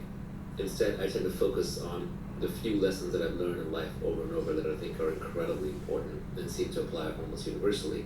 One that keeps coming up from microeconomics, because as we've established, macroeconomics is not really worth spending time on, is what's called the principal agent problem. Principal in this case is principal with a P-A-L, not P-L-E, so it's not a principal that you follow. It's a principal who is a person. A principal is an owner. An agent is the person who works for the owner. So you can think of it as an employee, the difference between a founder and an employee. I can summarize this by a famous quote that either was said by Napoleon or by Julius Caesar. It's generally attributed to either one. But he said, if you want it done, then go. If not, then send. Which is saying, if you want to do something right, do it yourself, because other people just don't care enough. Now, the principal agent problem pops up everywhere. In microeconomics, the way that they try to characterize it is that the principal's incentives are different than the agent's incentives. So the owner of the business wants what is best for the business and will make the most money. The agent generally wants whatever will look good to the principal, or might make them the most friends in the neighborhood or in the business, or might make them personally the most money. You see this a lot with hired gun CEOs running public companies, where the ownership of the public company is distributed so widely that there's no principal remaining. So nobody owns more than 1% of the company. The CEO takes charge, stuffs the board with their buddies, and then starts issuing themselves low-price stock options or doing a lot of stock buybacks because their compensation is based directly tied to the stock price. So agents have a way of hacking systems. This is what makes incentive design so difficult. As Charlie Munger says, if you could be working on incentives, don't work on anything else. Almost all human behavior can be explained by incentives. The study of signaling and signals is seeing what people do despite what they say. People are much more honest with their actions than they are with their words. You have to get the incentives right to get people to behave correctly. It's a very, very difficult problem. Because the good people aren't purely coin operated. They're not just looking for money, they're also looking for other things like status or meaning in what they do. Principal agent problem is the one that as a business owner, you're always going to be trying to figure out, how do I make this person think like me? How do I incent them? How do I give them founder mentality? And I think you have to truly have been a founder to fully appreciate how important this founder mentality thing is, and what a difficult and gnarly problem the principal agent problem is. What I would say to you is, if you are a principal, you essentially want to spend a lot of your time thinking about this problem. What that means is, you want to take your top lieutenants and you want to be very generous with them in terms of ownership and incentives, even if they don't necessarily realize it, because over time they will, and you want them to be aligned with you in how they operate. When you do business deals, it's better to have an aligned partnership where you both have the same incentives than a partnership where you got the advantage in the deal. You negotiate in such a way that you got the better end of the transaction, because eventually the other person will figure it out, or they'll be misaligned and the partnership will fall apart. Either way, it's not going to be one of those things that you can invest into with the benefits of compound interest over decades. Finally, if you're in a current role where you're an agent, you're an employee, your most important job is to think like a principal. The more you can think like a principal, the better off you're going to be long term, because it's training you how to be a principal long term, and eventually you will become a principal. It's also going to align you with a principal, and a good principal will then promote you or empower you or give you accountability or leverage way out of proportion to what might be your menial role. I'm always very impressed by founders who will promote up very, very young people through the ranks, having them skip multiple levels despite their experience. And invariably it happens because this agent who's way deep down thinks like a principal. So if you can hack your way through the principal agent problem, you've probably solved half of what it takes to run a company. The reason I asked about this one first is because I feel like I personally never see the principal agent problem in my work. I tend to work in small teams where everybody is highly economically aligned, and the people have been filtered for a commitment to the mission, and everybody else who doesn't work out moves on to another role elsewhere. These are all heuristics that you have designed to avoid having to deal with the single biggest problem in management. Another example of a heuristic you can have that helps you route around the principal agent problem is to deal with the smallest firms possible. So for example, when I'm hiring a lawyer or a banker or even an accountant to work on my deals, one of the things that I've become very cognizant about is the bigger firms, all other things equal, are generally worse. Yes, they have more experience. Yes, they have more people. Yes, they have a bigger brand. But what you'll find is that the principal and the agent are highly separated. And very often the principal will sell you and convince you to work with a firm, but then all the work will be done by an agent who simply doesn't care as much. And you can end up getting substandard service. So I prefer to work with boutiques, and my ideal law firm to work with is a law firm of one. My ideal banker to work with is a solo banker. Now you're making other sacrifices and trade-offs in terms of that person's resources, and you are betting big on that person, but you've got one throat to choke, there's no one else to point fingers to, there's nowhere to run. The accountability is extremely high. If you're an agent, the best way to operate is just say, what would the founder do? If you think like the owner and you act like the owner, it's only a matter of time until you become the owner. Let's chat about the Kelly criterion. The Kelly criterion is a very popularized mathematical formulation of a simple concept.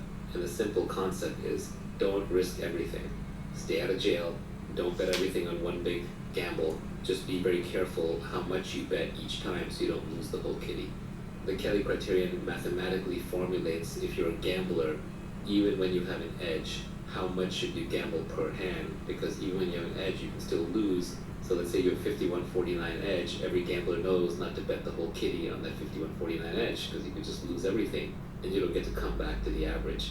Nassim Taleb famously talks about ergodicity, which is a fancy word for the simple concept that what is true for 100 people on average isn't the same as one person averaging that same thing 100 times. The easiest way to see that is by playing Russian roulette. 6 people who play Russian roulette once each, and then each winner gets $1 billion. One person ends up dead, 5 people have $1 billion, versus one person who plays Russian roulette with the same one gun 6 times is never going to end up a billionaire, is going to end up worth 0. And so risk-taking, especially when the averages are calculated across large populations, is not always rational. The Kelly criterion helps you avoid ruin.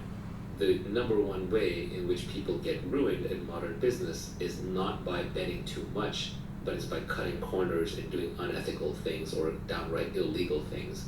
Ending up in an orange jumpsuit in prison or having your reputation ruined is the same as getting wiped to 0. So never do those things. Let's talk about the Schelling point. It's a game theory concept made famous by Thomas Schelling in the book called Strategy of Conflict, which I do recommend reading. It's about multiplayer games where other people are responding based on what they think your response is. What he came up with was the mathematical formalization of how do you get people who cannot communicate with each other to coordinate. Suppose that I want to meet with you, but I don't tell you where and I don't tell you when. We both want to meet, but we cannot communicate any more information to each other. That would sound like an impossible problem to solve. We're done, we can't do it. Not quite. Because I know that you're a rational person and smart and educated, you know I'm a rational person, smart, we're going to start thinking, if we have to pick an arbitrary date, we're probably going to pick New Year's. And what time? Midnight or 12:01 a.m. And where will we meet? What is the big meeting point? Well, if we're Americans, it's probably New York City. It's the most important city. And where in New York City will we meet at midnight? Probably Grand Central Station under the clock. Maybe you end up at the Empire State Building, but not likely. You can just use social norms to converge onto a Schelling point. There are many times in many games where you can look at the game itself, whether it's business or art or politics, and you can find the convergent Schelling point within the context of that game. You can cooperate with the other person. Here's a simple example. Let's suppose that you have 2 companies that are competing heavily with each other and they hold an oligopoly. Let's say that they're competing right now and the price fluctuates between $8 and $12 for whatever the service is.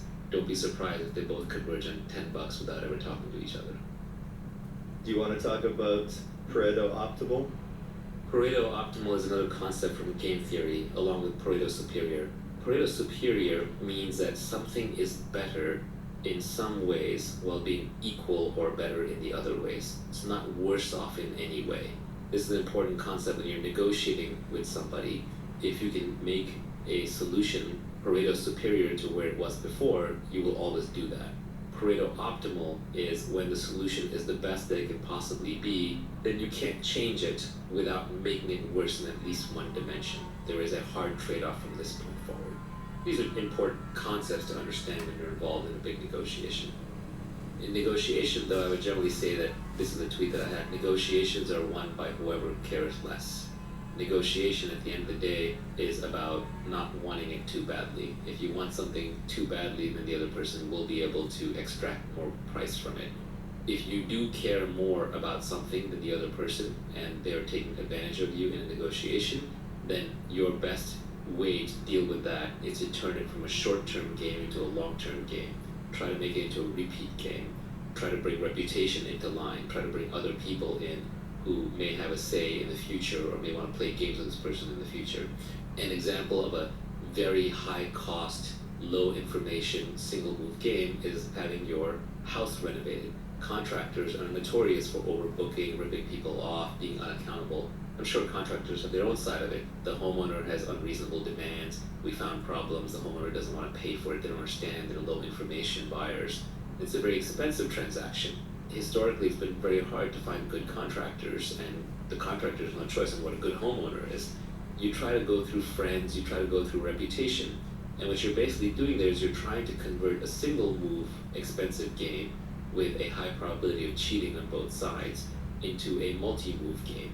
One way to do that would say, well, actually, I need 2 different projects done. So the first project we'll do together, and then based on that, I'll decide if we do the second project.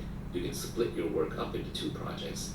Another way might be, I'm going to do this project with you, and then I have 3 friends who want projects done, and they're waiting to see the outcome of these projects. Another one might be the same person operating in the same community and having a reputation in the community to protect. Another one could be you write them a Yelp review or a Thumbtack review. These are all ways of turning a single move game into a longer term game and helping get past a position of poor negotiating leverage and poor information. We talked about compounding and compounding interest, but we didn't really dig into it that much. Relationships are a good example of compound interest. Once you've been in a good relationship with somebody for a while, whether it's business or it's romantic, life gets a lot easier because you know that person's got your back. You don't have to keep questioning. If I'm doing a deal with someone that I've dealt with for 20 years and I trust them and they trust me, we don't have to read the legal contracts. Maybe when we need to create legal contracts, maybe we can actually do it on handshakes. That kind of trust makes it very, very easy to do business. If Nivi and I start a company, I know that if things aren't working out, we're both going to be extremely reasonable about how to go about it, how to exit out of it, how to shut it down, or even if we're scaling it, how to bring in new people. At this point, we have mutual trust, and that allows us to start businesses more easily and almost compounds the effect. Especially when you're dealing with something like a startup, which is so difficult to pull off. Removing these frictional mechanisms can actually often be the difference between success and failure. I think the number one most under-recognized reason startups fail is because the founders fall apart. There's a couple non-intuitive things about compounding. The first one is that most of the benefits of compounding comes at the end of the compounding. So you may not necessarily see huge benefits of it up front. There was a good quote from an article that Sam Altman wrote where he said, I always want it to be a project that, if successful, will make the rest of my career look like a footnote. Again, that just goes back to the idea that most of the benefits of compounding come at the end. The other thing that's a little non-intuitive about compounding is that I think it's better to have a few deep compounding relationships with people instead of a large amount of non-compounding relationships. One of the under-realized things in business is that it takes just as much effort to create a small business as it does to create a large business. Whether you're Elon Musk or whether you're the guy running 3 Italian restaurants in town, you're working 80 hours a week. You're sweating bullets, you're hiring and firing people, you're trying to balance the books. It's highly stressful and it takes years and years of your life. But in one case, you get companies that are worth $50, $100 billion and the adulation of everybody. And the other hand, you might make a little bit of money and you've got some nice restaurants. So think big. Are there any other microeconomic concepts outside of zero marginal cost of replication and scale economies that are important for people to understand? Price discrimination is an important thing to understand. What it means is that you can charge people different things based on their propensity to pay. Now, you're not allowed to charge different people different things just because you don't like them. You have to offer them a little something extra, but it has to be something that rich people care about. Business class seats will routinely cost 5 or 10 times what an economy class seat does, but it probably costs the airline just 2, maybe 3x to provide that. It's just the rich person is more willing to pay, so you have to give them the little things that they need extra to either signal they're rich or that little bit of comfort that they want.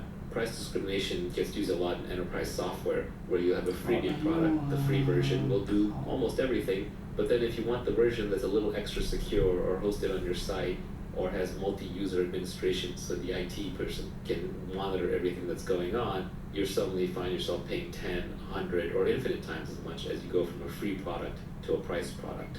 Another good concept is consumer surplus and producer surplus, which is the excess value that somebody gets. Even though they were willing to pay more, the product was priced the same for everybody. I get a lot of joy out of my morning coffee. Obviously, I've made some money. If my coffee costs $20, I would pay $20 for my morning coffee. But Starbucks doesn't know that. It can't price the coffee at $20 just for me because it's selling the exact same product. So I'm getting a lot of consumer surplus out of the coffee.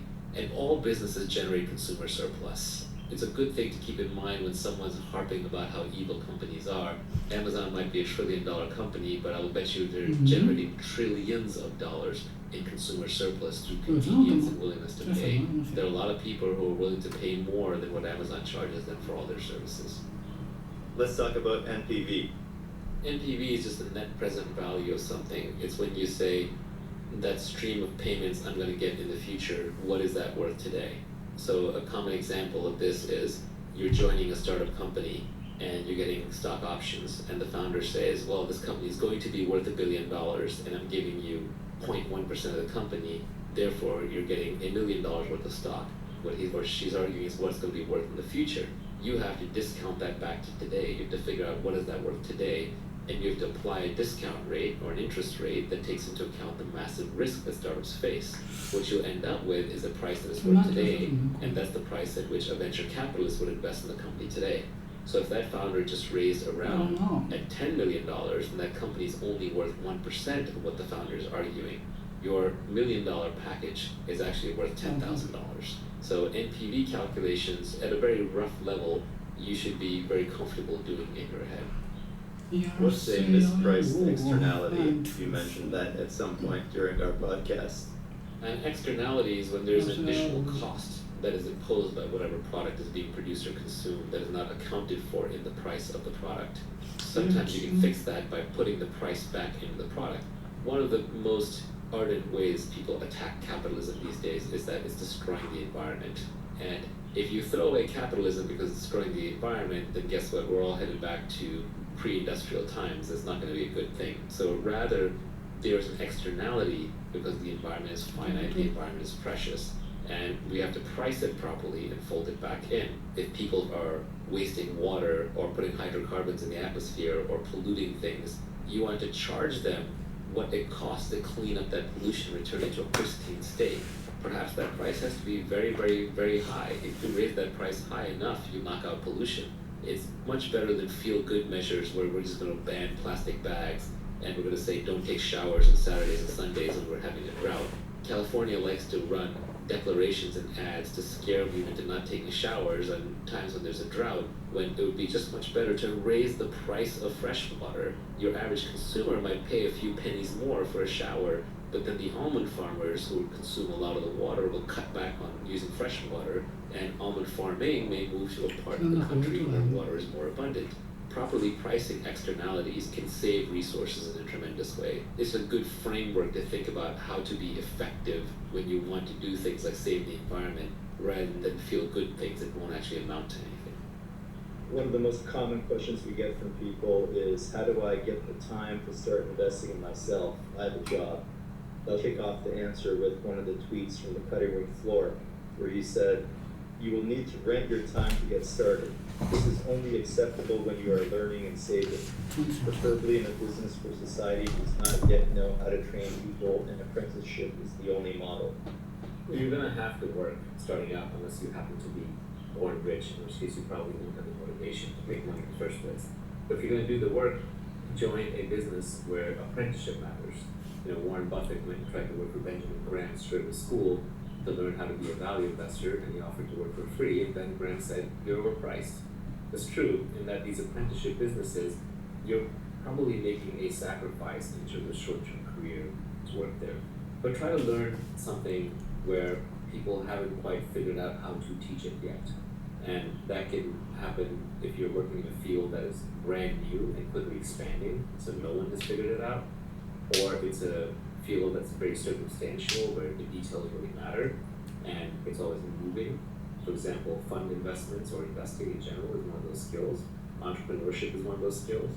One of the most coveted jobs that's come up in Silicon Valley in the last half decade or so is being a chief of staff for an entrepreneur, where the brightest young kids will follow the CEO or the entrepreneur around and do whatever that person needs them to do.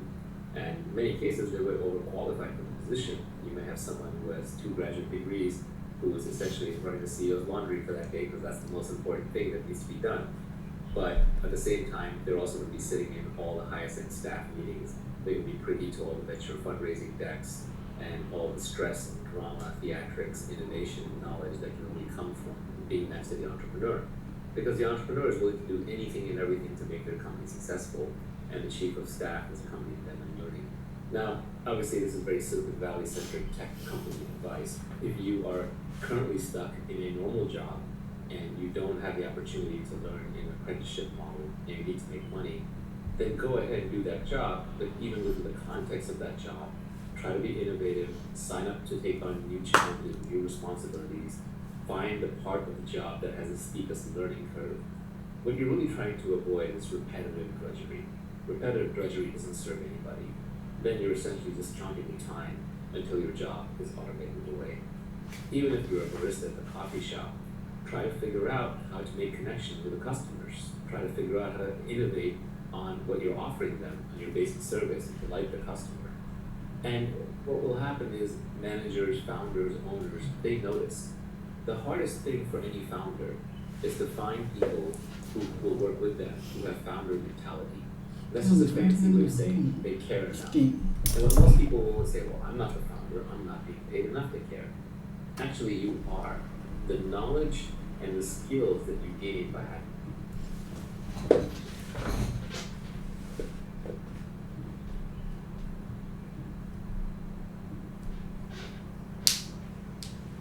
No, that's not.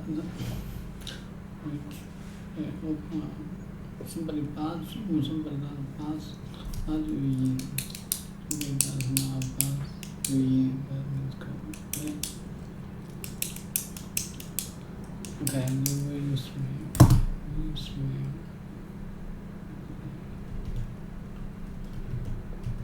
Anyway, you smell.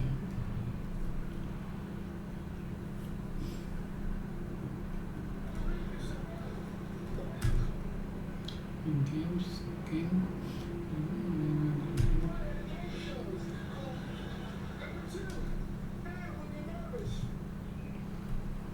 Nervous.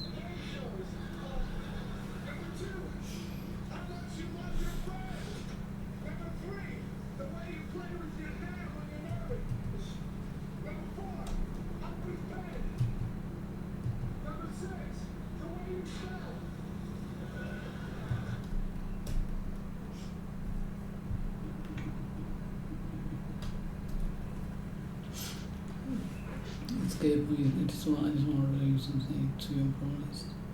And phrasing, you must be phrasing.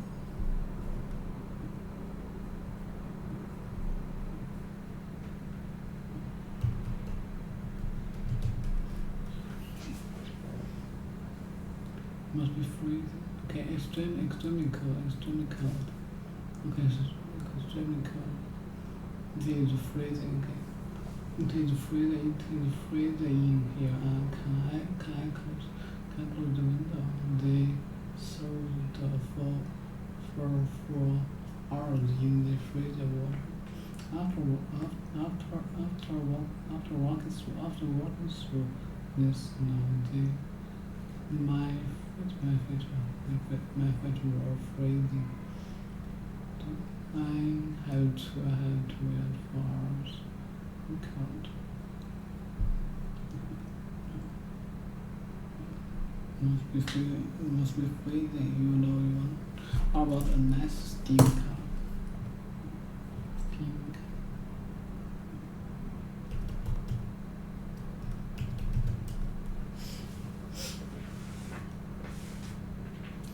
car.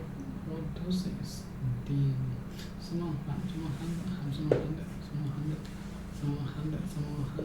handed to me a steaming cup of coffee.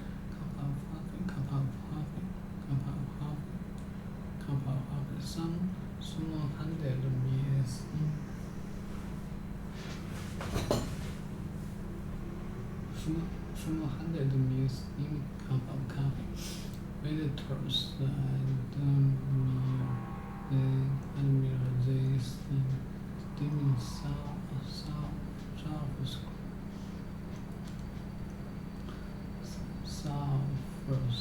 means someone handles meals with steam.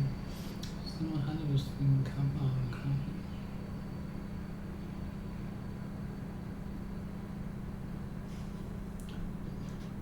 Someone handed produce steam.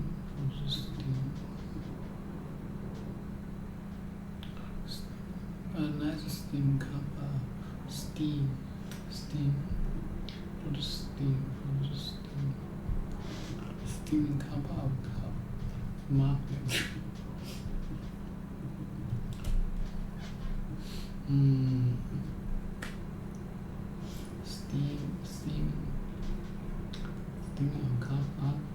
Steaming cup up.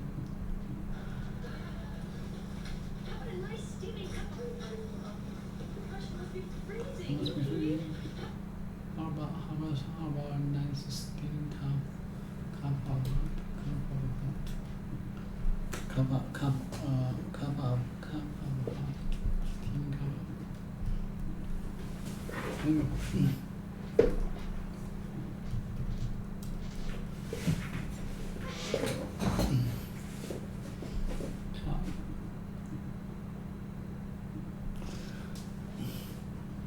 Steam cup of hot milk with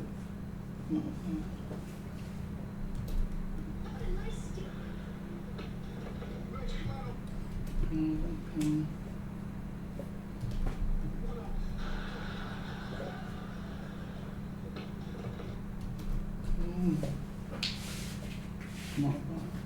Okay, how about I steam? Come on. I said, we do not have to go. We don't talk about it. Just feel, don't imagine the worst sin you think yourself.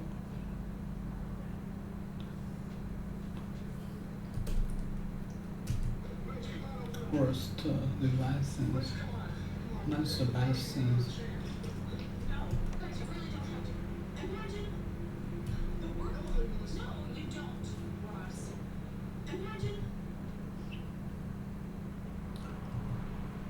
the worst things you think about yourself. Now, imagine the worst things you think about yourself. Now, how would you feel? How to feel if one. The one person that you trusted the most in the world, not only I don't think of them too, thinks them too, but actually uses them as reasons not to. actually uses them Well, as uses reasons them not to be. So I would be with you in spite of all those things. Well, that's my opinion.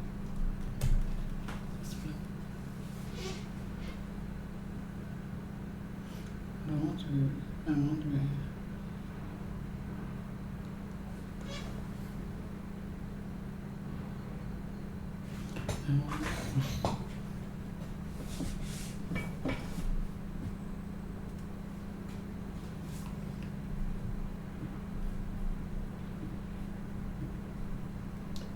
Is spite.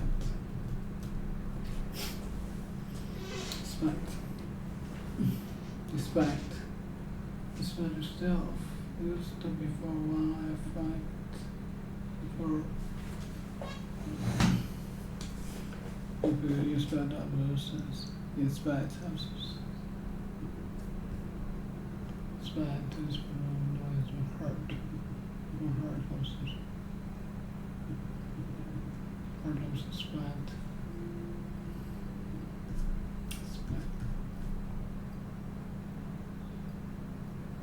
Despite our other sins. Despite our sins. I said So I would be with you. No, we don't do in spite. This is not our sins. today. Oh boy, that's sad.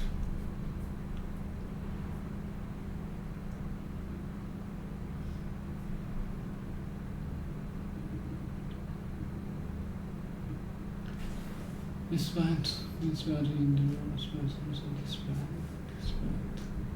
presence, endless. Despite. Viewed before on one factor that makes another factor surprising. Despite of its endured, we will play inside.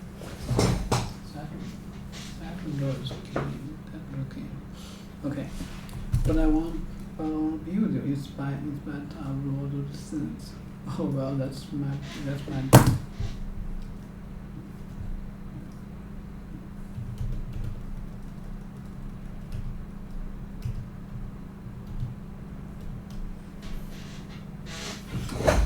Word not powerful or important. Word not powerful. Well, that's my big option. Word not might. Word not powerful.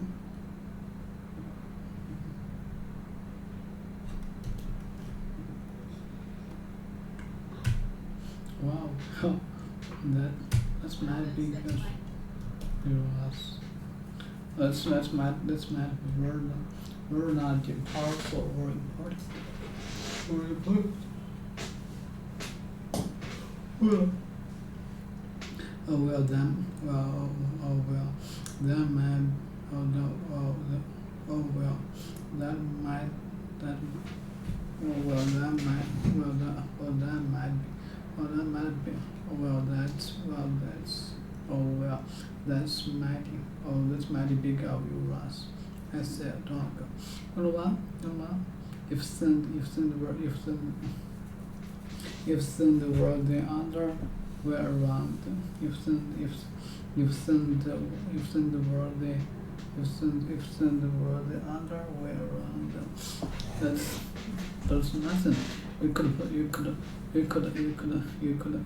it on a list. That would ever make me not want to be with you. Or if send the world around. If send the world another round.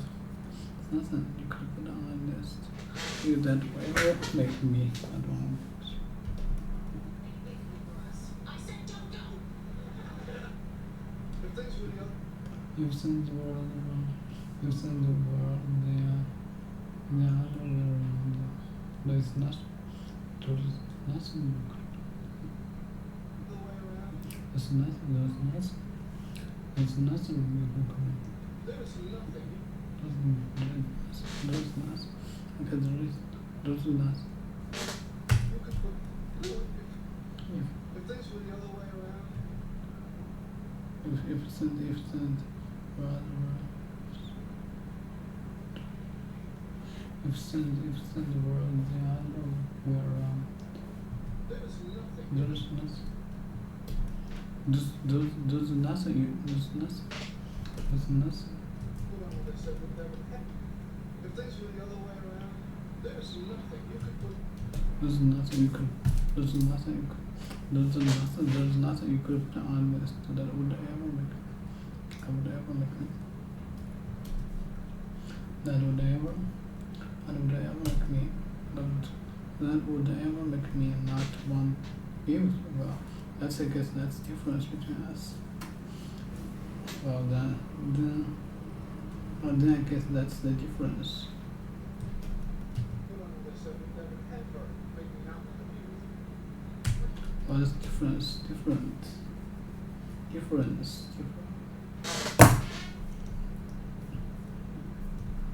I don't know.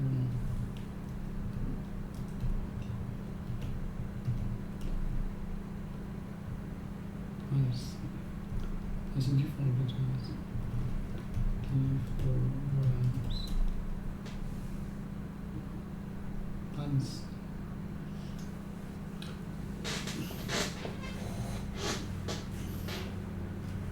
Nancy.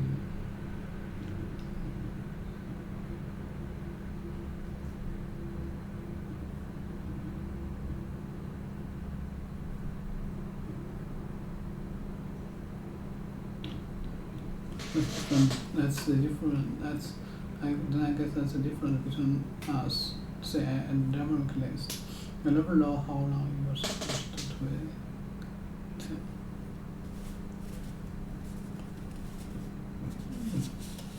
I don't know how long you're supposed to do it in type of situation before you can talk again. Very long. I never know how long you are supposed to do it in this type of the situation before you can talk.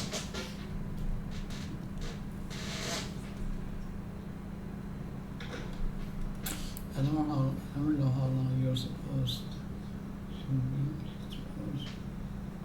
supposed like something supposed. I know how long you're supposed to. I know how I'm supposed to wait in this situation before you can talk. Maybe a little longer. Suppose difference.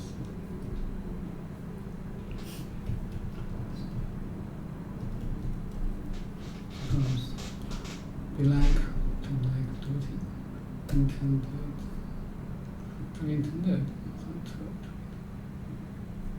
other being responsible, then suppose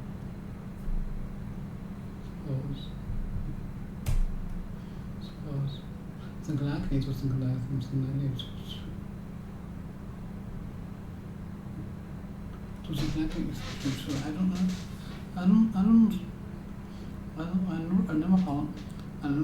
know how long you're supposed to do it in this type of a situation before you can talk again, maybe a little longer. Now some of this recipe the quantity may seem less than me. Like there's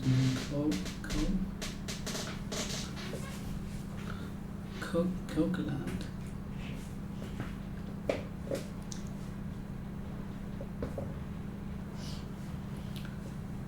Necklace coconut.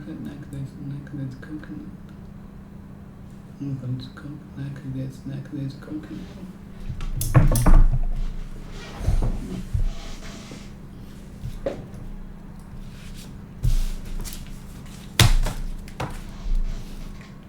Now some of the recipes,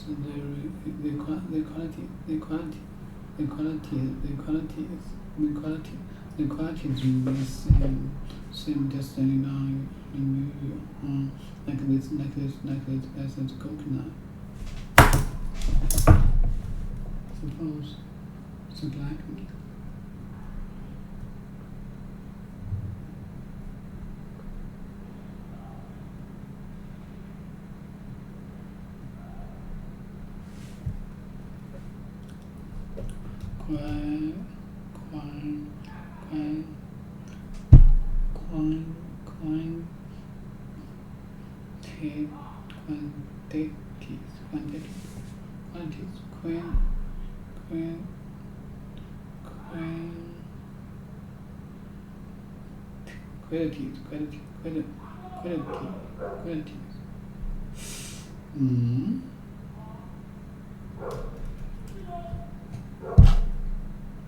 Quantity.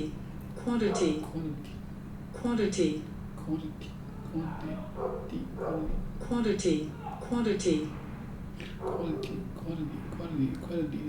Quantity.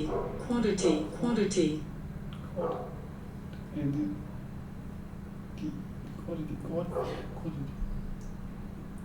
Quantity. Yeah, Quantity.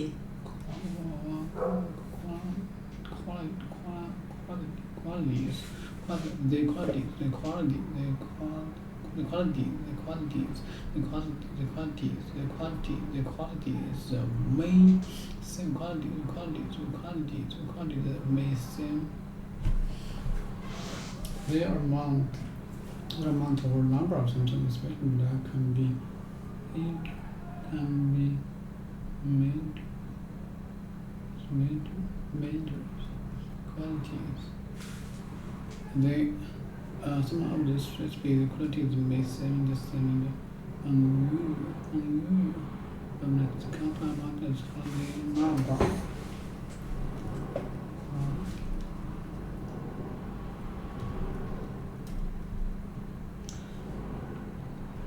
Misunderstand maybe you're just on a coconut.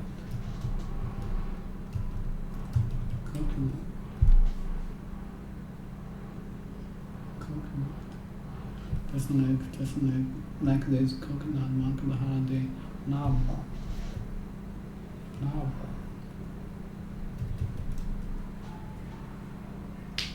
Food. Nut. What is it? Not bar. Bars. Drink please. Normal. Quantities may seem just a little unusual. Market bars. Now, in some of these recipes, the quantities may seem just a little unusual. Like these coconut chocolate holiday nut bars have indicated a little unusual. Like these. Now, in some of these recipes, the quantities may seem They dry fruit are particular of tree. Not bar. Drink place, non-peace. Bar. A substance that has been made into a solid rectangular shape. Long thin straight piece of meat or wood. Chocolate. I've been indicated the 4 cups chocolate and the 4 cups of crust. Not and only mechanism I've been indicated.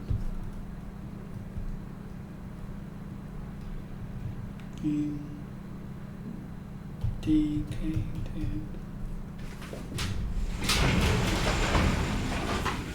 I've been indicated.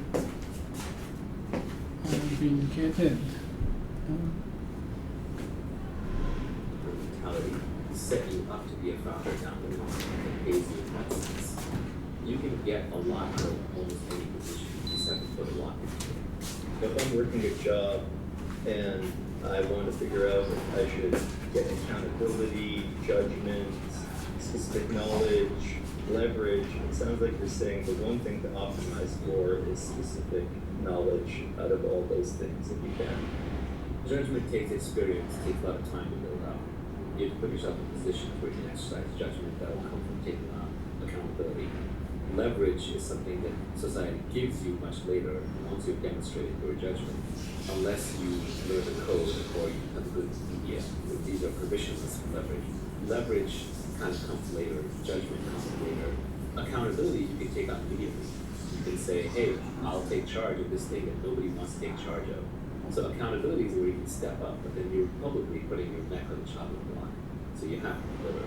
Specific knowledge gets built up by taking on accountability for things that other people don't know how to do, and that perhaps you enjoy doing or you're naturally inclined towards doing.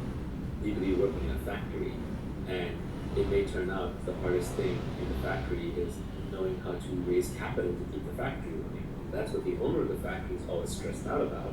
And if you notice this, and you're like, I'm good at balancing my checkbook, I've got a good head for numbers, and I'm good at watching money, but I haven't really raised money before. You offer your help and become the owner's sidekick in that regard. You help solve their biggest problem. You become the heir apparent. Early on, find things where you have any interest and take on accountability. Don't worry about short-term compensation. If you dive into the edge of knowledge, which nobody knows how to solve, and you solve the hard problems, taking on accountability, people will line up behind you. The leverage will come. There were a couple other related tweets to this topic from the cutting room floor that I'll read out. First, the technology industry is a great place to acquire specific knowledge. The frontier is always moving forward. If you are genuinely intellectually curious, you will acquire the knowledge ahead of others. Real technology will help us everywhere. The school of technology. One tablespoon. But once we figure out how to make it work, it disappears in the background and becomes part of our everyday lives. So technology is by definition the intellectual frontier. It's taking the things that are easy for science or culture that we have not yet figured out how to. It's figuring out how to commercialize it and make it available to everybody. So technology will always be able to pick up specific knowledge that is valuable to society that doesn't quite understand yet. For example, if I become a world-class expert in machine learning, just when machine learning started to take off, and I got there through my genuine intellectual interest and I bet my career on it, do really well. But 20 years from now, machine learning may be second hand. There are also timeless forms of specific knowledge. For example, if you're good at persuading people, it's probably a skill that you picked up early on in life. It's always going to apply because persuading people is always going to be valuable. This is one of those skills that's generic, and probably alone is not enough to build a career on. It needs to be combined with a skill set. You might combine persuasion with accounting, combined with understanding, for example, semiconductor production line. And now all of a sudden, you're the best semiconductor salesperson that becomes the best semiconductor company CEO. There are timeless specific knowledge skills. Those are skills I would say that can pretty much never be taught. And then there are timeless specific knowledge skills which come and go. But even those tend to have very long shelf lives of decades and decades and decades. So technology is a good place to find those specific skill sets. And if you can bring a more generic specialized knowledge,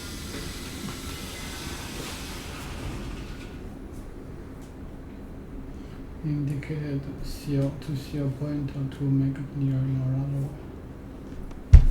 I've indicated 4 cups. Indicated 4 cups. I will be indicated 4 cups coconut. And the 4 cups crushed.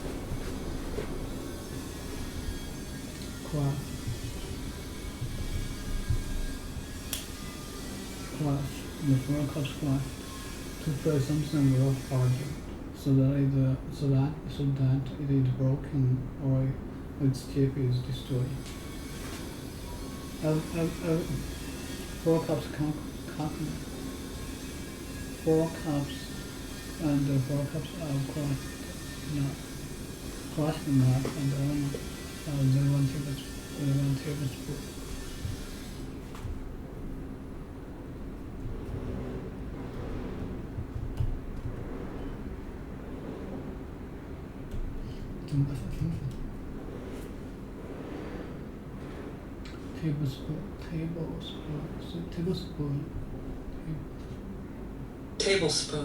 tablespoon. Tablespoon. Okay. Nuts and only 1 tablespoon of 1 tablespoon of nut. Just a little unusual. Like these coconut chocolate. Coconut are not burnt. I've been indicated 4 cups. I'm doing 4 cups. 4 cups. I've indicated 4 cups and crushed.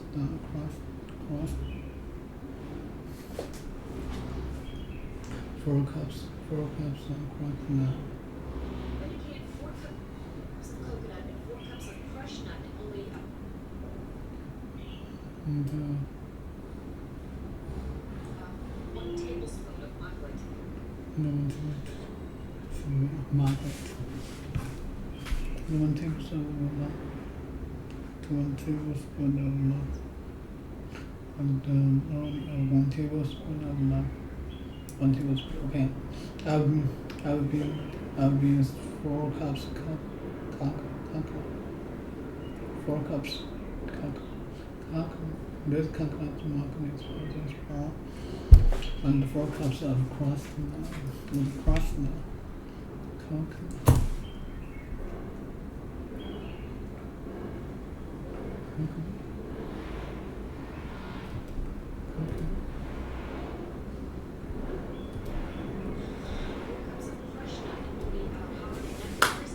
And 4 cups of coconut, 4 cups. Crushed nut and 1 tablespoon of mud. 1 tablespoon of mud.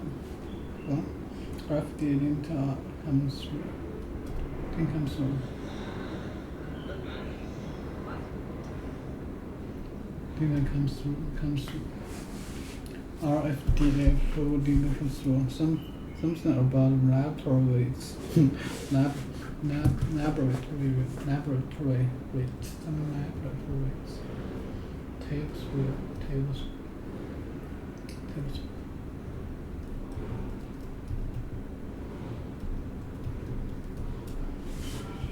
Laboratory. Laboratory. Early on, we're building with scientific equipment for doing scientific tests for citizens or place of chemicals or medicines are produced. Something about laboratory rates. Something about laboratories are local.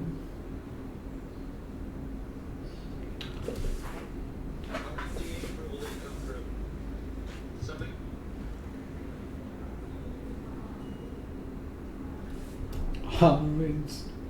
Then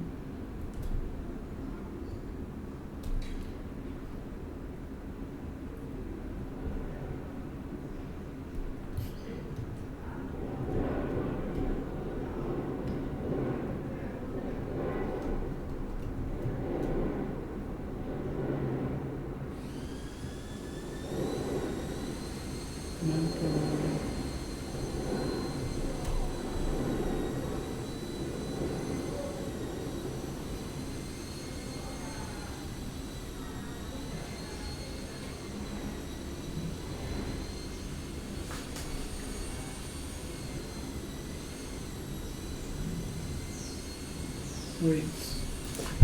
Oh, somebody number rates. Rates. Somewhere number rates. Something about number rates. Something about laboratories. Something laboratories. Think about laboratory rats.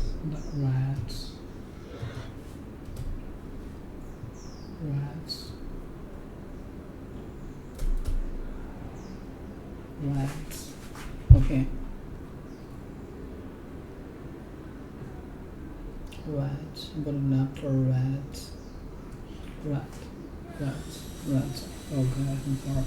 Yeah, well, how is it? Well, I'm for the whole check.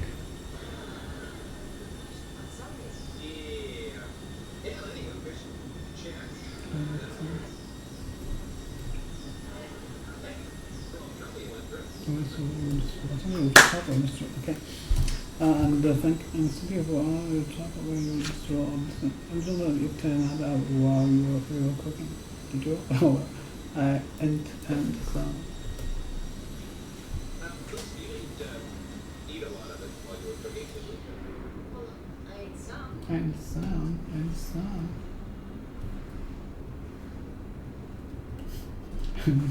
So and 8. Eight.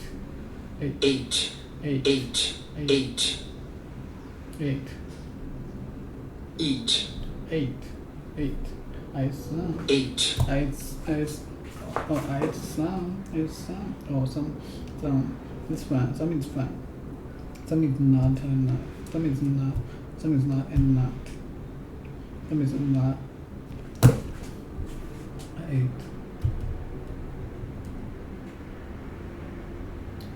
Not. Some is not. Stand. Not.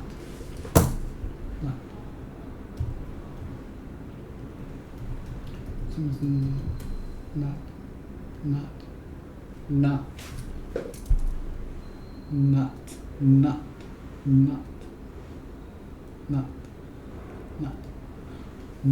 Some is not a nut. Some is not a nut. Oh, some, that's fine. That means fine. So it's not and not. So you didn't burn. Repeat that it. Oh, some, that's fine. Some is fine.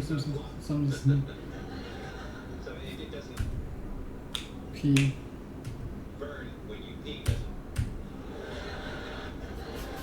So it doesn't burn Burn when you pee, that's it. It's fine. Okay. Again, can I come to, but my uncles we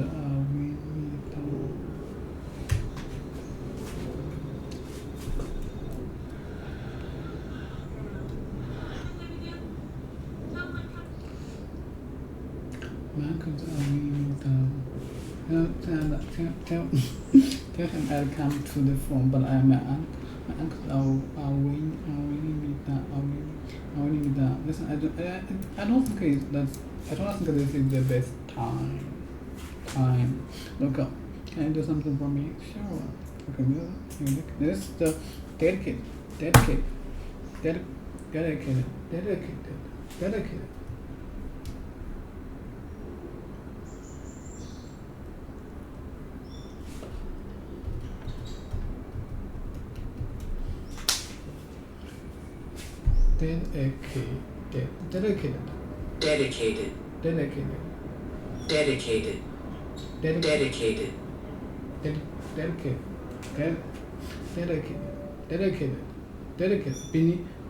Believing that something is very important and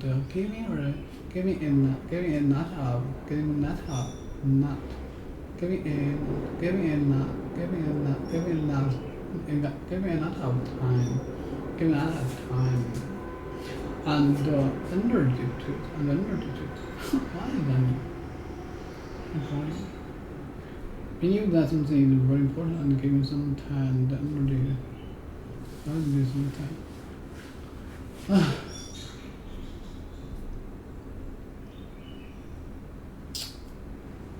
Believe that something is very important and give a lot of time and energy to it. This was indicated to Rachel from Ross.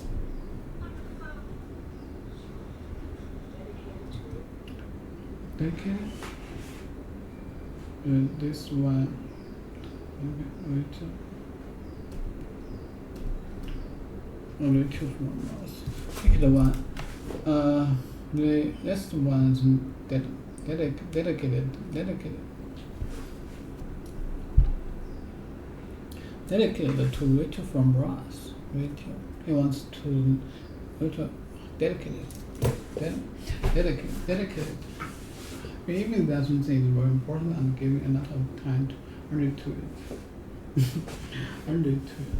Okay. Designed to be used for one particular purpose. Okay.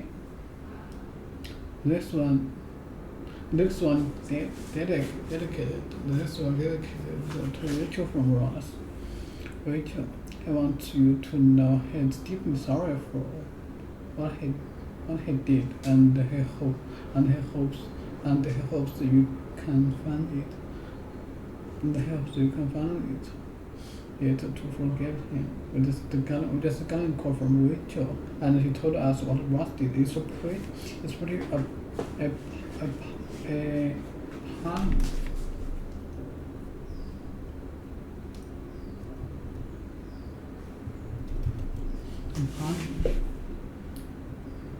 Appalling.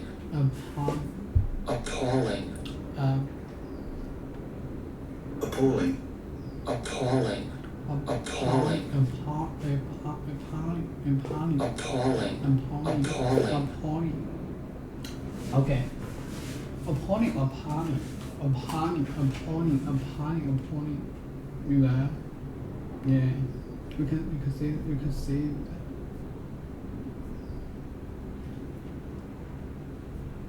Appalling, very bad. Shocking and very bad. Shocking.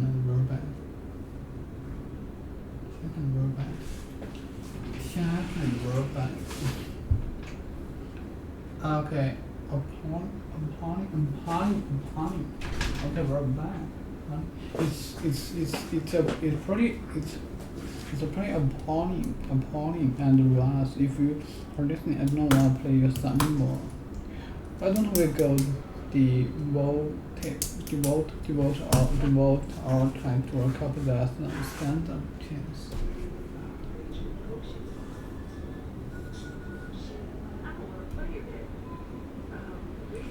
We can call from Rachel and she told us was it's a pretty important.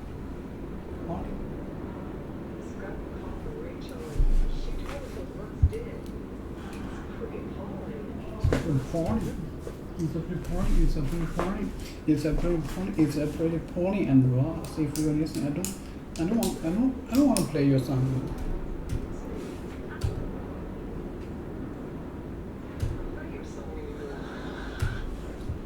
Nations.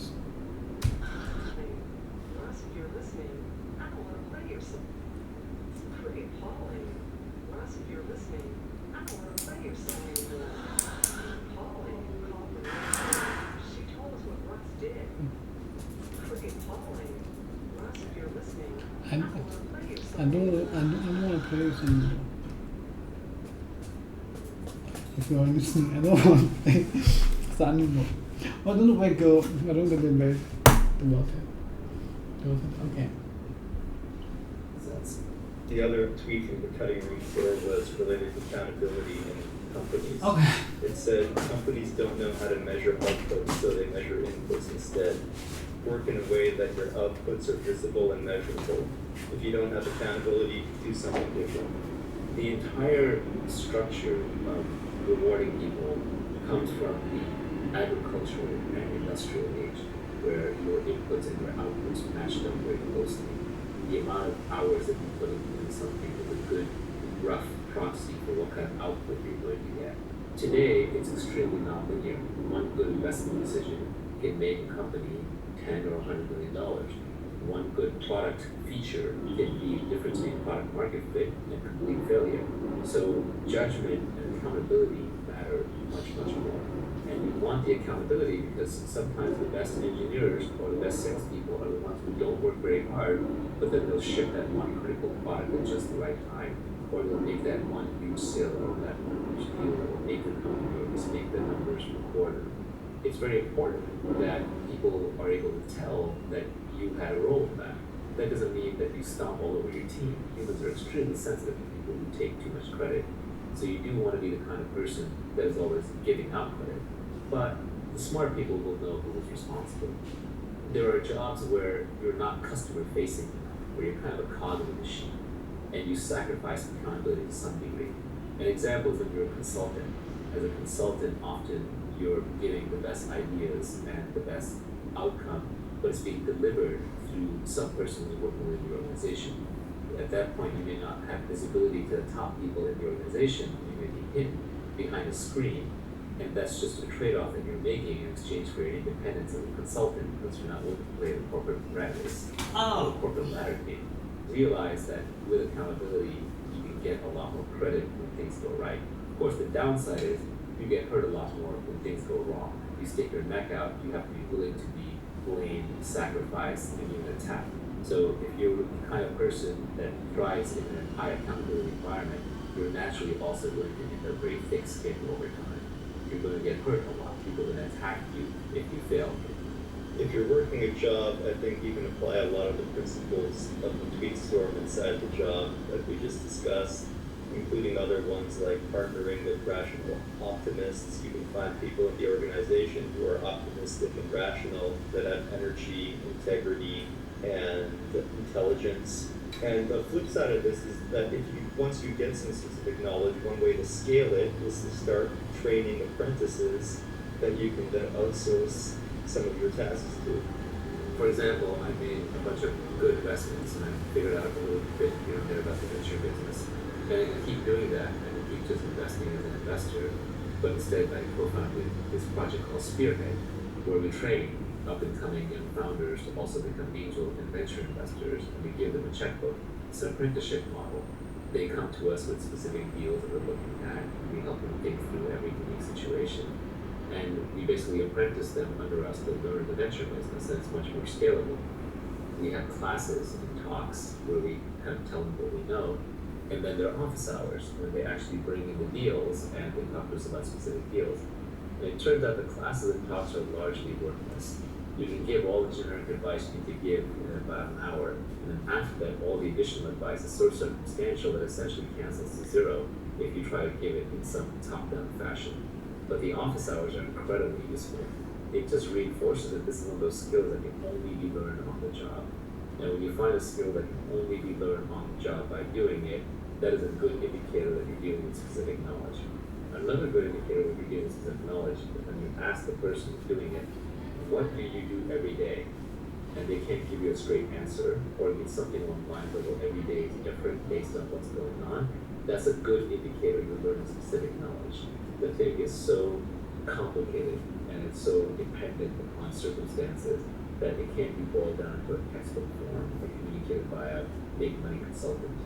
The mafia figured out this apprenticeship model a long time ago. The best way to end up running one of the families was to become the driver for the dawn of one of the families. It's a complicated business. Tony Soprano said, I'm a businessman who has to enforce my own contracts. Very complicated business. You probably know Naval from his Twitter account, and we're going to be talking about his epic tweet storm on how to get rich without getting lucky. We're going to go through most of the tweets in detail, give Naval a chance to expand on them, and just generally riff on the topic. He'll probably throw in some ideas that he hasn't even published before. You know Naval from his Twitter account. He's also the co-founder of AngelList and Opinions. He's a prolific tech investor in companies like Twitter, Uber, and many more. And I'm the co-founder of AngelList with Naval, and I also co-authored Venture Hacks a lot with him back in the day. Yeah, the How to Get Rich tweet storm definitely hit a nerve. A lot of people say it was helpful, reach across aisles, people outside of the tech industry, people in all walks of life, people who want to know how to solve their money problem. And everyone vaguely knows that they want to be wealthy, but they don't have a good set of principles to do it by. What's the difference between wealth, money, and status? Wealth is the thing that you really want. Wealth is assets that earn while you sleep. Wealth is the factory that with robots is cranking out things. Wealth is the computer program that's running at night that's serving other customers. Wealth is even money in the bank that's being reinvested into other assets and into other businesses. Even a house can be a form of wealth because you can rent it out, although it's probably a lower use of productivity of the land than actually doing some commercial enterprise. So my definition of wealth is much more businesses and assets that you earn while you sleep. But really the reason you want wealth is because it buys you freedom. So you don't have to wear a tie like a collar around your neck. So you don't have to wake up at 7 a.m. and rush to work and sit in commute traffic. So you don't have to waste away your entire life grinding all the productive hours into a soulless job that doesn't fulfill you.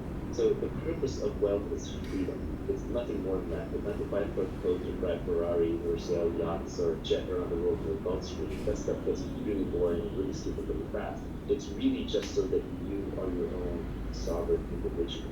You're not going to get that unless you really want it. And the entire world wants it. And the entire world is working hard at it. And to some extent it is competitive. It's a positive sum game, but there are competitive elements to it. Because there's a finite amount of resources right now in society, and to get the resources to do what you want, you have to stand out. Money is how we transfer wealth. Money is social credits. It is the ability to have credits and debits of other people's time. If I do my job right, if I create value for society, society says, oh, thank you, we owe you something in the future for the work that you did in the past.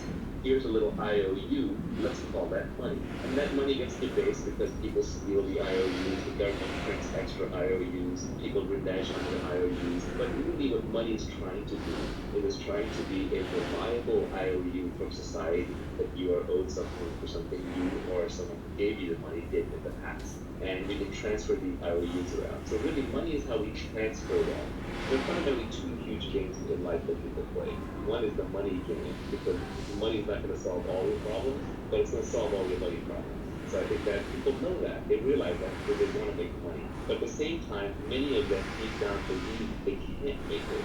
They don't want any wealth creation to happen. So they sort of virtue signal by attacking the whole enterprise by saying, well, making money is evil and we shouldn't do it, blah, blah, blah. But what they're trying to do is they're actually playing the other game, the status game. They're trying to be high status in the eyes of other people watching by saying, well, I don't need money, we don't want money. And then status is just your ranking in the social hierarchy. So wealth is not a zero-sum game. Everybody in the world can have a house. Because you have a house doesn't take away from my ability to have a house. If anything, the more houses that are built, the easier it becomes to build houses, the more we know about building houses, and just the more people that can have houses. So wealth is a very positive sum game.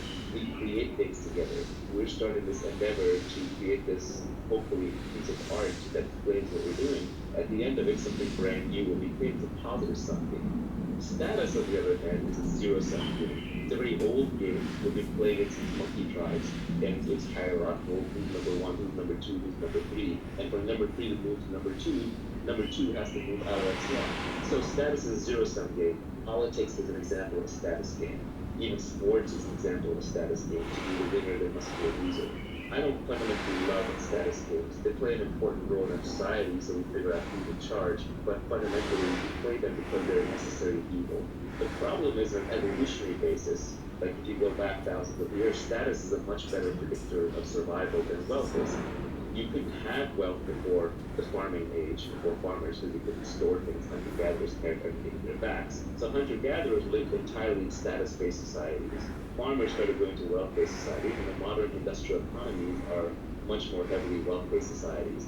But there's always a subtle competition going on between status and wealth. For example, when journalists attack rich people or attack the technology industry, they're really bidding for status. They're saying, no, the people are more important, and I, the journalist, represent the people, and therefore I am more important. The problem is that by playing these status games, to win a status game, you have to put somebody else down. That's why you should avoid status games in your life, because they make you into an angry, combative person. You're always fighting to put other people down, to put yourself and the people that you like up. And they're always going to exist, there's no way around it. But just realize that most of the time, when you're trying to create wealth, you're actually getting attacked by someone else, and they're trying to look like a goody two shoes, but really what they're doing is they're trying to up their own status at your expense. They're just playing a different game, and it's a worse game. It's a zero-sum game instead of a positive-sum game. Yeah, I think there's this notion that making money is evil, right? It's like rooted all the way back down to money is the root of all evil. People think that bankers steal our money. And, you know, it's somewhat true in that in a lot of the world, there's a lot of theft going on all the time. The history of the world, in some sense, is this predator-prey relationship between makers and takers. There are people who go out and create things and build things and work hard on things, and there are people who come along and take with a sword or a gun or taxes or crony capitalism or communism or what have you. There's all these different techniques to steal. Even in nature, there are more parasites than there are non-parasitic organisms. You have a ton of parasites in you who are living off of you, and the better ones are symbiotic and giving something back, but they're a lot better just taking. That's just the nature of how any complex system is built. But what I am basically focused on is true wealth creation. It's not about taking money, it's not about taking something from somebody else, but it's from creating abundance. Obviously, there's not a finite number of jobs or a finite amount of wealth, otherwise we'd still be sitting on caves, figuring out how to divide a piece of the firewood and the patient with dead deer. So most of the wealth in civilization, in fact, not most, basically all of it has been created, and it got created from somewhere. It got created from people. It got created from technology, from productivity, it got created from market. So this idea that's stolen is, I think, this horrible. Okay, I'm tired. Laboratory. Something about laboratories. Laboratories. Laboratory. Right. Okay. Morning. And Ross, if you were listening, if you were listening, I don't want to play with anymore. I don't want to play with anymore. Why don't we do?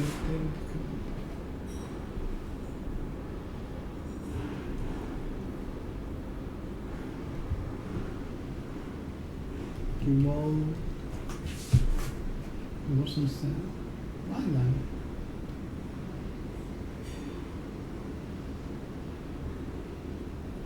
Run away in the space area time for a particular purpose.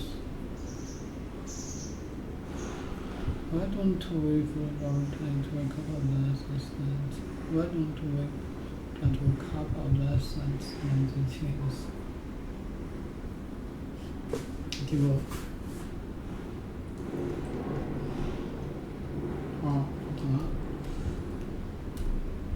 You want to cover time to choose.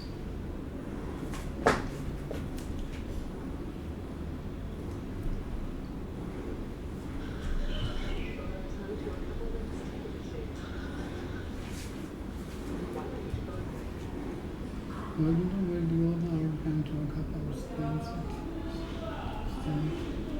Why don't we devote? Why don't we devote?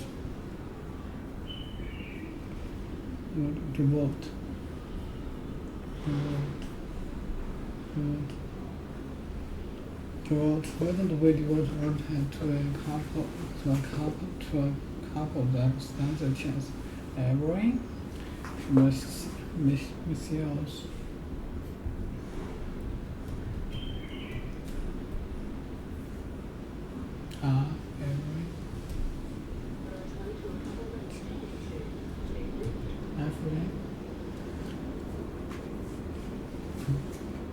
I'm so sorry he hit you with her.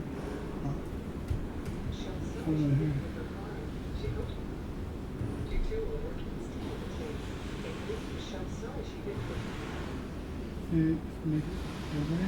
He said sorry she hit you with her car. Outrage. Come on, is that what you know about?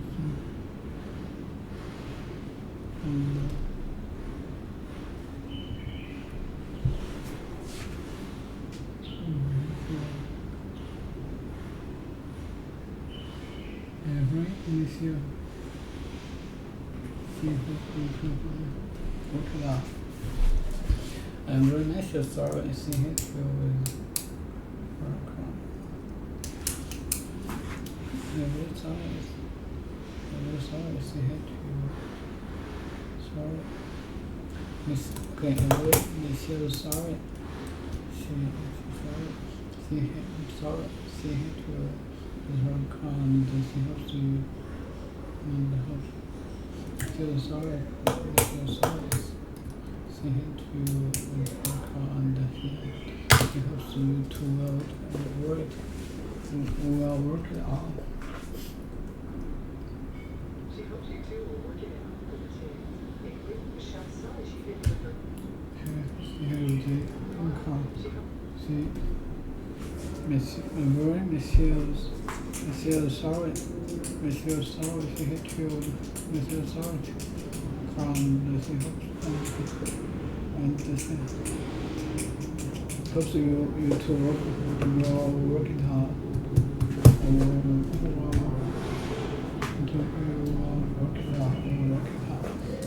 Thanks for coming again. Oh no, I have no problems.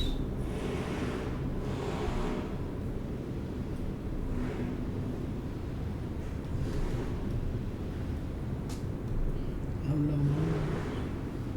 Stands for good. Stands for good. For good or bad character and behavior. Okay, I don't know. I have no morals.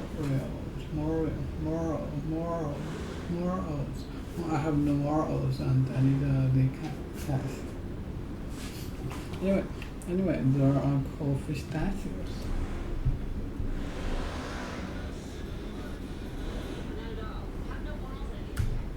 I have no morals. Just wondering. I have no morals. Something pistachio.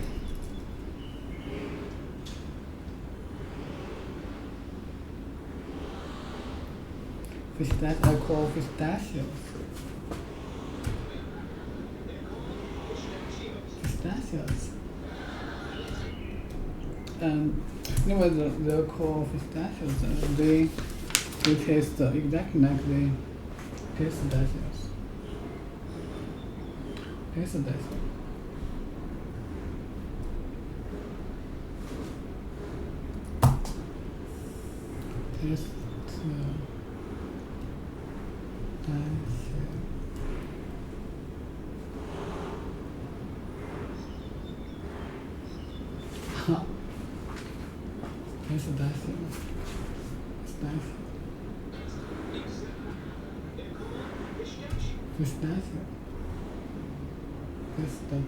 Pistachio. But they are made primary. Primarily.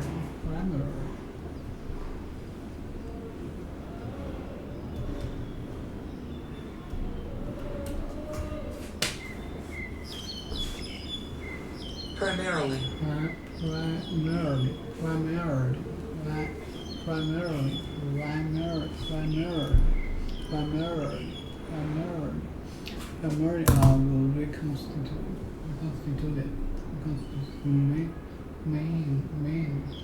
Reconstitute.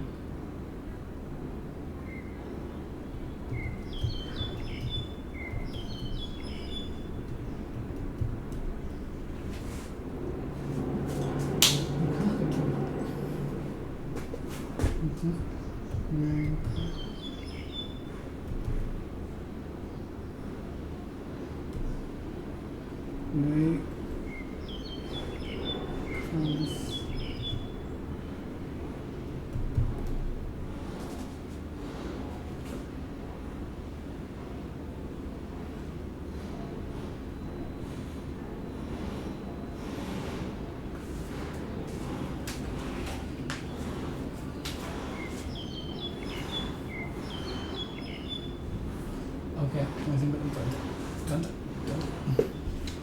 Reconstitute.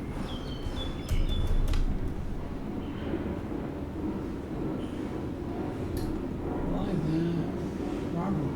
What's wrong with this?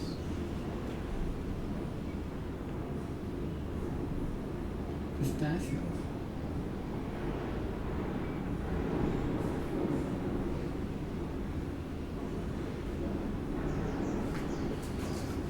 Okay. Oh.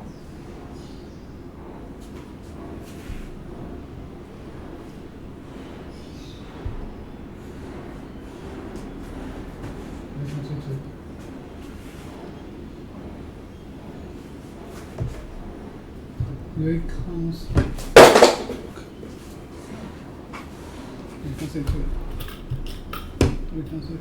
To change food that has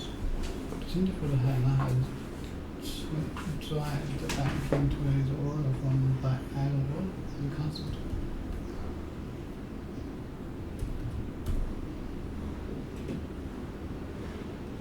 Reconstitute. To change food. Okay, they are made primarily also fish beds.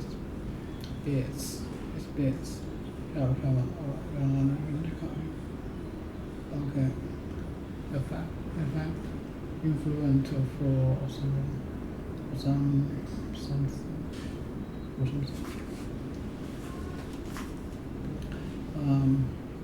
Usually it's fine for us. Here, because the fish beans.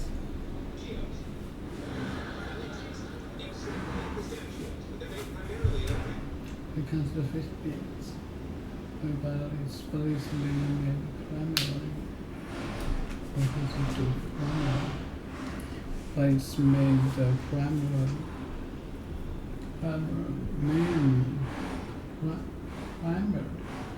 It's made the primary. Reconstituted fish beans. Alright. Oh, you're not allergic to anything, are you? Cat here. Oh, sorry.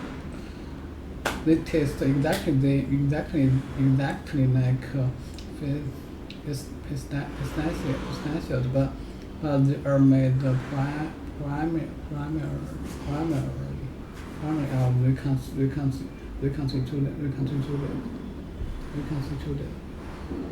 reconstituted. So change food that has been dried back into its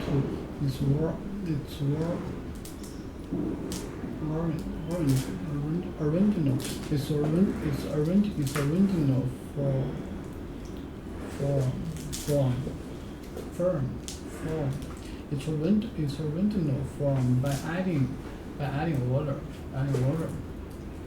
To change food that has been dried back into its original form by adding water. Okay. So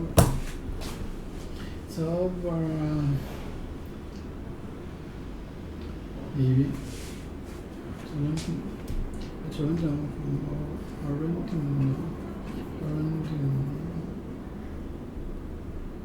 zero-sum game that people who are trying to gain status play.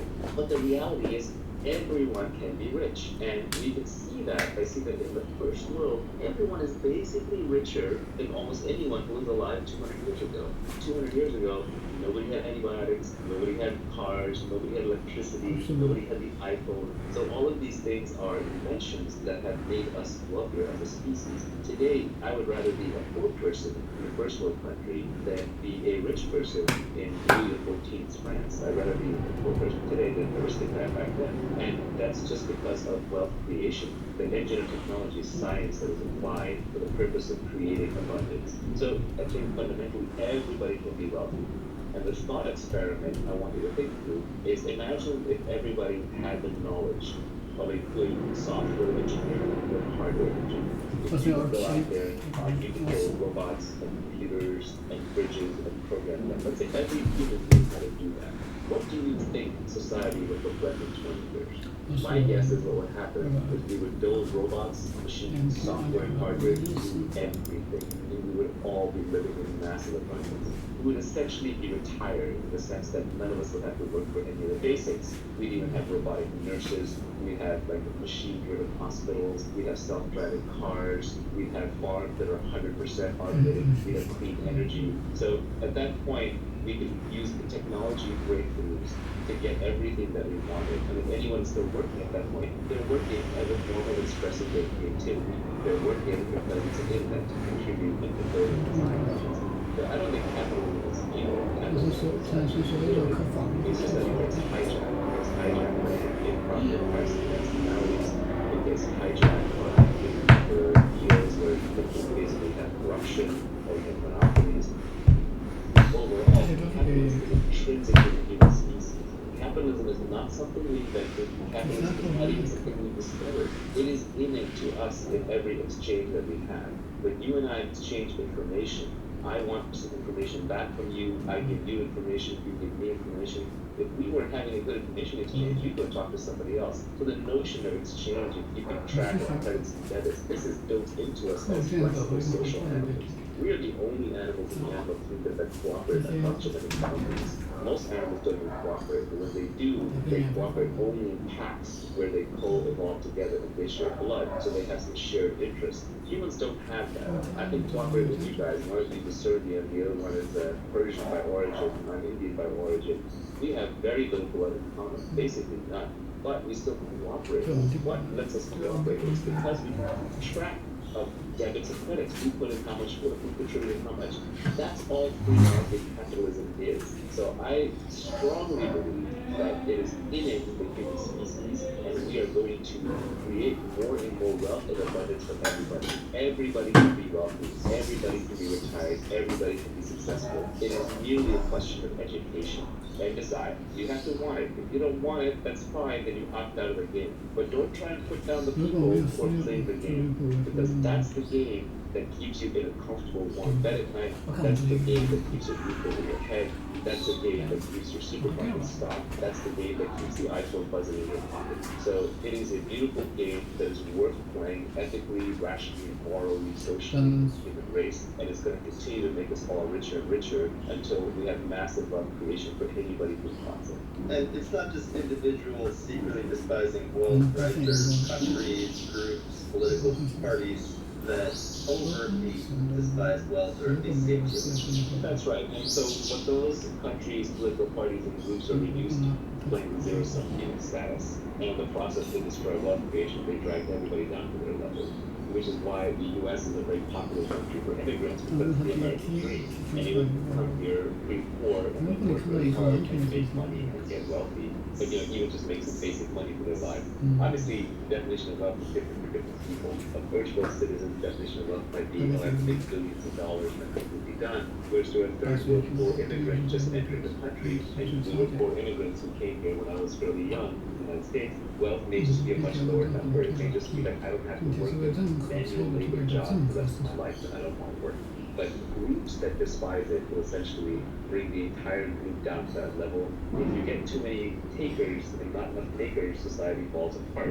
You end up with a communist country like Venezuela, right? They were so busy taking and dividing and reallocating that people are literally starving on the streets and losing kilograms of body weight every year just through sheer starvation. Another way to think about it is imagine an organism that has too many parasites.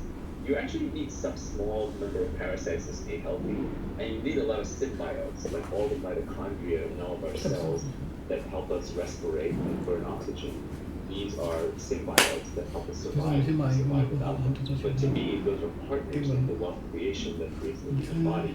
But if you just were filled with parasites, if you got infected with worms or a virus or bacteria that were purely parasitical, you would die. So any organism can only withstand a small number of parasites. And when the parasitic element gets too far out of control, you die. So, that again, I'm talking about ethical wealth creation. I'm not talking about monopolies, I'm not talking about capitalism, I'm not talking about mispriced externalities like the environment. I'm talking about free minds and free markets, small scale exchange between humans is voluntary. It doesn't have an outsized impact on others. But I think that kind of wealth creation, if a society does not respect it, if a group does not respect it, that society will plunge into ruin and darkness. Things kind of piling up. So it's more about consistently creating wealth by creating businesses and creating opportunities and creating investments. It hasn't been like a giant one-off thing.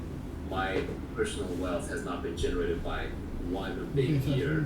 It just sort of stacks up little big chips at a time. More options, more businesses, more investments, more things I can do.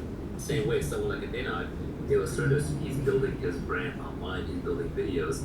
It's not like any one video is going to suddenly shower him with riches overnight. It's going to be a long lifetime of learning, of reading, of creating. That's just going to compound.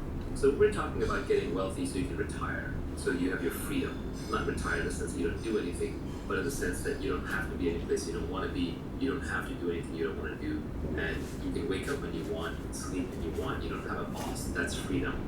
So we're talking about enough wealth to get to freedom. And especially thanks to the internet these days, those opportunities are massively abundant. I, in fact, have too many ways to make money. I don't have enough time.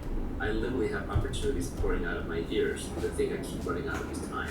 There's just so many ways to create wealth, to create products, to create businesses, to create opportunities, and to, as a byproduct, get paid by society that I just can't even handle it all.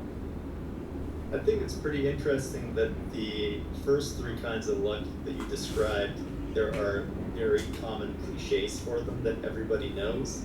And then for that last kind of luck that comes to you out of the unique way that you act, there's no real cliche for it. So for the first three kinds, there's dumb luck or blind luck. It's the first kind of luck. The second kind of luck, there's the cliche that fortune favors the bold. That's a person who gets lucky just by stirring the pot and acting. The third kind of luck, people say that chance favors the prepared mind. But for the fourth kind of luck, there is not really a common cliche out there that matches the unique character of your action, which I think is interesting and perhaps an opportunity, and it also just shows that people aren't necessarily taking advantage of that kind of luck the way they should be. I think also at that point it starts becoming so deterministic that it stops being luck. So the definition starts fading from luck to or destiny. So I would characterize that fourth one is you build your character in a certain way, and then your character becomes your destiny. One of the things I think that is important to making money, you want the kind of reputation that makes people do deals through you. You know, I use the example of like if you're a great diver, then treasure hunters will come and give you a piece of the treasure for your diving skills.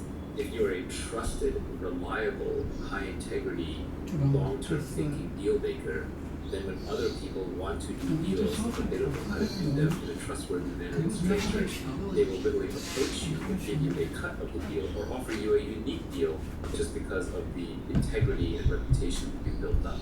Warren Buffett, he gets offered deals and he gets to buy companies and he gets to buy warrants and bail out banks and do things that other people can't do because of his reputation.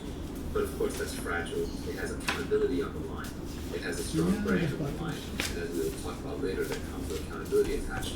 But I would say your character and your reputation, these are things that you can build that then will let you take out advantages of opportunities that other people may characterize as lucky, but you know that it wasn't. You said that this fourth kind of luck is more or less a destiny. There's a quote from that original book that was in Mark's blog post from Benjamin Disraeli, who I think was the former Prime Minister of the UK. The quote to describe this kind of luck was, "We make our fortunes and we call them fate." There were a couple other interesting things about this kind of luck that were mentioned in the blog post I think will be good for the listeners to hear about, is that this fourth kind of luck can almost come out of eccentric ways that you do your things, and that eccentricity is not necessarily a bad thing in this case. In fact, it's a good thing. Yeah, absolutely, because the world is a very efficient place, so everyone has dug through all the obvious places to dig.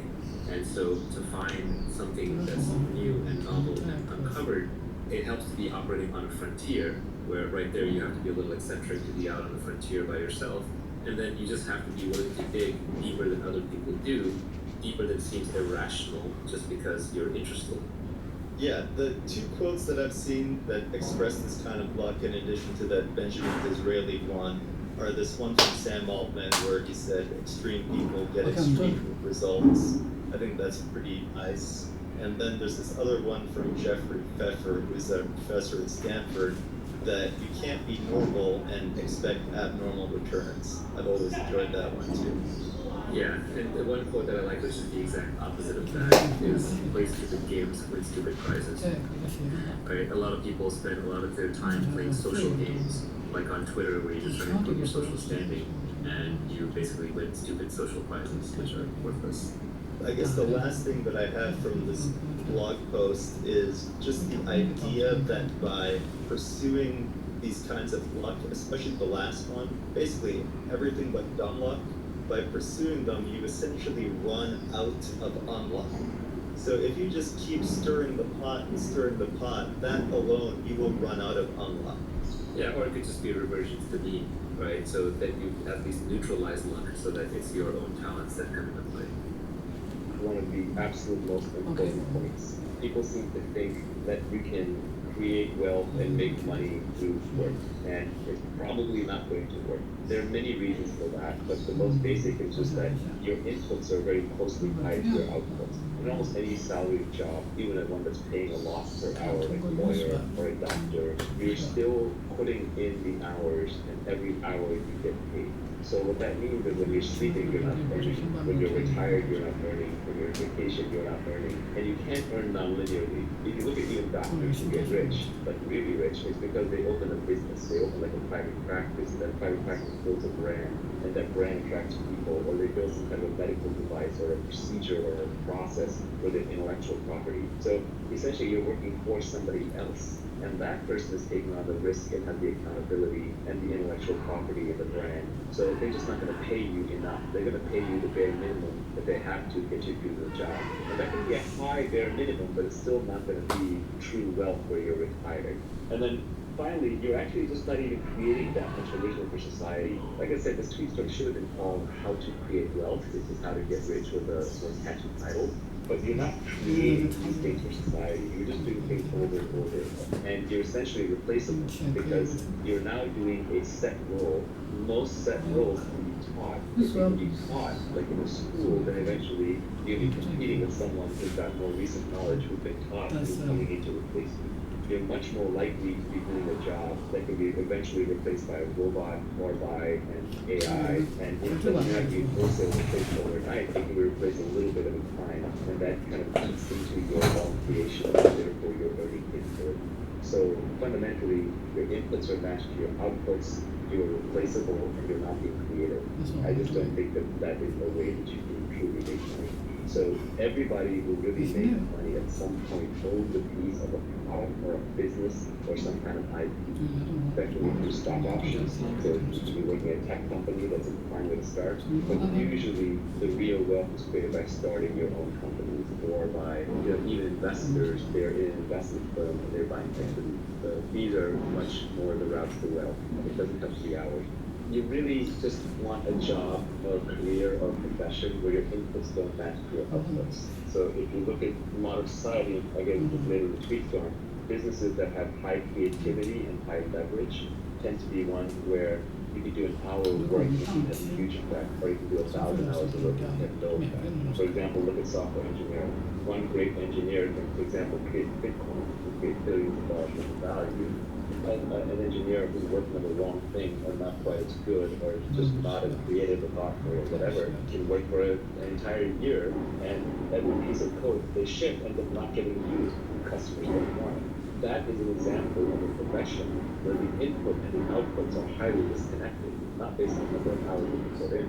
Whereas on the extreme other end, if you're a lumberjack, even the best lumberjack in the world, assuming they're not working with tools, inputs and outputs are very connected to an axe or a saw, the best lumberjack in the world may be like 3x better than one of the worst lumberjacks, right? It's not going to be a gigantic difference. So you want to look for professions and careers where the inputs and the outputs are highly disconnected. This is another way of saying that you want to look for things that are leveraged. And by leverage, I don't mean financial leverage alone like Wall Street uses, and that has a bad name. I'm just talking about tools. We're using tools. Computer is a tool that software engineers use. If I'm a lumberjack with bulldozers and automatic robot axes and saws, I'm going to be using tools and have more leverage than someone who's just using his bare hand and trying to rip the trees out by their roots. Tools and leverage are what create this disconnection between inputs and outputs. Creativity, so the higher the creativity component of the profession, the more likely it is to have disconnected inputs and outputs. So I think that if you're looking at professions where your inputs and your outputs are highly connected, it's going to be very, very, very hard to create wealth and make wealth for yourself in that process. Any other big things you should avoid other than renting out your time? Yeah, there are two tweets that I put out that are related. So the first one is talking about how your lifestyle, has to upgrade, shouldn't get upgraded too fast. And that one basically said people who are living far below their means enjoy freedom, but people busy upgrading their lifestyle just can't fathom. And I think that's very important, like just to not upgrade your lifestyle all the time to maintain your freedom. It just gives you freedom of operation. You basically, once you make a little bit of money, you still want to be living like your old self, so that just the worry goes away. So you don't want to have to upgrade that house, lifestyle, and all that stuff. Let's say you're going to get $1,000 an hour. The problem is that when you go into the work lifestyle like that, you don't just suddenly go from making $20 an hour to making $1,000 an hour. That's a progression over a long career. And as that happens, one subtle problem is that you upgrade your lifestyle as you make more and more money. And that upgrading of the lifestyle kind of ups what you consider to be wealth, and you stay in this wage slave trap. So I forget who said it, maybe it was Nassim Taleb, but he said, the most dangerous things are heroin and a monthly salary, right? Because they're highly addictive. The way you want to get wealthy is you want to be poor and working and working and working. And this is, for example, how the tech industry works, where you don't make any money for 10 years, and then suddenly in year 11, you might have a giant payday. Which is, by the way, one reason why these very high marginal tax rates for the so-called wealthy are flawed, because the highest risk-taking, most creative professions, you literally lose money for a decade of your life while you take massive risks and you bleed, and then suddenly in year 11 or year 15, you might have one single big payday. But then, of course, Uncle Sam show up and basically say, hey, you know what, you just made a lot of money this year, therefore you're rich, therefore you're evil, you gotta hand it all over to them. So it just destroys those kinds of creative risk-taking professions. But ideally, you want to make your money in discrete lumps, separated over long periods of time, so that your own lifestyle does not have a chance to adapt quickly.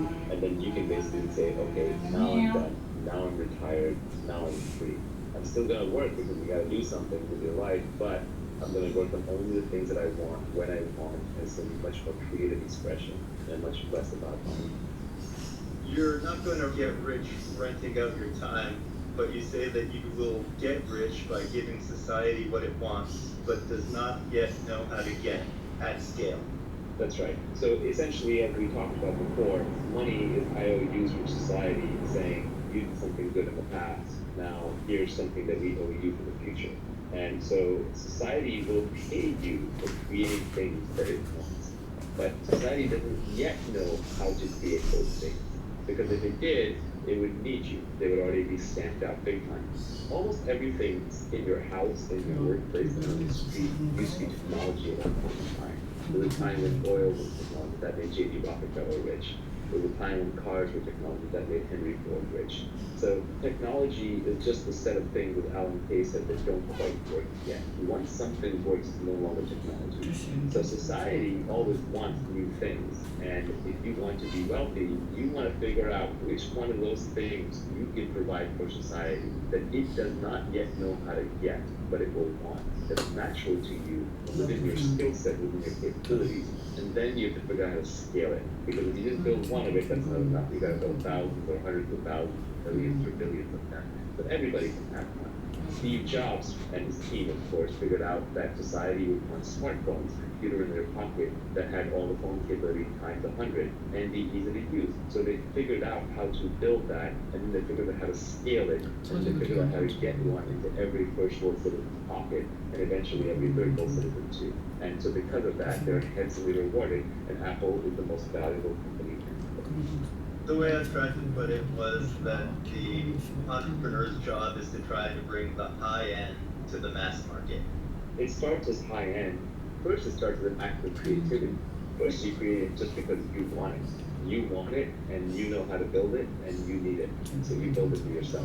Then you figure out how to get it to other people, and then for a little while, rich people have it. Like, for example, rich people had chauffeurs, and then they had black town cars, and then Uber came along, and everyone's private drivers was available to everybody. And now you can even see Uber pools that are replacing shuttle buses because it's more convenient. And then you get scooters, which are even further down market of that. So you're right, it's about distributing what rich people used to have to everybody. But the entrepreneur's job starts even before that, which is creation. Entrepreneurship is essentially an act of creating something new from scratch, predicting that society will want it, and then figuring out how to scale it and get it to everybody in a profitable way and self-sustaining. Let's look at this next tweet, which I thought was cryptic and also super interesting about the kind of job or career that you might have. You said the internet has massively broadened the possible space of careers. Most people haven't figured this out yet. The fundamental property of the internet, more than any other single thing, is it connects every human to each other human on the planet. You can now reach everyone, whether it's by emailing them personally, whether it's by broadcasting to them on Twitter, whether it's by posting something on Facebook that they find, whether it's by putting it on a website they come and access. It connects everyone to everyone. So the internet is an inter-networking tool. It connects everybody. That is its superpower. So you want to use that. What that helps you figure out is that the internet means that you can find your audience for your product or your content and skill, no matter how far away they are. For example, Maynard, who illustrated his videos pre-internet, how would he get the message out there? It would just be, what would he do? He would run around where he lives in his neighborhood, showing it to people on a computer or a screen, or he would try to get it played with local movie theater. It was impossible. It only works because he can put it on the internet. And then how many people in the world are really interested in it, or even interested in what we're talking about, are really going to absorb it, right? It's going to be a very small subset of humanity. The key is being able to reach them. So what the internet does is allows any niche obsession, which could be just the weirdest thing. It could be like people who collect snakes, to like people who like to ride hot air balloons, to people who like to sail around the world by themselves as one person on a craft, or someone who's obsessed with miniature cooking, like there's this whole Japanese miniature cooking phenomenon, or there's a show about a woman who goes to people's houses and tidies it up, right? So whatever niche obsession you have, the internet allows you to scale. Now that's not to say that what you build will be the next Facebook will reach billions of users, but if you just want to reach 50,000 passionate people like you, there's an audience out there for you. So the beauty of this is that we have 7 billion people on this planet. The combinatorics of human DNA are incredible. Everyone is completely different. You'll never meet any two people who are vaguely similar to each other that can substitute for each other. It's not like you can say, well, Nibby just left my life, so I can have this other person come in and he's just like Nibby, and I get the same feelings, the same responses, and the same ideas. No, there are no substitutes for people. People are completely unique. So given that each person has different skill sets, different interests, different obsessions, and it's that diversity that becomes a creative superpower. So each person can be creatively superb at their own unique thing. But before, that didn't matter, because if you were living in a little fishing village in Italy, like your fishing village didn't necessarily need your completely unique skill, and you had to conform to just the few jobs that were available. But now, today, you can be completely unique. You can go out on the internet and you can find your audience, and you can build a business and create a product and build wealth and make people happy, just uniquely expressing yourself through the internet. The space of careers has been so broad. Esports players, people making millions of dollars on Fortnite, people getting videos and uploading them, YouTube broadcasters, bloggers, a podcast. Joe Rogan, I read, I don't know, but I read that he's going to make about $100 million a year on this podcast. And he's had 2 billion downloads. Even PewDiePie, this is a hilarious tweet that I retweeted the other day. PewDiePie is the #1 trusted name in news. This is the kid, I think, in Sweden, and he's got 3 times the distribution of the top cable news networks. Just on his news channel, tell you on his entertainment channel.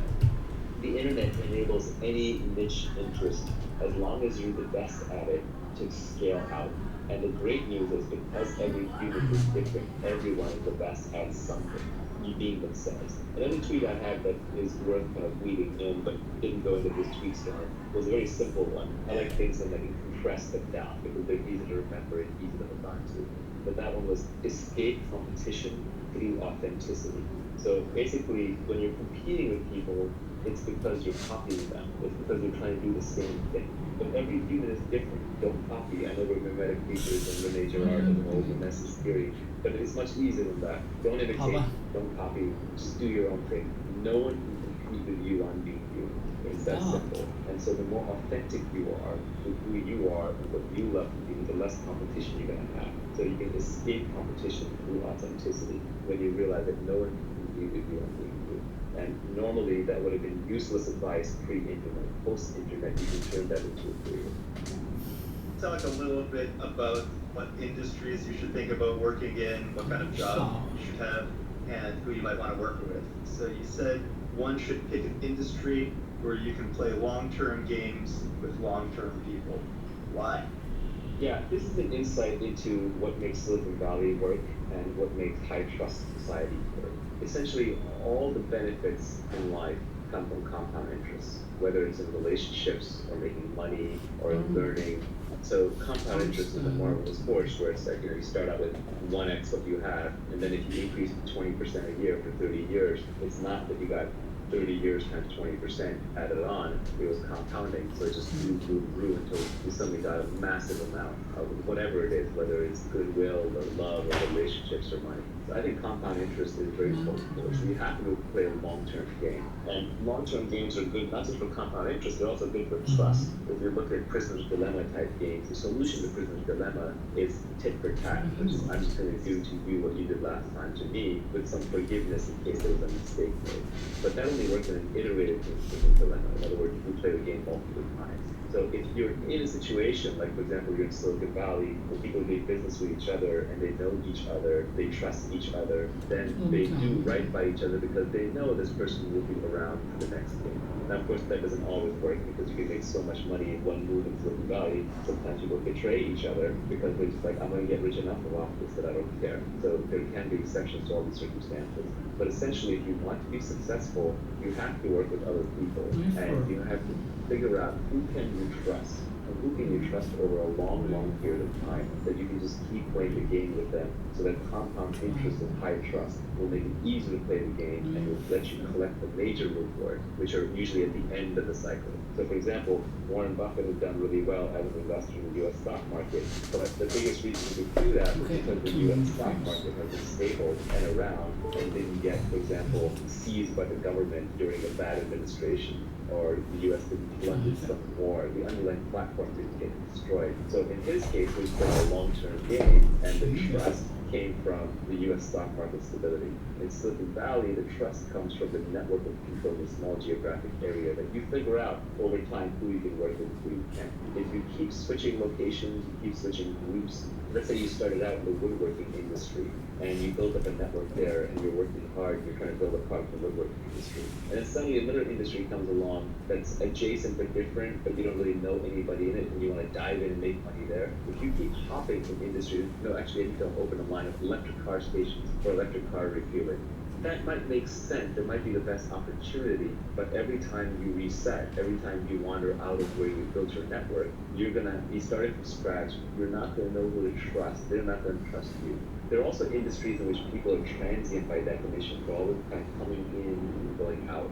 Politics is an example of that, right? In politics, new people are being elected. You see in politics that when you have a lot of old-timers, like the Senate, people who've been around for a long time, they've been career politicians, there's a lot of downside to career politicians like corruption, but an upside is they actually get deals done with each other because they know the other person's going to be in the same position 10 years from now, and they're going to keep dealing with them, so they might as well learn how to cooperate. Whereas every time you get like a new incoming freshman class in the House of Representatives, which turns over every 2 years, the big wave election, nothing gets done because of a lot of fighting. Because I just got here, I don't know you, I don't know if you're going to be around, why should I work with you, rather than just trying to do whatever I can do.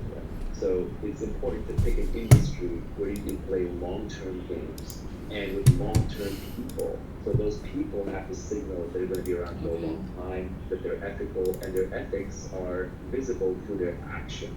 In a long-term game, it seems that everybody is making each other rich, and in a short-term game, it seems like everybody's making themselves rich.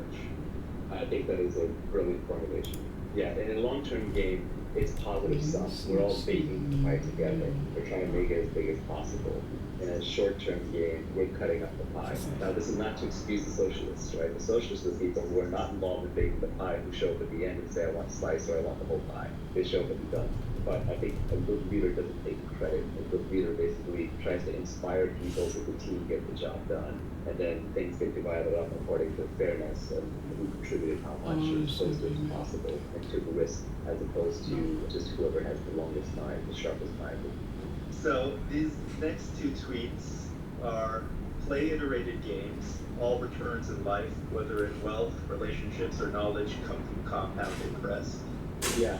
When you've been doing business with somebody, you've been friends with somebody for 10 years, 20 years, 30 years, it just gets better and better because you trust them so easy. The friction goes down, you do bigger and bigger things together. For example, the simplest one is getting married to someone, having kids and raising children. Like that's compound interest, right? Investing in those relationships. Those relationships end up being invaluable compared to more casual relationships. It's true in health and fitness. The fitter you are, the easier it is to stay fit. Whereas the more you deteriorate your body, the harder it is to come back and claw your way back to the baseline. Requires heroic acts. Regarding compound interest, I think I saw you retweet something a while back. Maybe it was from Ed Lattimore. It was something along the lines of get some traction, get purchase, and don't lose it. So the idea was to gain some initial traction and never fall back. Just keep ratcheting up and up. I don't remember it exactly, but I think that was right. Yeah, it was like get traction and don't let go. It was a good one. Yeah. In terms of pick people to work with that have high intelligence, high energy, and high integrity, I find that's the three-part checklist that you cannot compromise on. You need someone who's smart or they're heading in the wrong direction and you're not going to end up in the right place. You need someone high energy because the world is full of smart, crazy people. We all know people in our life who are really smart, but can't get out of bed or look at figure. And we also know people who are high energy but not that smart, so they work hard but they're sort of running in the wrong direction. And smart, it's not a pejorative, it's not meant to be like someone's smart, someone else is stupid, but it's more that everyone's smart at different things. So depending on what you want to do well, you have to find someone who's smart at that thing. And then energy, a lot of times people are unmotivated for a specific thing, but particular thing, but they're not motivated for other things. For example, someone might be really unmotivated to go to a job and sit in an office, but they might be really motivated to go paint, right? Well, in that case, they should be a painter. They should be putting art up on the internet, kind of figure out how to build a career out of that, rather than wearing a collar around their neck and going to a dreary job. And then high integrity is the most important, because otherwise, you've got the other two. What you have is you have a smart and hardworking crook who's eventually going to cheat you. So you have to figure out the person's high integrity, and as we talked about, the way you do that is through signals, and signals is what they do, not what they say. It's all the nonverbal stuff that people do when they think nobody's noticing. With respect to the energy, there was this interesting thing from Sam Altman a while back where he was talking about delegation, and he was saying one of the important things for delegation is delegate to people who are actually good at the thing that you want them to do.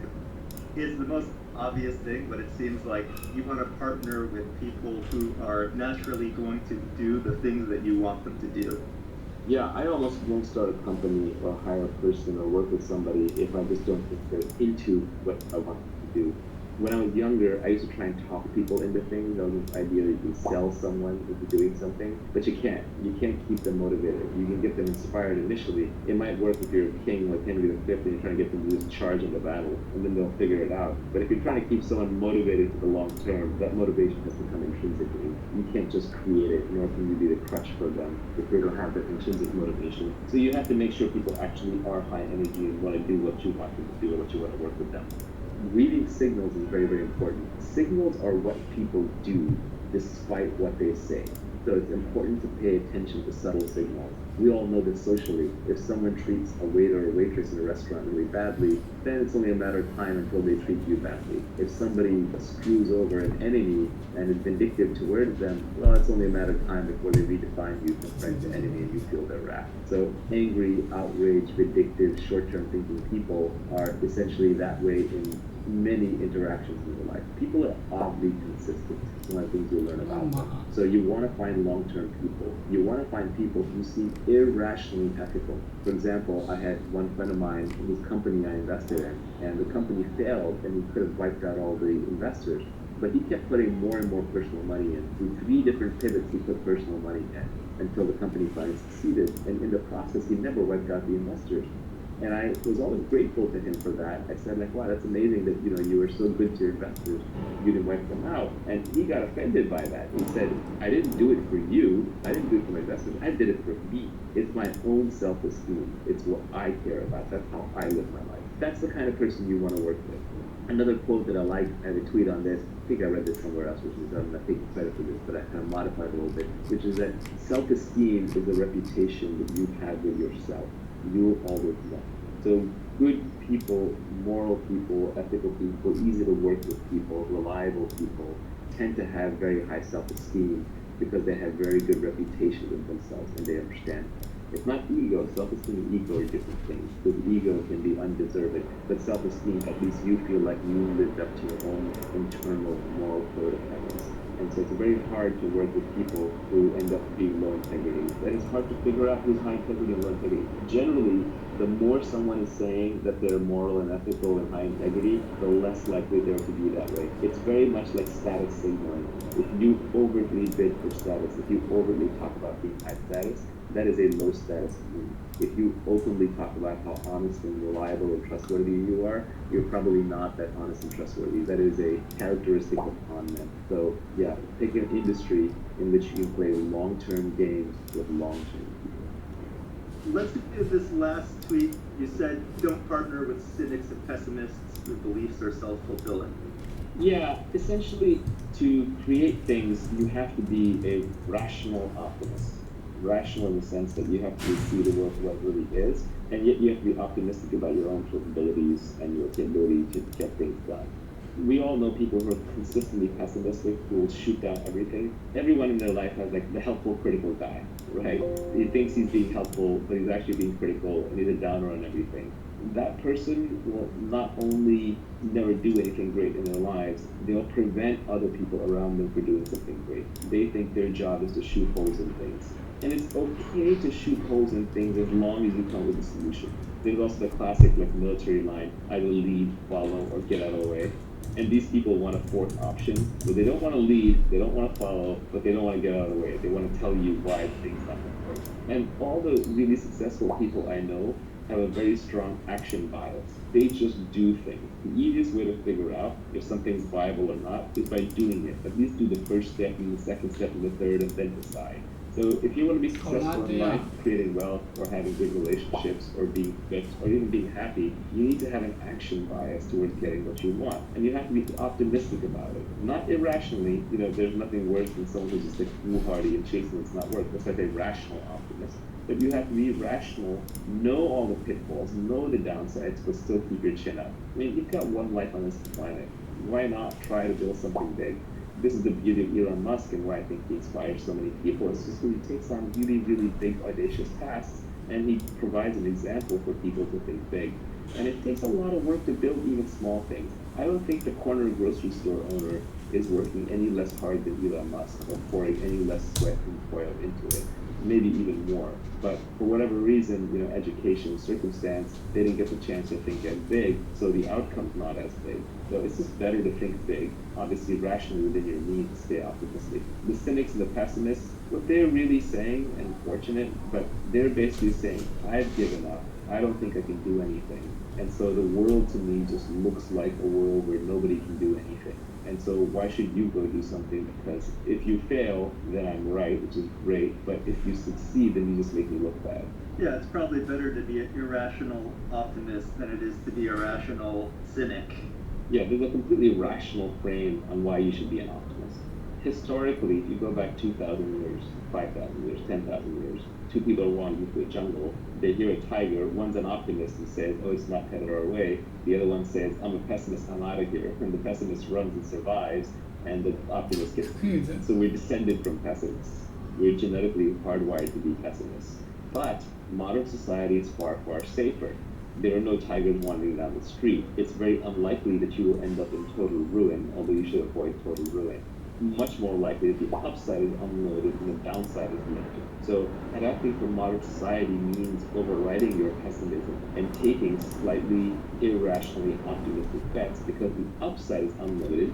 If you start the next SpaceX or Tesla or Uber, you can make billions of dollars of value for society and for yourself and change the world. And if you fail, what's the big deal? You lost a few $1 million of investor money and they've got plenty more, and that's the bet they take, the chances of you to succeed. It makes sense to be pessimistic in the past. It makes sense to be optimistic today, especially if you're educated and living in a first world country. Even a third world country. I actually think the economic opportunities in third world countries are much larger. The one thing you have to avoid is the risk of ruin. Ruin means stay out of jail. So don't do anything that's illegal. It's never worth it to wear an orange jumpsuit. And stay out of total catastrophic loss. That could mean that you stay out of things that could be physically dangerous, hurt your body. You have to watch your health, and stay out of things that can cause you to lose all of your capital, all of your savings. So don't gamble everything at one go. But you take rationally optimistic bets with big upside. I think there's people that will try and build up your ideas and build on your ideas, no matter how far-fetched they might seem, and then there are people who will list out all the obvious exceptions, no matter how obvious they are. And fortunately, in the startup world, I don't even really get exposed to the people that are giving you the obvious exceptions and all the reasons it's not going to work. I barely get exposed to that anymore. That's what Twitter is for. Scott Adams got so annoyed by this, he came with the phrase, an acronym, which is, but of course there are obvious exceptions, BOCTAOE, and he used to pin that acronym at the end of his articles for a while. But Twitter is just overrun with nitpickers. And where exactly as you're pointing out, Silicon Valley has learned that the upside is so great that you never look down on the slobby kid who's wearing a hoodie and has coffee up his shoes and just look like a slob, because you don't know if he's going to be the next Mark Zuckerberg or the next Reid Hoffman. So you got to treat everybody with respect. You got to look up to every possibility and opportunity, because the upside is so unlimited and the downside is so limited in the modern world, especially with financial assets and instruments. You want to talk a little bit about the skills that you need, in particular specific knowledge, accountability, leverage, and judgment.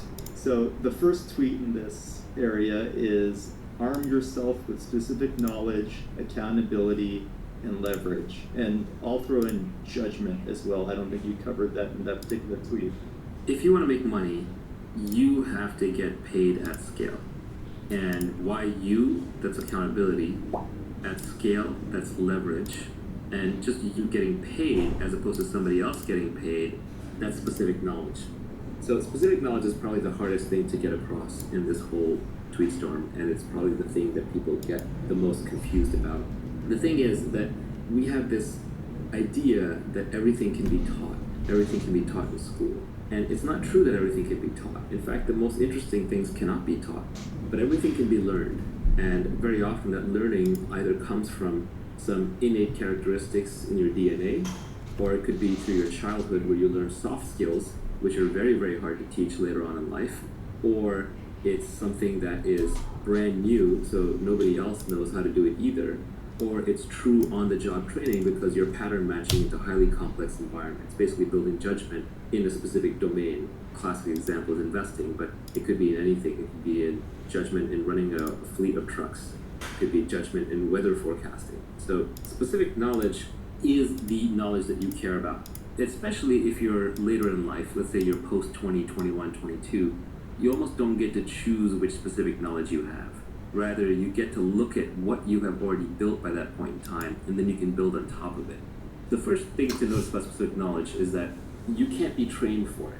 If you can be trained for it, if you can go to a class and learn specific knowledge, then somebody else can be trained for it too. And then we can mass produce and mass train people. Heck, we can even program computers to do it, and eventually we can program robots to walk around doing it. So if that's the case, then you're extremely replaceable, and all we have to pay you is the minimum wage that we have to pay you to get you to do it, when there are lots of other takers who can be trained to do it. So really, your returns just devolve into your cost of training plus the return on investment on that training. So you really want to pick up specific knowledge. You need your schooling, you need your training to be able to capitalize on the best specific knowledge, but the part of it that you get paid for is the specific knowledge. For example, someone who goes and gets a degree in psychology and then becomes a salesperson. Well, if they were already a formidable salesperson and had great salesmanship to begin with, then the psychology degree is leverage. It arms them and they do much better at sales. But if they were always an introvert, never very good at sales, and they're trying to use psychology to learn sales, they're just not going to get that great at it. Specific knowledge is found much more by pursuing your innate talents, your genuine curiosity, and your passion. It's not by going to school for whatever is the hottest job. It's not for going into whatever field investors say is the hottest. Very often, specific knowledge is at the edge of knowledge. It's also stuff that's just being figured out or is really hard to figure out. So if you're not 100% into it, somebody else who is 100% into it will outperform you. And they won't just outperform you by a little bit, they'll outperform you by a lot. Because now we're operating the domain of ideas, compound interest really applies and leverage really applies. So if you're operating with 1,000 times leverage and somebody is right 80% of the time and somebody else is right 90% of the time, the person who's right 90% of the time will literally get paid hundreds of times more by the market because of the leverage and because of the compounding factors in being right. So you really want to make sure you're good at it, so your genuine curiosity is very important. So very often, it's not something you sit down and you reason about. It's more found by observation. You almost have to look back on your own life and see what you're actually good at. For example, I wanted to be a scientist, and that is where a lot of my moral hierarchy comes from. I view scientists sort of at the top of the production chain for humanity. And the group of scientists who have made real breakthroughs and contributions have probably added more to human society, I think, than any single other class of human beings. Not to take away anything from art or politics or engineering or business, but without the science, we'd still be scrabbling in the dirt, fighting with sticks and trying to start fires. My whole value system was built around scientists, and I wanted to be a great scientist. But when I actually look back at what I was uniquely good at and what I ended up spending my time doing, it was more around making money, tinkering with technology, and selling people on things, explaining things, talking to people. So I have some sales skills, which is a form of specific knowledge that I have. I have some analytical skills around how to make money, and I have this ability to absorb data, obsess about it, and break it down, and that is a specific skill that I have. I also just love tinkering with technology, and all of this stuff feels like play to me, but it looks like work to others. So there are other people to whom these things would be hard. They say well, how do I get good at being pithy and selling ideas? Well, if you're not already good at it, or you're not really into it, maybe it's not your thing, Focus on the thing that you are really into. This is ironic, but the first person to actually point out my real specific knowledge was my mother. And she did it as an aside, talking from the kitchen, and she said it when I was like 15 or 16 years old. I was telling a friend of mine that I wanted to be an astrophysicist, and she said, no, you're going to go into business. And I was like, what? My mom's telling me I'm going to be in business? I'm going to be an astrophysicist. Mom doesn't know what she's talking about. But Mom knew exactly what she was talking about. She'd already observed that every time we walked down the street, I would critique the local pizza parlor on why they were selling their slices a certain way with toppings and why their process of ordering was this way when it should have been that way. So she knew that I was just had more of a business curious mind, but then my obsession with science combined to create technology, and technology businesses where I found myself. So very often, your specific knowledge is observed and often observed by other people who know you well and revealed in situations rather than something that you come up with. To the extent that specific knowledge is taught, it's on the job, it's through apprenticeships, and that's why the best businesses, the best careers are the apprenticeship careers, because those are things society still has not figured out how to train and automate yet. The classic line here is that Warren Buffett went to Benjamin Graham when he got out of school, and Benjamin Graham was the author of The Intelligent Investor and sort of modernized or created value investing as a discipline. And Warren Buffett went to Benjamin Graham and offered to work for him for free. And Graham said, actually, you're overpriced. Free is overpriced. And Graham was absolutely right, that when it comes to a very valuable apprenticeship, like the type that Graham was going to give Buffett, Buffett should have been paying him a lot of money. And that right there tells you that those are skills worth knowing. Specific knowledge also tends to be technical and creative. So on the bleeding edge of technology, on the bleeding edge of art, on the bleeding edge of communication. Even today, for example, there are probably meme lords out there on the internet who can create incredible memes that will spread the idea to millions of people, or are very persuasive. Like, for example, Scott Adams is a good example of this. He's essentially becoming one of the most credible people in the world by making accurate predictions through persuasive arguments and videos. And that is specific knowledge that he has built up over the years because he got obsessed with hypnosis when he was young. He learned how to communicate through cartooning. He embraced Periscope early, so he's been practicing a lot of conversation. He's read all the books on the topic. He's employed it in his everyday life. If you look at his girlfriend, she's like this beautiful young Instagram model. That is an example of someone who has built up a specific knowledge over the course of his career. It's highly creative. It has elements of being technical in it, and it's something that is never going to be automated. No one's going to take that away from him, because he's also accountable under one brand as Scott Adams, and he's operating with a leverage of media with Periscope and drawing billboard cartoons and writing books. He has massive leverage on top of that brand, and he can build wealth out of it if he wanted to build additional wealth beyond what he already has. Should we be calling it unique knowledge, or does specific knowledge somehow make more sense for it? You know, I came up with this framework when I was really young, and we're talking decades and decades. It's now probably over 30 years old. And so at the time, just specific knowledge stuck with me, so that is how I think about it. The reason I didn't try and change it is because every other term that I found for it was overloaded in a different way. At least specific knowledge isn't that used. I can kind of rebrand it. The probably unique knowledge is, yeah, maybe it's unique, but if I learn it from somebody else, it's no longer unique. Then we both know it. So it's not so much that it is unique, it's that it is highly specific to the situation, it's specific to the individual, it's specific to the problem. And it can only be built as part of a larger obsession, interest, and time spent in that domain. It can't just be read straight out of a single book, nor can it be taught in a single course, nor can it be programmed into a single algorithm.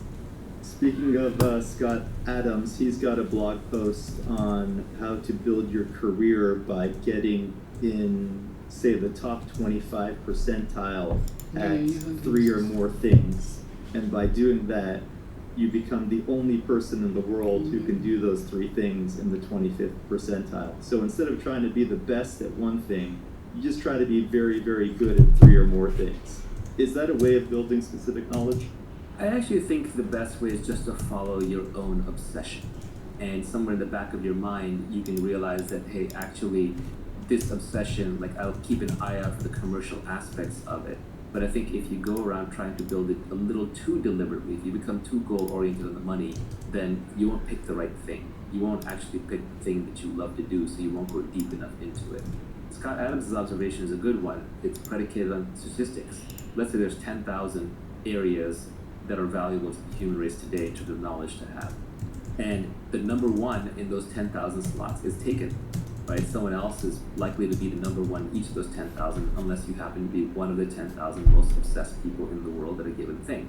But when you start going the combinatorics of combining, well, number 3,728 with top-notch sales skills and really good writing skills and someone who understands accounting and finance really well, when the need for that intersection arrives, you've expanded now from 10,000 through combinatorics to millions or tens of millions. So it just becomes much less competitive. Also, there's diminishing returns, so it's much easier to be top 75 percentile at 3 or 4 things than it is to be really the number one at something. I think it's a very pragmatic approach, but I think it's important that one not start assembling things too deliberately, because you do want to pick things where you are a natural. Everyone is a natural at something. We're all familiar with that phrase, a natural. Oh, this person's a natural at meeting men or women. This person's a natural socialite. This person's a natural programmer. This person's a natural reader. So whatever you are a natural at, you want to double down on that. And then there are probably multiple things you are natural at, because personalities and humans are very complex. So we want to be able to take the things that you are natural at and combine them so that you automatically, just through sheer interest and enjoyment, end up top 25 or top 10 or top 5% at a number of things. Talking about combining skills, you said that you should learn to sell, learn to build. If you can do both, you will be unstoppable. You know, this is a very broad category now, but it's 2 broad categories. One is building the product, which is hard, and it's multivariate. That can include design, that can include development, that can include manufacturing, logistics, procurement. It could even be designing and operating a service. It has many, many definitions, but in every industry, there is a definition of the builder. In our tech industry, that's the CTO, it's the programmer, it's the software engineer, hardware engineer. But, you know, even in like a laundry business, it could be the person who's building the laundry service, who is making the trains run on time, who's making sure all the clothes end up in the right place at the right time, and so on. Then the other side of it is the sales side. Again, selling has a very broad definition. Selling doesn't necessarily just mean selling individual customers, but it could mean marketing, it could mean communicating, it could mean recruiting, it could mean raising money, it could mean inspiring people, it could mean doing PR. So it's a broad umbrella category. So generally, the Silicon Valley startup model tends to work best. It's not the only way, but it is probably the most common way. When you have 2 founders, one of whom is world-class at sales and one of whom is world-class at building. An example is for Steve Jobs and Steve Wozniak at Apple. Gates and Allen probably had similar responsibility early on with Microsoft. Larry and Sergey, probably broke down along those lines, although it's a little different there because that was a very technical product delivered to end users through a simple interface. But generally, you will see this pattern repeated over and over. There's a builder and there's a seller. There's a CEO and CTO combo. And venture and technology investors are almost trained to look for this combo whenever possible. It's sort of the magic combination. The ultimate is when one individual can do both. That's when you get true superpowers. That's when you get people who can create entire industries. The living example is Elon Musk. He may not necessarily be building the rockets himself, but he understands enough that he actually makes technical contributions. He understands the technology well enough that no one's going to snow him on it, and he's not running around making claims that he doesn't think he can eventually deliver. He may be optimistic in the timelines, but he thinks it's within reasonableness of delivery. Even Steve Jobs developed enough product skills and was involved enough in the product that he also operated both of these domains. Larry Ellison started as a programmer and I think wrote the first version of Oracle and was actually heavily involved in it. Mark Andreessen was also in this domain. He may not have had enough confidence in his sales skills, but he was the programmer who wrote Netscape Navigator, a big chunk of it. So I think the real giants in any field are the people who can both build and sell. And usually, the building is the thing that a salesperson can't pick up building later in life. It requires too much focused time. But a builder can pick up selling a little bit later, especially if they were already sort of innately wired to be a good communicator. Bill Gates famously paraphrased this as, I would rather teach an engineer marketing than a marketer engineering. I think if you start out with a building mentality and you have building skills and it's still early enough in your life or you have enough focused time that you think you can learn selling and you have some natural characteristics where you're a good salesperson, then you can double down on those. Now, your sales skills could be in a different than traditional domain. So, for example, let's say you're a really good engineer, and then people are saying, well, now you need to be good at sales. Well, you may not be good at hand-to-hand sales, but you may be a really good writer. And writing is a skill that can be learned much more easily than, say, in-person selling. And so you may just cultivate writing skills until you become a good online communicator and then use that for your sales. On the other hand, it could just be that you're a good builder and you're bad at writing and you don't like communicate to mass audiences, but you're good one-on-one. So then you might use your sales skills for recruiting or for fundraising, which are more one-on-one kinds of endeavors. This is sort of pointing out that if you're at the intersection of these two, don't despair, because you're not going to be the best technologist and you're not going to be the best salesperson, but in a weird way, that combination, back to Scott Adams' skill stack, that combination of two is unstoppable. Long term, people who understand the underlying product and how to build it and can sell it, these are catnip to investors. These people can break down walls if they have enough energy, and they can get almost anything done. If you could only pick one to be good at, which one would you pick? When you're trying to stand out from the noise, building is actually better because there's so many hustlers and salespeople who have nothing to back them up. When you're starting out, when you're trying to be recognized, building is better. But much later down the line, building gets exhausting because it is a focused job and it's hard to stay current because there's always new people, new products coming up who have newer tools and frankly more time because it's very intense, it's a very focused task. So sales skills actually scale better over time. Like for example, if you have a reputation for building a great product, that's good, but when you ship your new product, I'm going to evaluate it based on the product. But if you have a reputation for being a good person to do business with, and you're persuasive and communicative, then that reputation almost becomes self-fulfilling. So I think if you only had to pick one, you kind of start with building and then transition to selling. This is a cop-out answer, but I think that is actually the right answer. Before we go and talk about accountability and leverage and judgment, you've got a few tweets further down the line that I would put in the category of continuous learning. They're essentially, there is no skill called business. Avoid business magazines and business classes. Study microeconomics, game theory, psychology, persuasion, ethics, mathematics, and computers. There's one other comment that you made in a Periscope that was you should be able to pick up any book in the library and read it. And the last tweet in this category was reading is faster than listening, doing is faster than watching. Yeah, the most important tweet on this I don't even have in here, unfortunately, which is the foundation of learning is reading. I don't know a smart person who doesn't read and read all the time. And the problem is, what do I read? How do I read? Because for most people it's a struggle, it's a chore. So the most important thing is to learn how to educate yourself, and the way to educate yourself is to develop a love for reading. So the tweet that is left out, the one that I was hinting at, is read what you love until you love to read. It's that simple.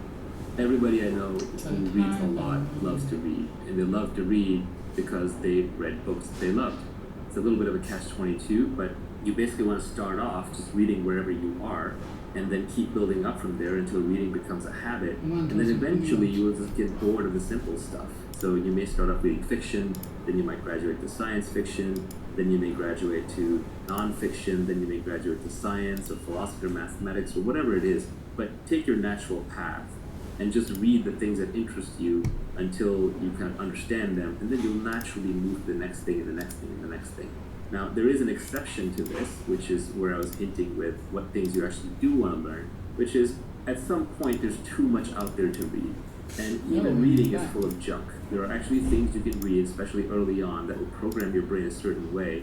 And then later things that you read, you will decide whether those things are true or false based on the earlier things. So it is important that you read foundational things.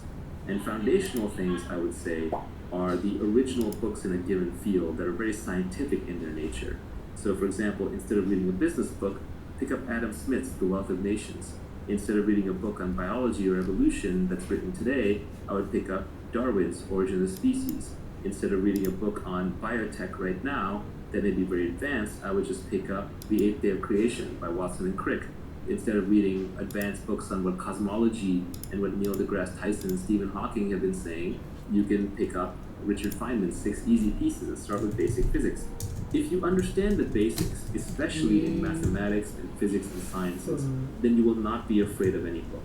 All of us have that memory of when we're sitting in class and we're learning mathematics, and it was all logical and all made sense until at one point the class moved too fast and we fell behind. And then after that, we were left memorizing equations, memorizing concepts without being able to derive them from first principles. And at that moment, we were lost. Because unless you're a professional mathematician, you're not going to remember those things. All you're going to remember are the techniques, the foundations. So you have to make sure that you're building on a steel frame of understanding, because you're putting together a foundation for a skyscraper. And you're not just memorizing things, because if you're just memorizing things, you're lost. So the foundations are ultra important. And the ultimate is when you walk into a library and you look at it up and down and you don't fear any book. You know that you can take any book off the shelf, you can read it, you can understand it, you can absorb what is true, you can reject what is false, and you have a basis for even working that out that is logical and scientific and not purely just based on opinions. The beauty of the internet is the entire Library of Alexandria times 10 is at your fingertips at all times. It's not the means of education or the means of learning are scarce. The means of learning are abundant. It's the desire to learn that's scarce. So you really have to cultivate that desire. And it's not even cultivated, you have to not lose it. Children have a natural curiosity. If you go to a young child who's first learning language, they're pretty much always asking, what's this, what's that, why is this, who's that? They're always asking questions. But one of the problems is that schools and our educational system and even our way of raising children replaces curiosity with compliance. And once you replace the curiosity with the compliance, you get an obedient factory worker, but you no longer get a creative thinker. And you need creativity, you need that ability to feed your own brain to learn whatever you want. And to me, foundational things are principles, they're algorithms, they're deep-seated logical understanding where you can defend it or attack it from any angle. And that's why microeconomics is important. Because macroeconomics, a lot of memorization, a lot of macro bullshit. As Nassim Taleb says, it is easier to macro bullshit than it is to micro bullshit.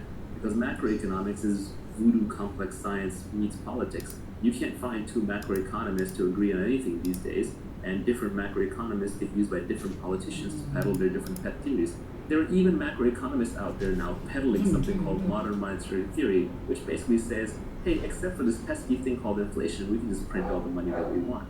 Yes, except for this pesky thing called inflation. That's like saying, instead of limited energy, we can fire rockets off into space all day long. It's just nonsense, but the fact that there are people who have macroeconomists in their title and are peddling modern monetary theory just tells you that macroeconomics as a so-called science has been corrupted. It's a branch of politics.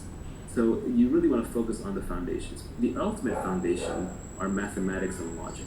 If you understand logic and mathematics, then you have the basis for understanding the scientific method. Once you understand the scientific method, then you can understand how to separate truth from falsehood in other fields and other things that you're reading. So be very careful about reading other people's opinions. And even be careful about reading facts, because so-called facts are often just opinions, but with a veneer around them. What you really are looking for is algorithms. What you're really looking for is understanding. It's better to go through a book really slowly.